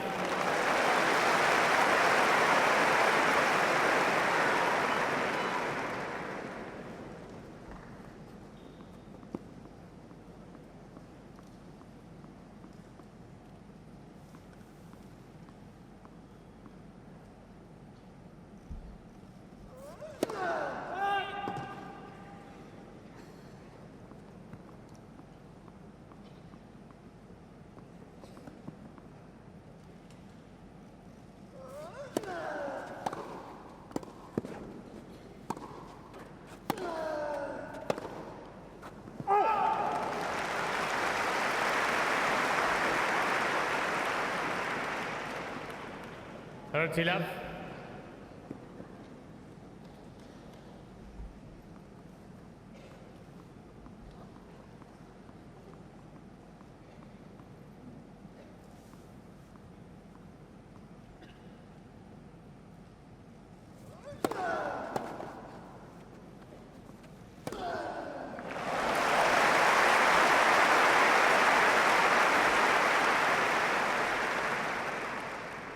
And it's the service from 40 both players I find extraordinary. Yesterday and today gives them a lot of free points.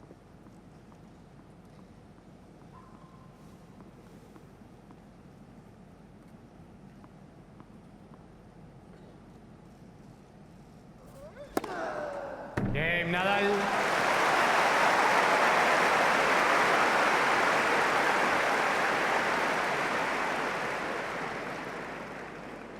Three games all.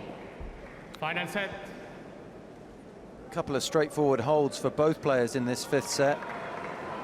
It's probably going to boil down to, as usual, who can create the opportunities and who can take them. And we look at break points in this match. Djokovic 3 of 16. Nadal 4 of 6.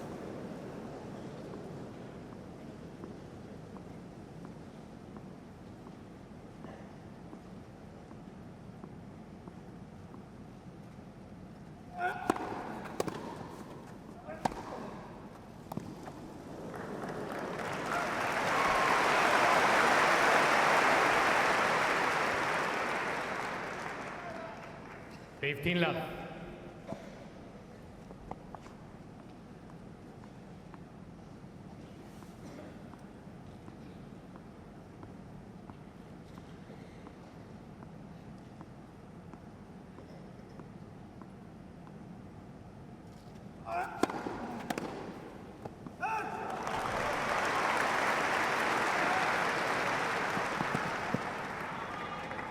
Thirty love.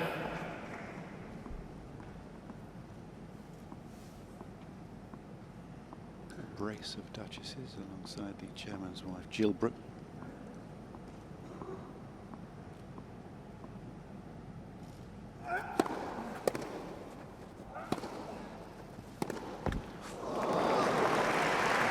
And this beautiful game called tennis, with all the statistics we have and the science, proof, the points and 40 percentages, love. ultimately it's who makes the point when it matters most. And it's usually at the end of every match.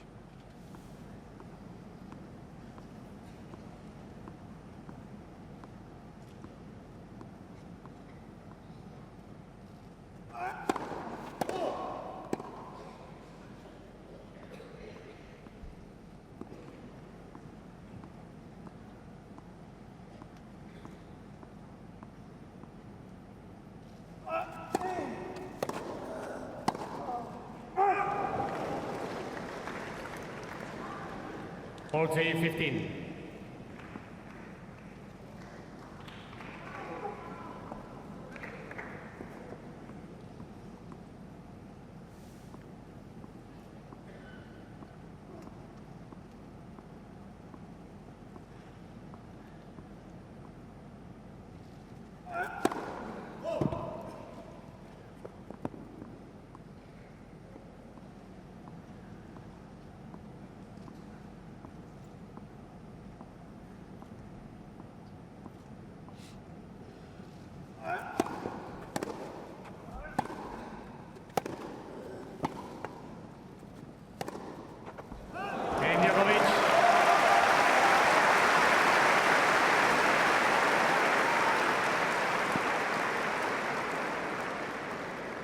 Djokovic leads 4-3, final set. It's a set and a half since the resumption of this men's semi-final. 4-3 in the fifth set now.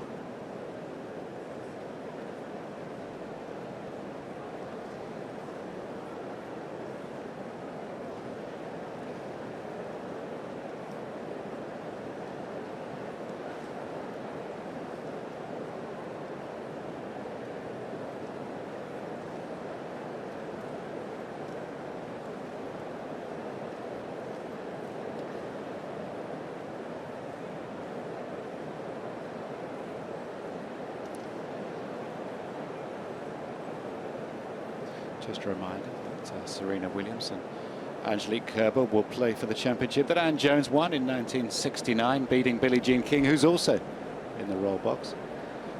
A little bit later on, Virginia Wade in 77, Martina Navratilova 9 times.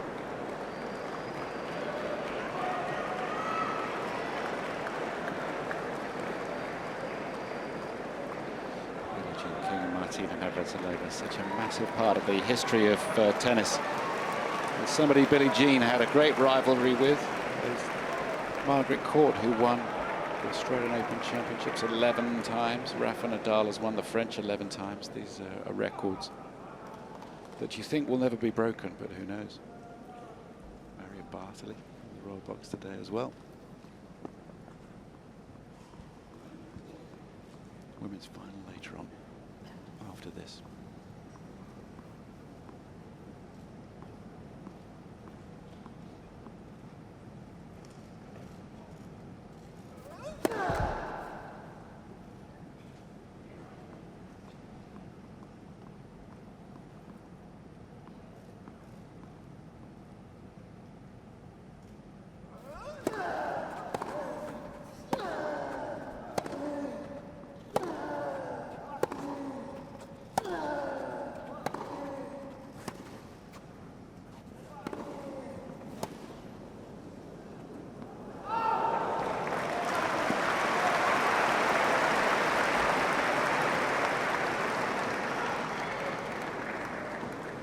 Love 15.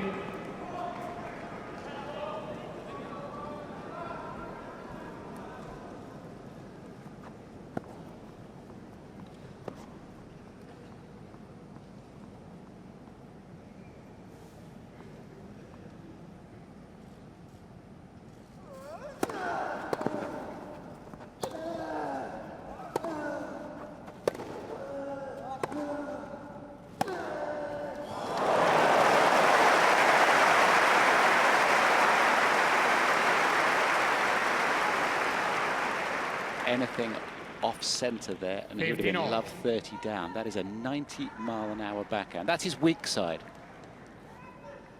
But that speaks very much for his conviction and his belief in his own abilities. After all, he's the #1 player in the world.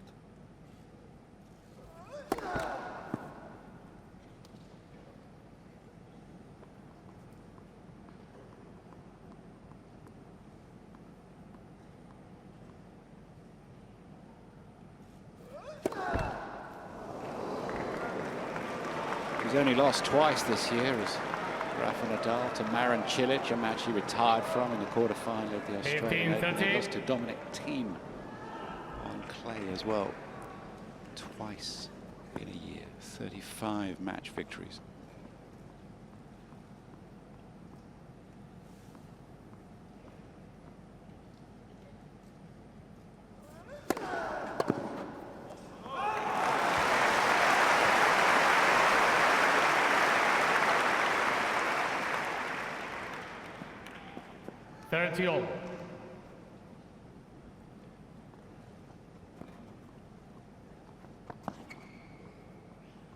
Seem very relaxed, considering their man is 3-4, 30-all, fifth set.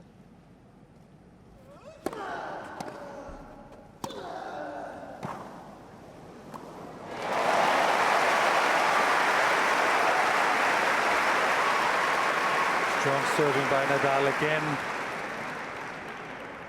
Sets up the points nicely, 40, and no 30. problem with that forehand volley.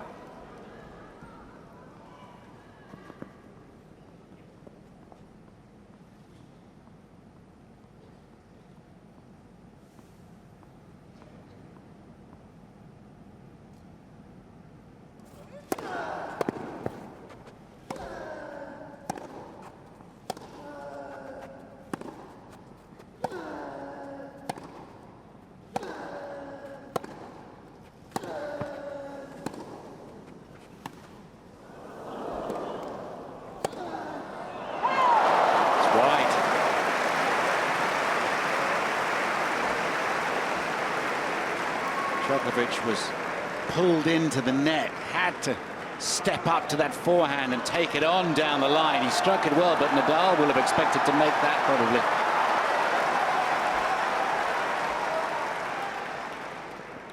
Deuce.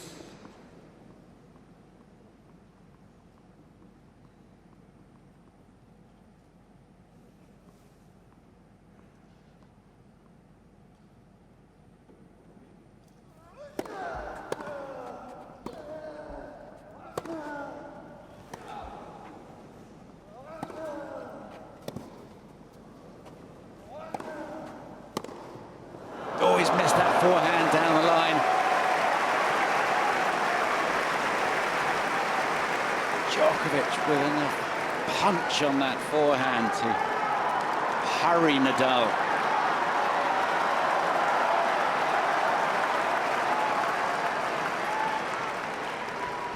Here's your break point, Advantage. Mr. Hammond. Djokovic. First one in the fifth.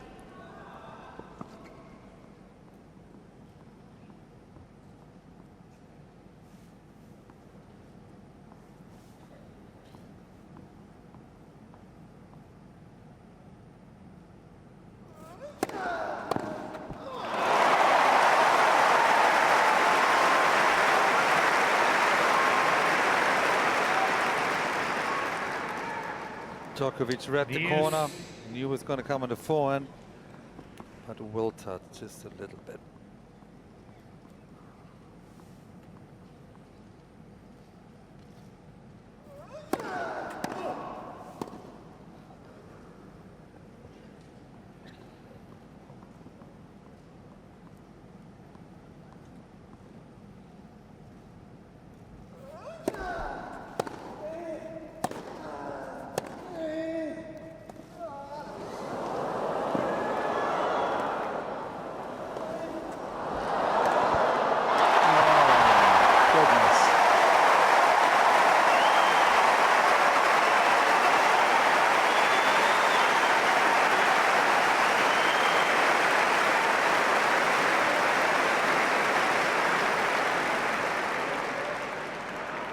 Advantage.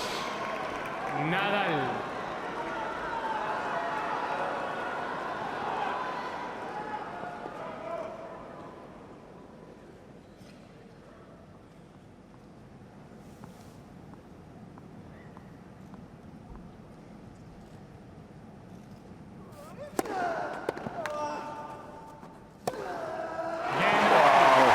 Sledgehammer Nadal.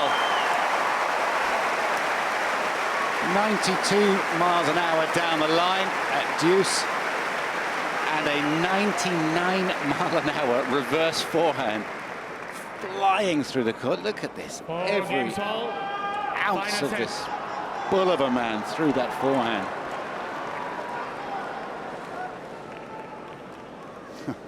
Had break point to be serving for the match at 5-3, and 3 points later he's serving at 4-all. Pressure back on Djokovic. Head for service.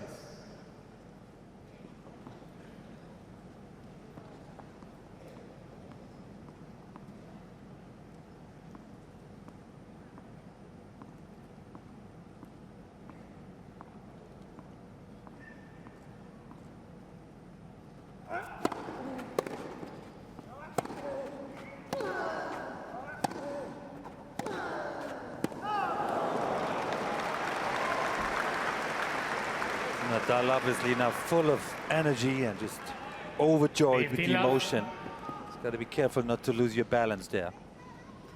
Well, Djokovic is playing it pretty cool right now.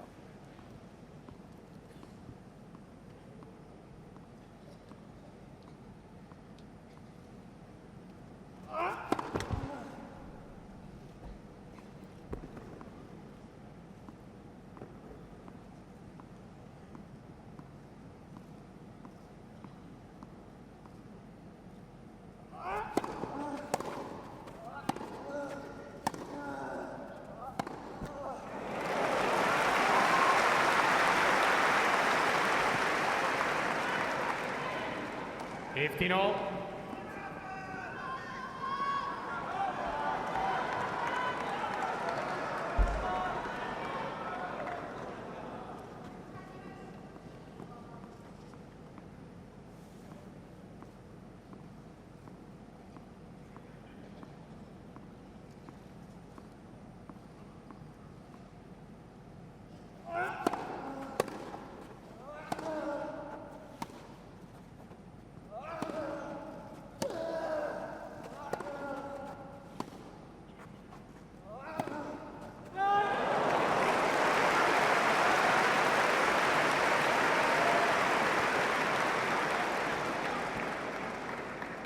15-30.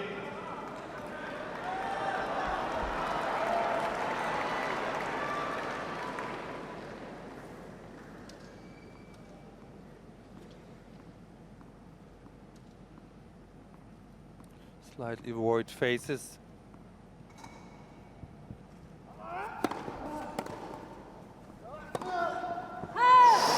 Dragged slightly wide. Credit Nadal. He was off, chasing to his backhand side. Nadal has earned himself 2 break points so soon after struggling on his own serve.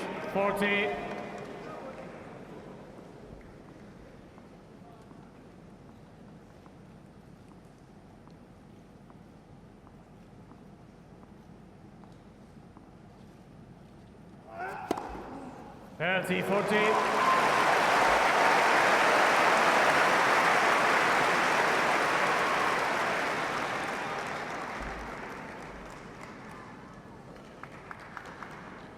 It's a lot of aces for Djokovic, but he needs another one.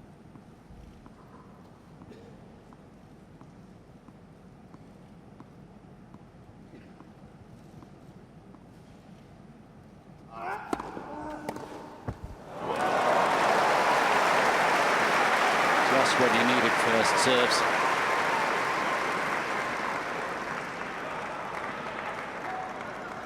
Deuce.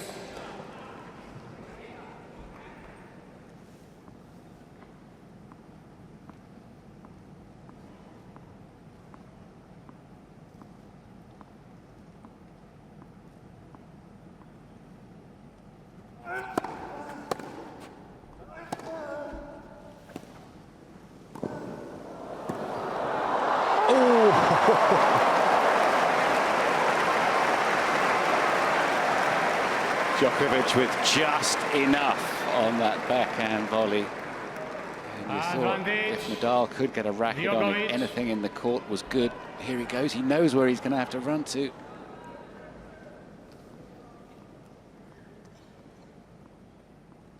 He can't believe it.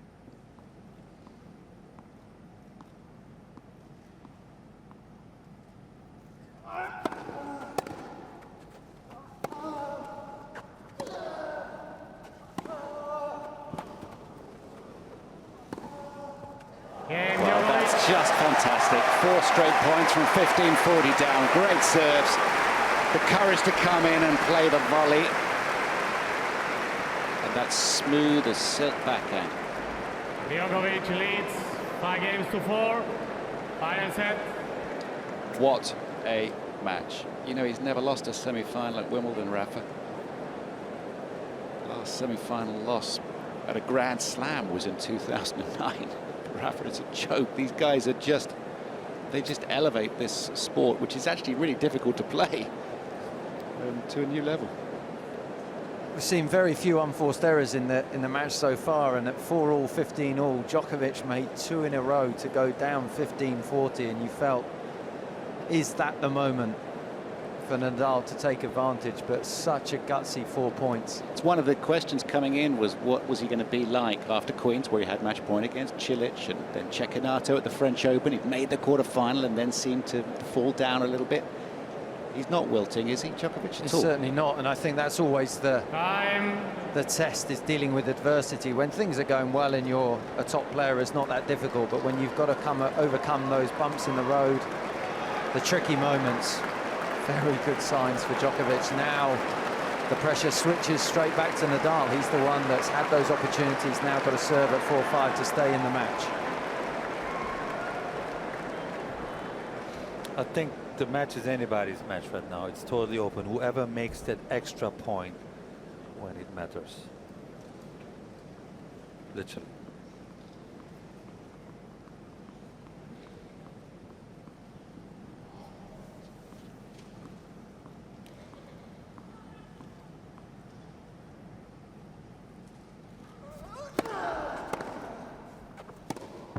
Oops.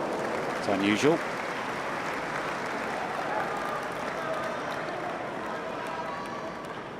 Love 15.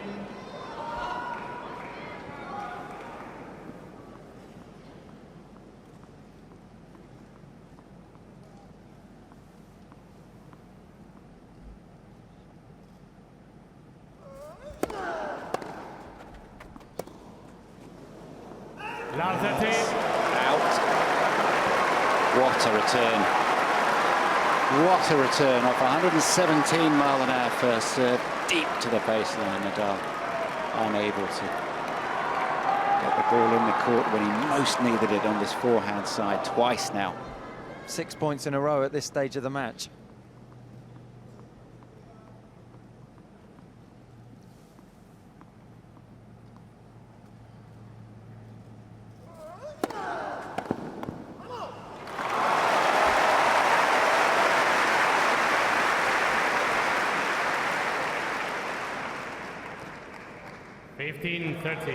Now it's Nadal's turn to come up with the serves when he needs them most.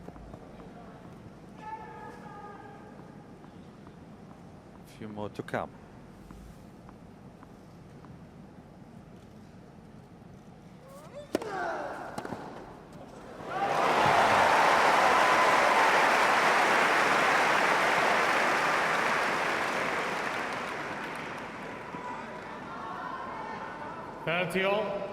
You can barely watch it anymore.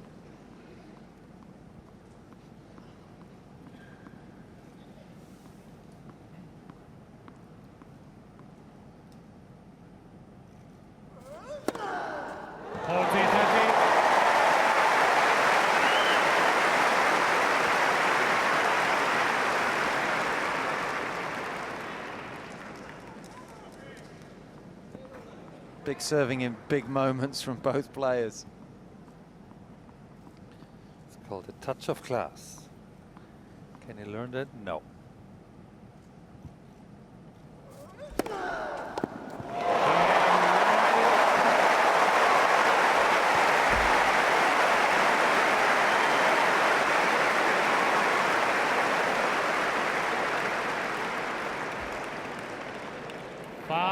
Games all. Was the greatest returner of all time able to get a ball back into play from love 30? I don't think he did. On the one backhand at 15-30, he had a hit at it, but it was still after first serve and Nadal. So thank you. Bring out the best in each other when it's crunch time. Wonderful to watch.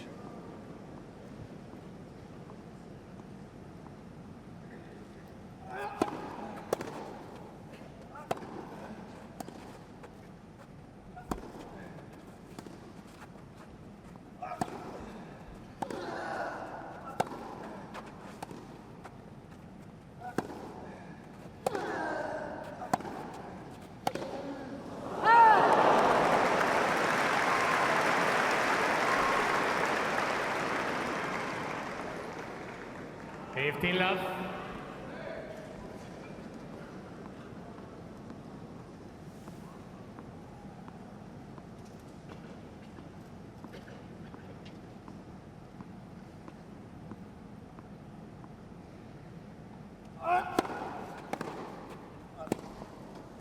Mr. Djokovic is challenging the call right base.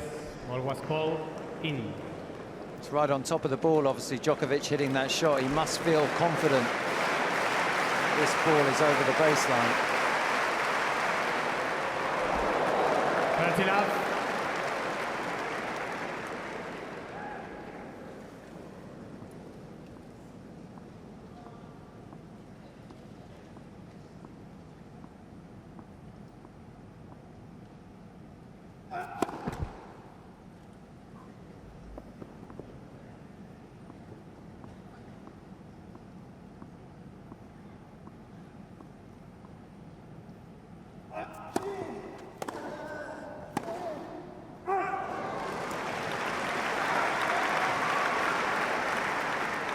Good return by 30-15. Nadal, really stepping in behind the second server, Djokovic.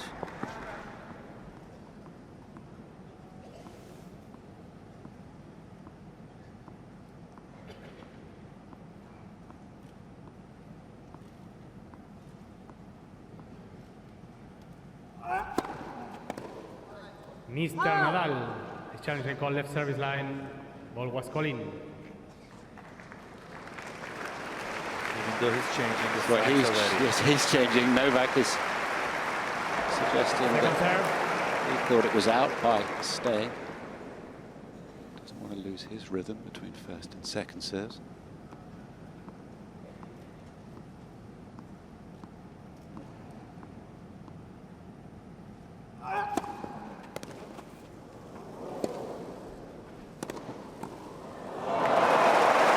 Nadal did well to make that return. It stopped on the line, the serve. Got quite a lot of frame on it. Managed to 15. get it back over the net.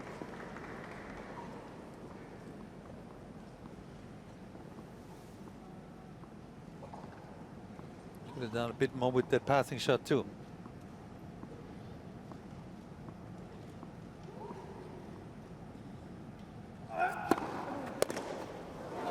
And Djokovic. Heavy serving once again. 6-5 Djokovic. Men's semi-final. Women's final to come here on centre court. Djokovic leads 6-5. Final set.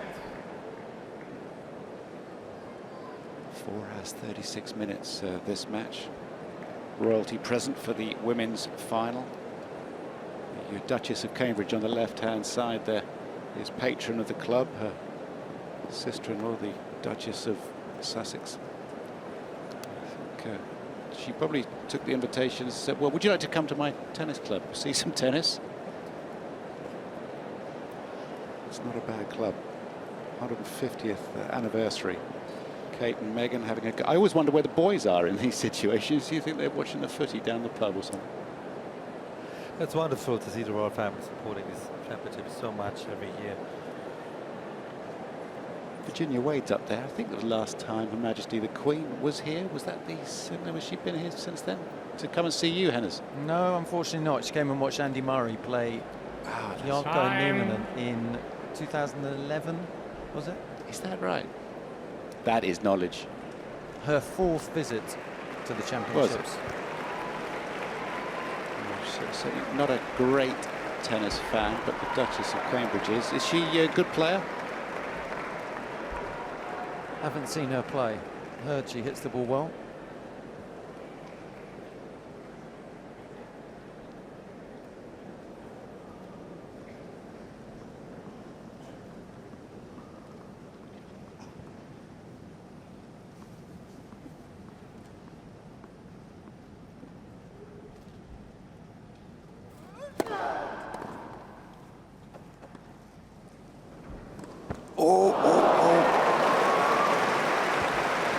Is there such a thing as too easy at this point? 15 love. We haven't said too often that there were poor shots consecutively. A bad drop shot from Nadal and even worse shot from Djokovic.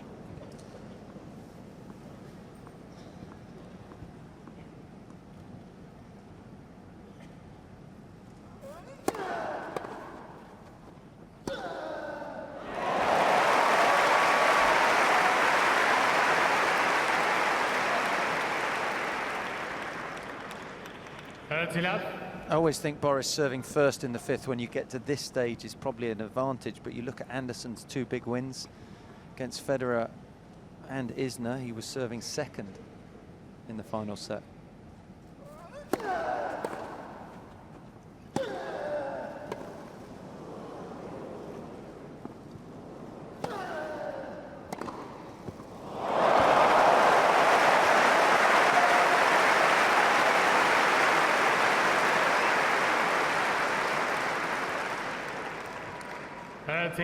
I still think it's an advantage serving first, because the worst thing that happens is a break point. But when you have to catch up, it's match point.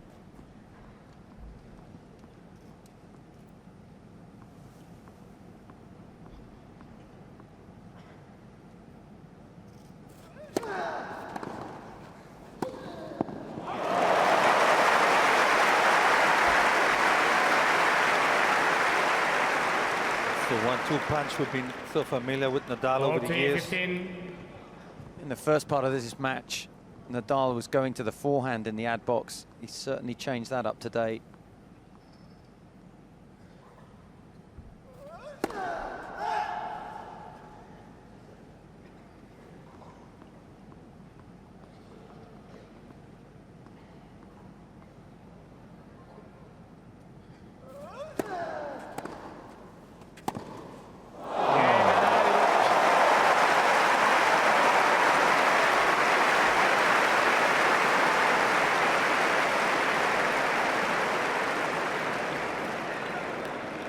6 games all.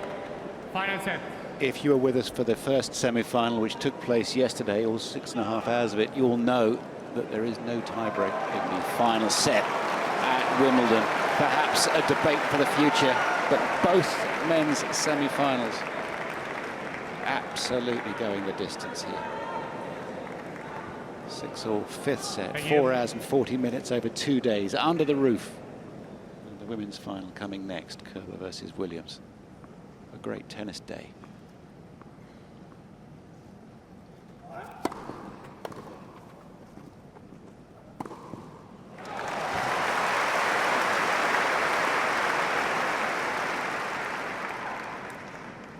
Love.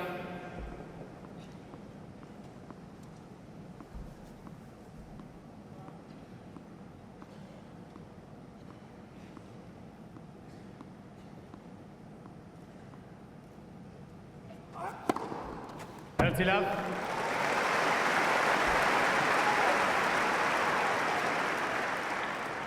The serve by both pairs is still going strong.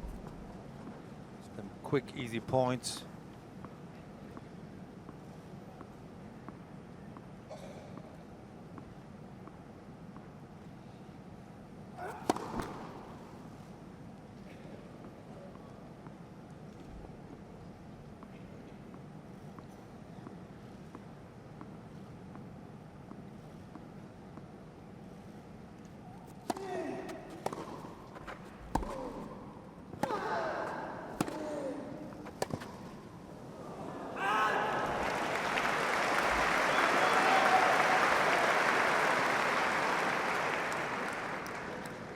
Love.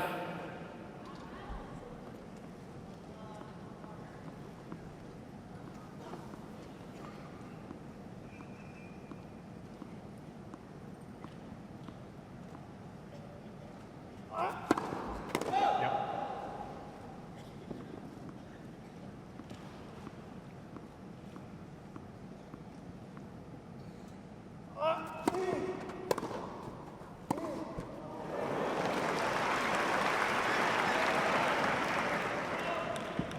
15.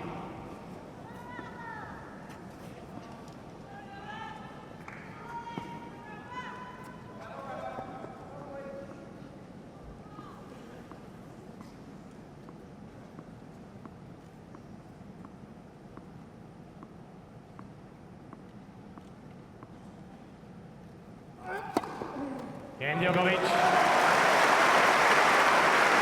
22nd ace for this semi-final. For Novak Djokovic, 7-6, final set. Djokovic leads 7 games to 6, final set.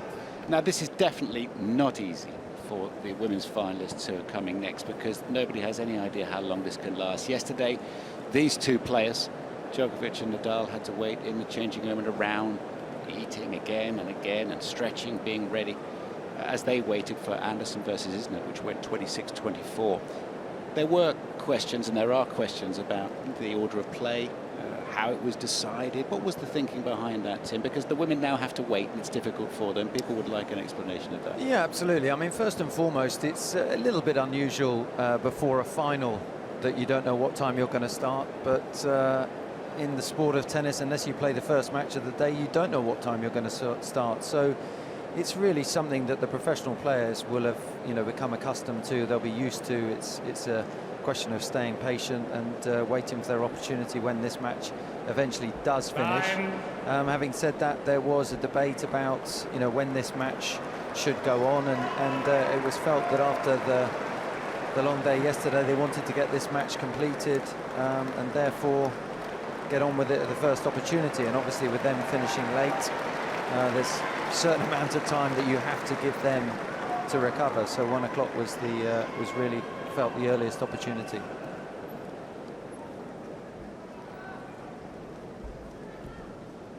Nadal serving once again to stay in the semi-final. 3 o'clock on this Saturday afternoon. 4 hours and 44 minutes of play over 2 days for these two champion players.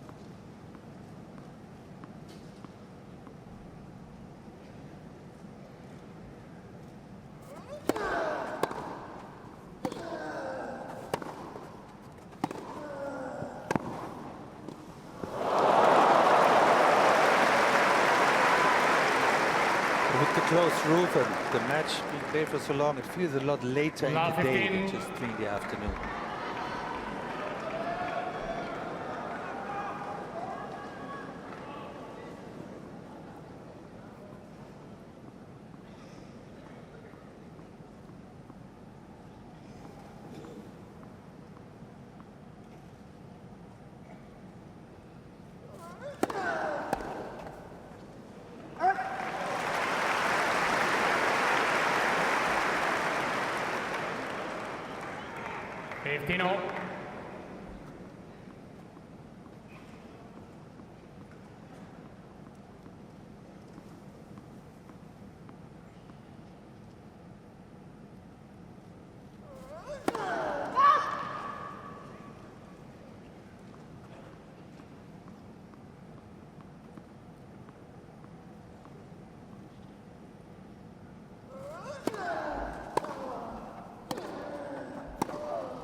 Depth from Djokovic, the Serbian with the courage to strike through the ball. He's such belief in his technique, of course. And that's for me is the story of the match.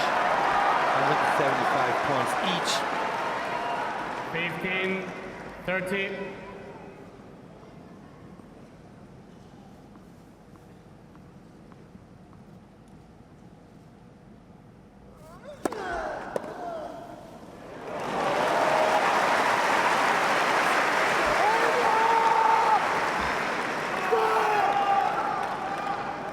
Bit wound up. 30-all.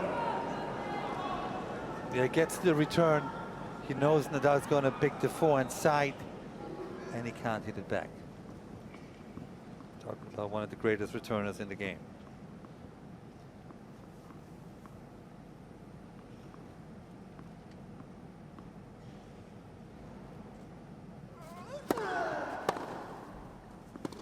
That's not going to please him either. It's another forehand miss. Body serve. Something you talked a lot about yesterday, Boris, was using that body serve. Djokovic is so good at reacting both ways, lunging to the forehand or to the backhand. Sometimes to tie him up is an effective serve. Well,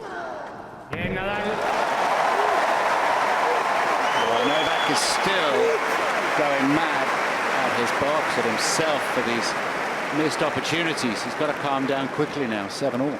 And of course Nadal can hear that. He knows his opponent is games very all, frustrated. You feel the pressure increasing. You can smell blood.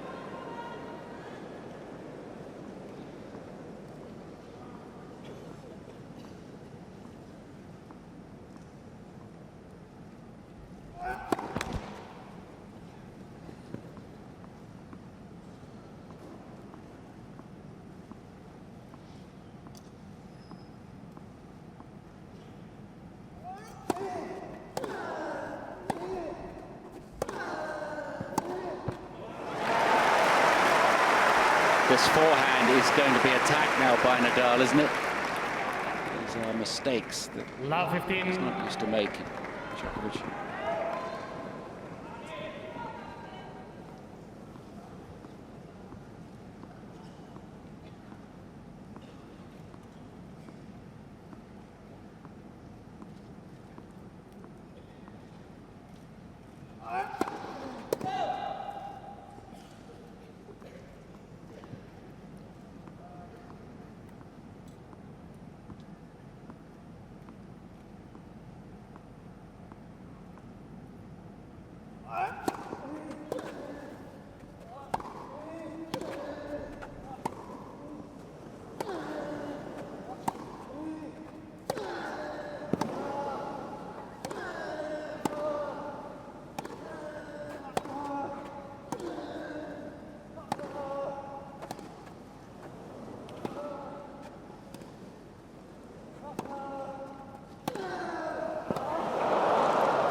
From Djokovic.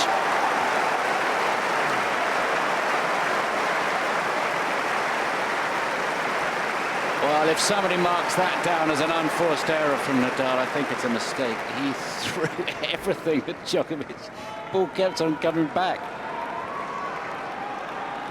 Just deep enough to ask a difficult question. And that snaps a losing streak of a few points for Djokovic. Oof. He's on a tightrope right now.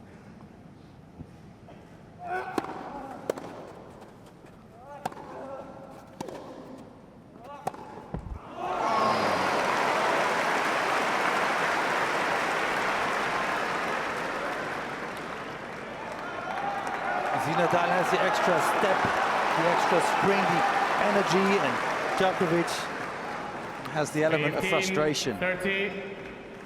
Definitely looking a little tense all of a sudden.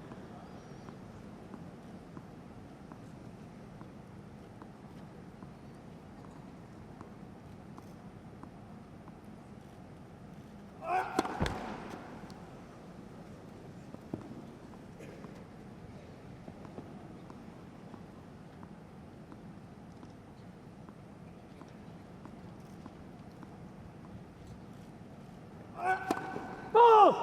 15-14.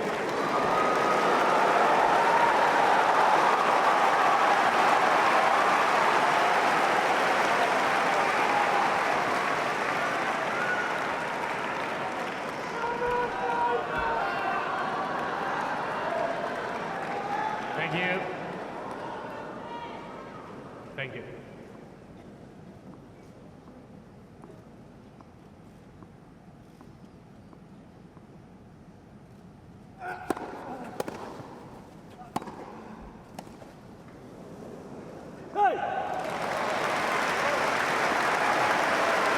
Found the first serve when he needed it.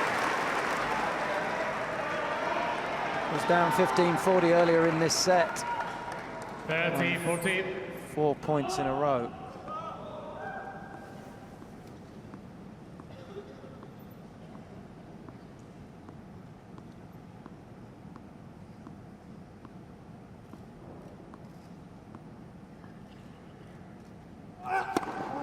Deuce.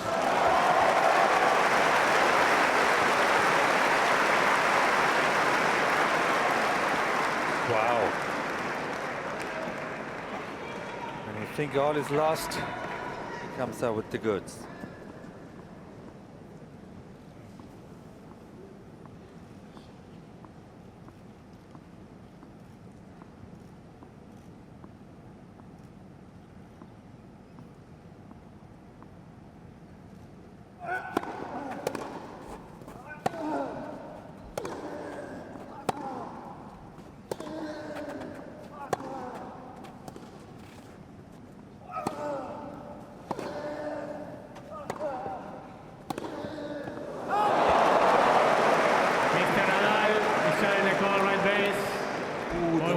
Opening for Rafa. The forward corner was free. But he hasn't missed it yet, Boris.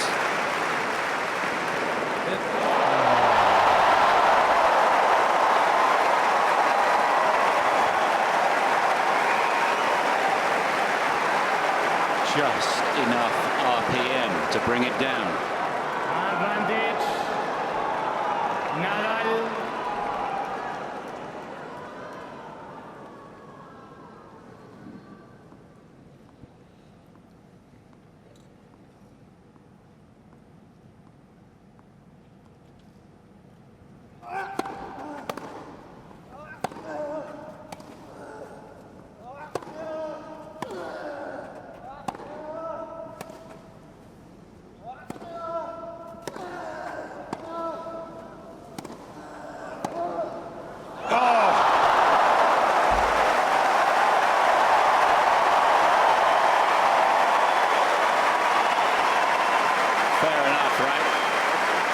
After a point like that, it's for both. Nadal's movement was electrifying in that point. He took this backhand on and said, pass me if you can on this point. It's a biggie. Yes. And Djokovic responded. This is wonderful. 7-all, fifth set. Juice.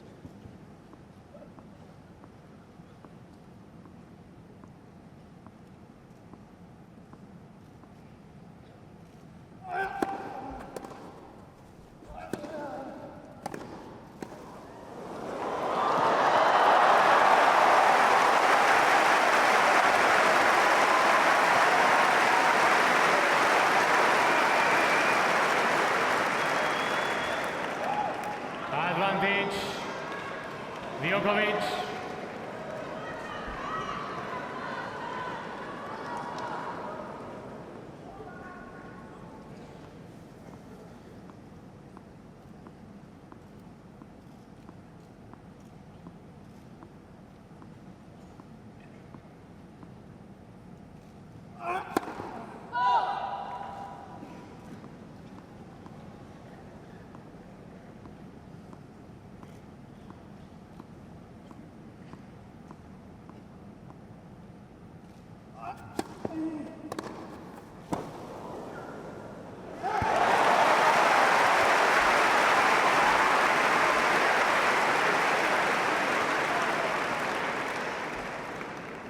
Yes.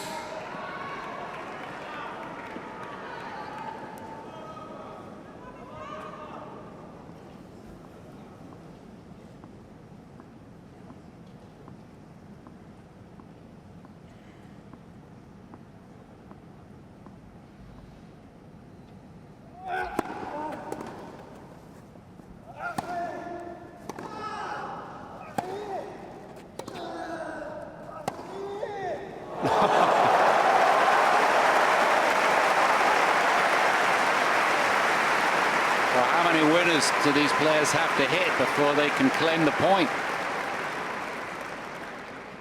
Advantage, Djokovic. Backhand down the line was magnificent. The cross court to back it up. The 138th winner between the two of them. Unbelievable, the quality. A few more to come.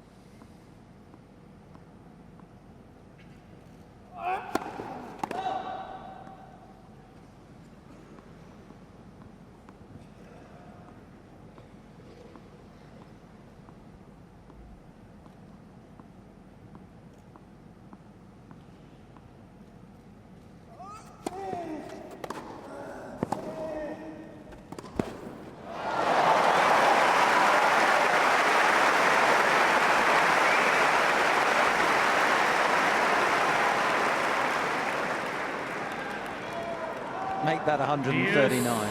Yeah, and I like the Nadal returns now. Whenever he's got a shortening, whenever the rally, he really steps in and goes for the win.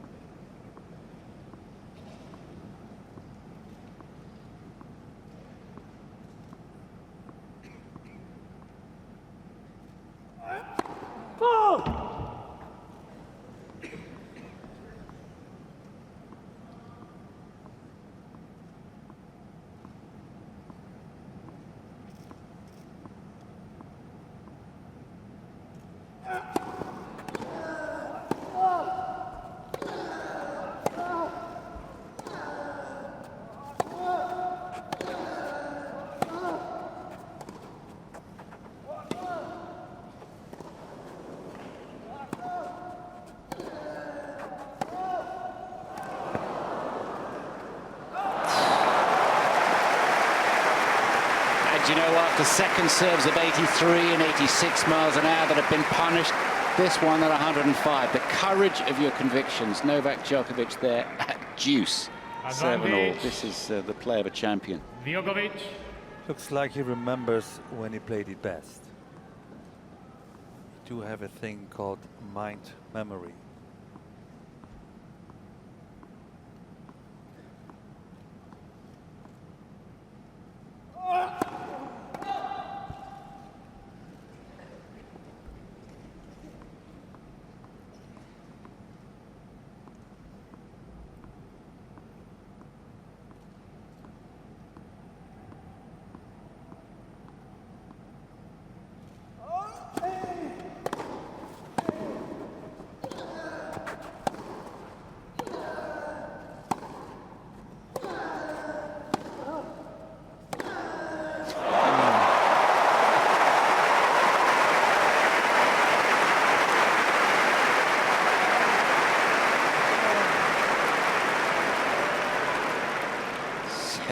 Winners each.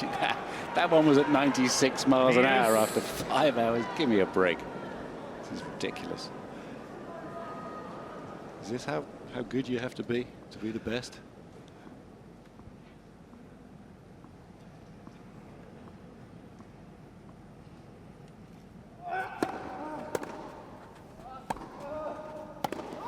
Ooh.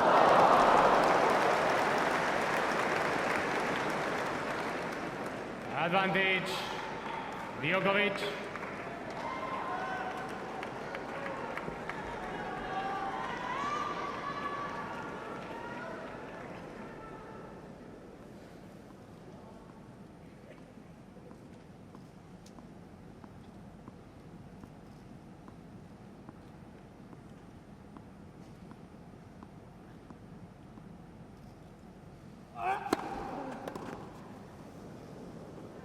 Wow, bravo, both players. What a superb game of tennis. 8-7 Djokovic after the hold. But to say it wasn't easy is an understatement. Djokovic leads 8-7. Final set. I mean, to think that he dropped out of the world's top 20 earlier on this year, the motivation or whatever was going on in his life, which we'll never know the full truth behind most likely, and it doesn't matter right now. His motivation wasn't there, his tennis wasn't there, and he's back. Yeah, and the elbow wasn't there either. I mean, he had a small incision done in February. Get rid of some of the problems he's had. He never details spoke about it, but who can blame him? So it takes a while until you get your confidence back in your body and in your strokes. And he started playing in March and in the Wells in Miami, and he lost both times first round and couldn't hit the ball over the net, and everybody that respected him worried a little bit. Where is he going? Changed his coaching staff, went back to his old mentor Marian Veda, and little by little in the clay court season he started to gain his confidence, won a couple of matches, and ever since he hit the grass in Queens he started playing real tennis. Nadal hit the grass on Henman Hill today for the women's final coming next. Kerber versus Williams. So much to look forward to there.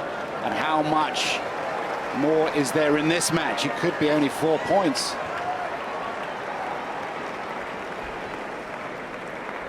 You wonder if that game at 7-all in the fifth was going to be the defining moment, the defining factor. Nadal again has to serve to stay in the match. Talk to you at 16-all. We'll see. 8-7 Djokovic. Final set of this Wimbledon semi-final.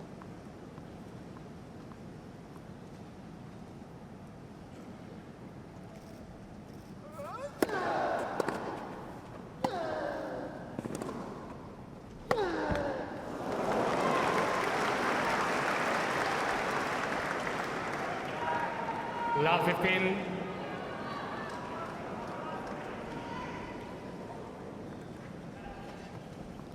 Very difficult to predict anything right now because it's so much in the moment.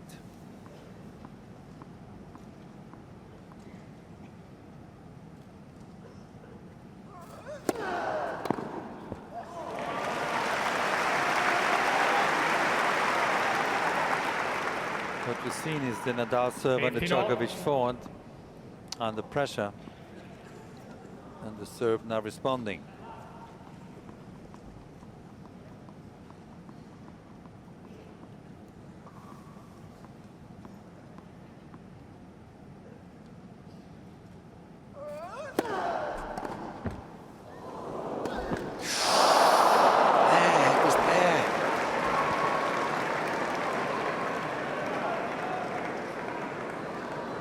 One of the very few occasions where it didn't need to be that good. Djokovic had gone the other way.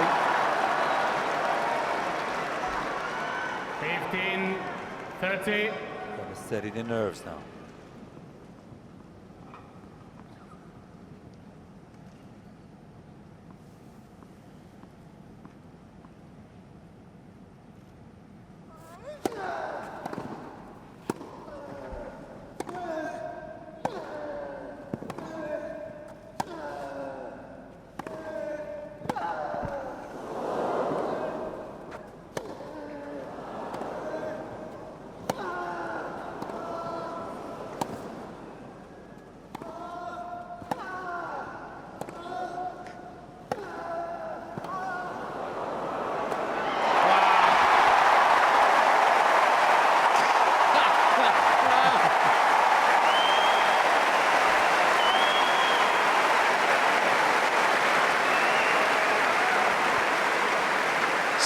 get the Rocky music out.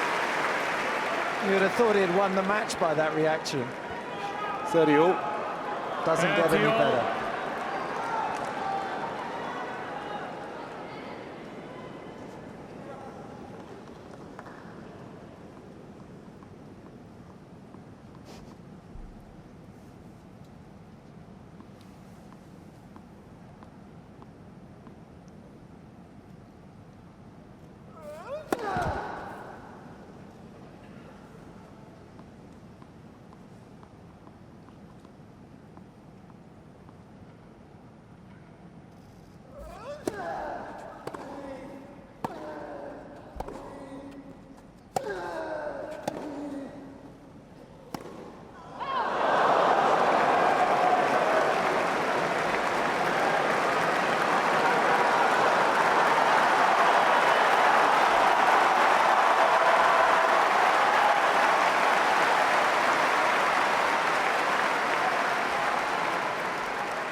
Penalty, 40.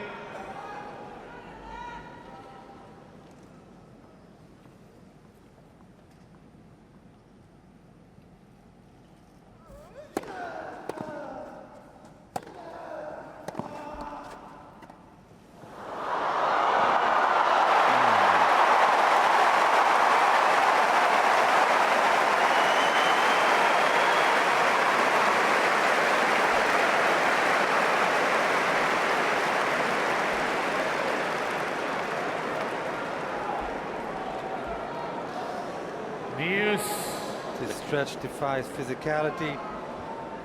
Nadal's been so successful with his drop shots throughout the whole match. Played another one on match point.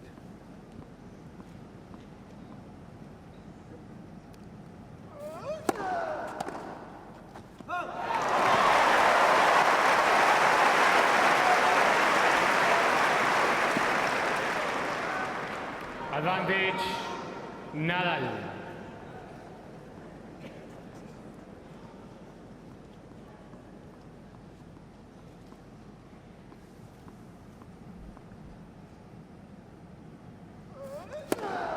Game Nadal.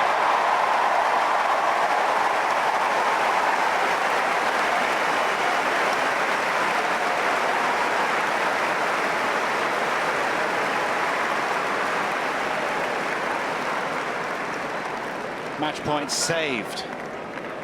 Hold of serve, 8-all final Game set. ball. Final set. Djokovic, who has won 8 of his last 9 5-set matches. So close to going through to another final. Led for service.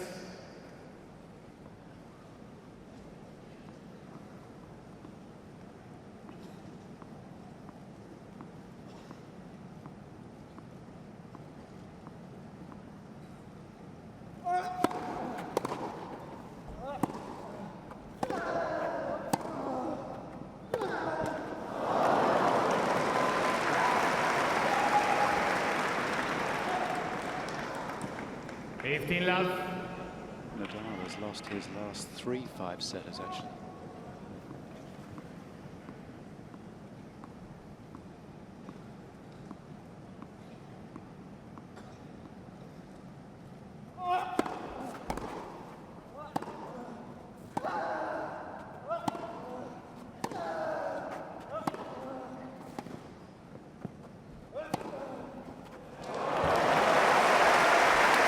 There's one man watching at home thinking, go on, play a bit longer.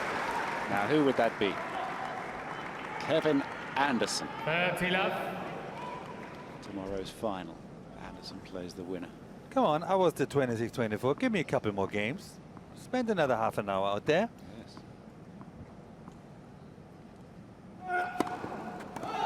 Long.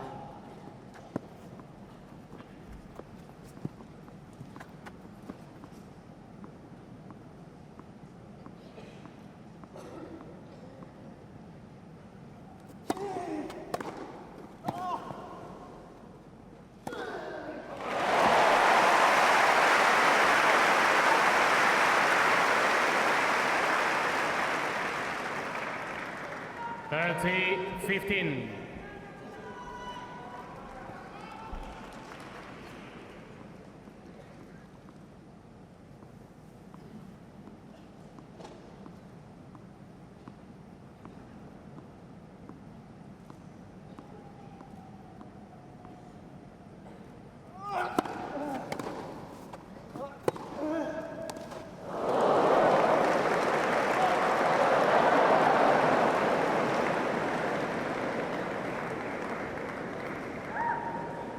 T15.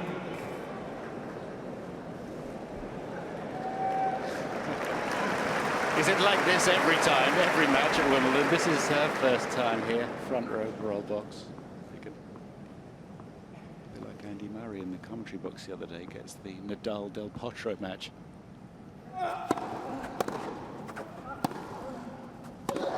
Game Djokovic. It's a gutsy hold of serve after the disappointment of having a match point and seeing it taken away. Djokovic leads 9-8. Final set.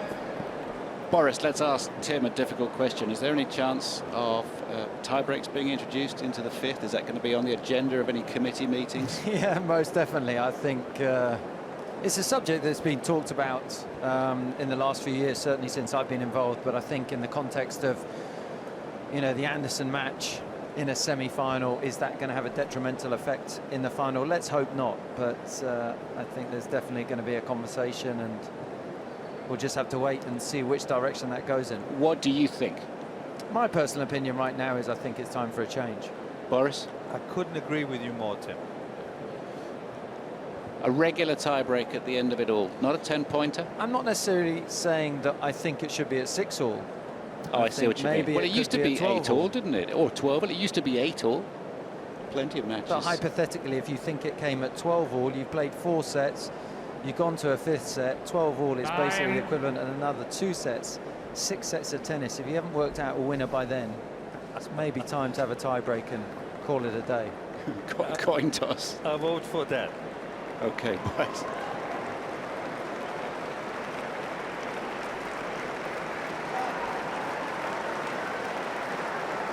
They've started at 1 o'clock, so they have another 2.5 hours.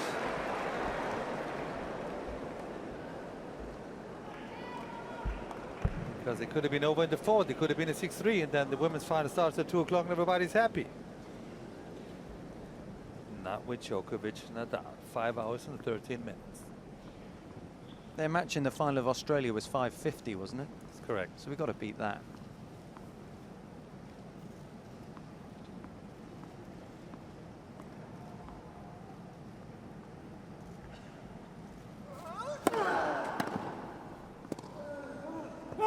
Now 15. This return is a powerful weapon in the arsenal of Novak Djokovic. Straight down the middle into the worn area where the server lands at the Nadal end.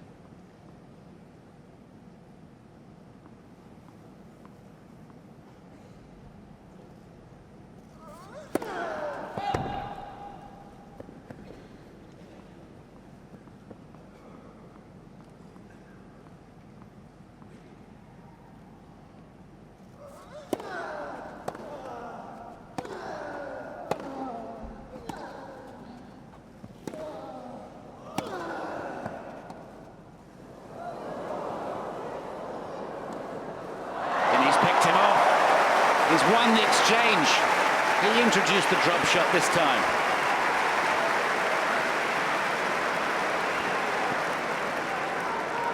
And again, the door is ajar.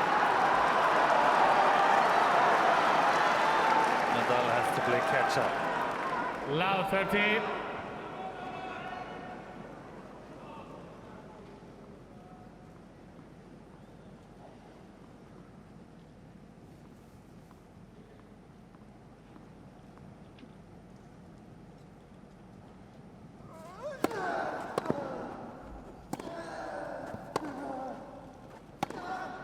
Oh, he's down. Go on. Oh.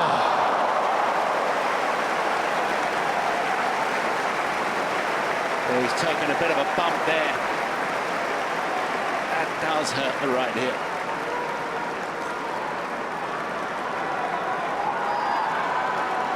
Ball in that right pocket too, because he got his first serve in. It's 3 match points for Novak Djokovic. Love 40.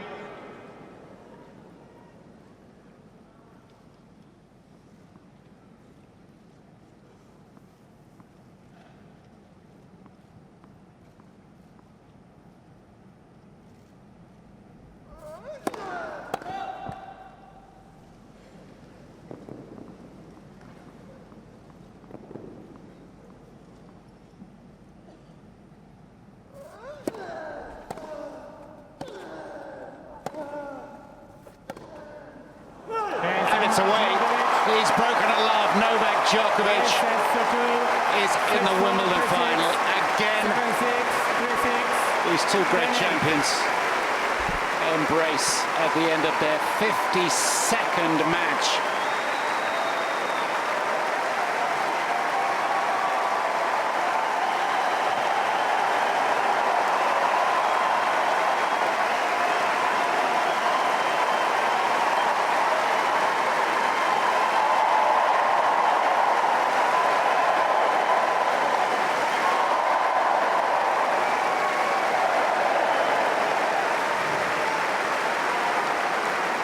Novak Djokovic reaches his 5th Wimbledon final. He's only ever lost one. You might remember that one in 2013, where he lost to Andy Murray. But he's back in after a 5-set classic.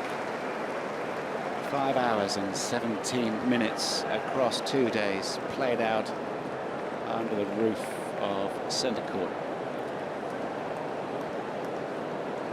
For Rafa Nadal, well, 100% effort again. A superb year. He retains the world #1 ranking. And he will now rest before the hard courts.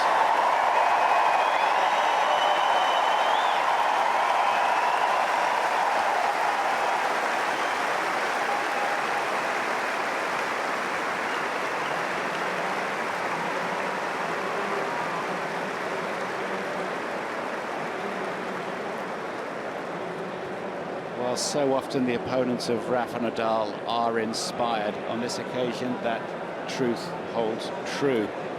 But this time, instead of a Lukasz Rozol or a Steve Darcy or Dustin Brown or somebody ranked a long way down, it's Novak Djokovic inspired, who now must do his recovery and some press and prepare himself for tomorrow afternoon's final against Kevin Anderson. Despite the length of this contest, Tim Henman, you would think that Novak Djokovic very heavily favoured to win that. Yes, I think so, given the matchup. Obviously, Anderson, one of the great servers, but Djokovic certainly the best returner I've ever seen, and as long as he can recover after a pretty intense couple of days out on centre court, I think he goes into that final tomorrow as the clear favourite. He has beaten Kevin Anderson on 5 occasions and lost just the once. Jelena Djokovic living every point.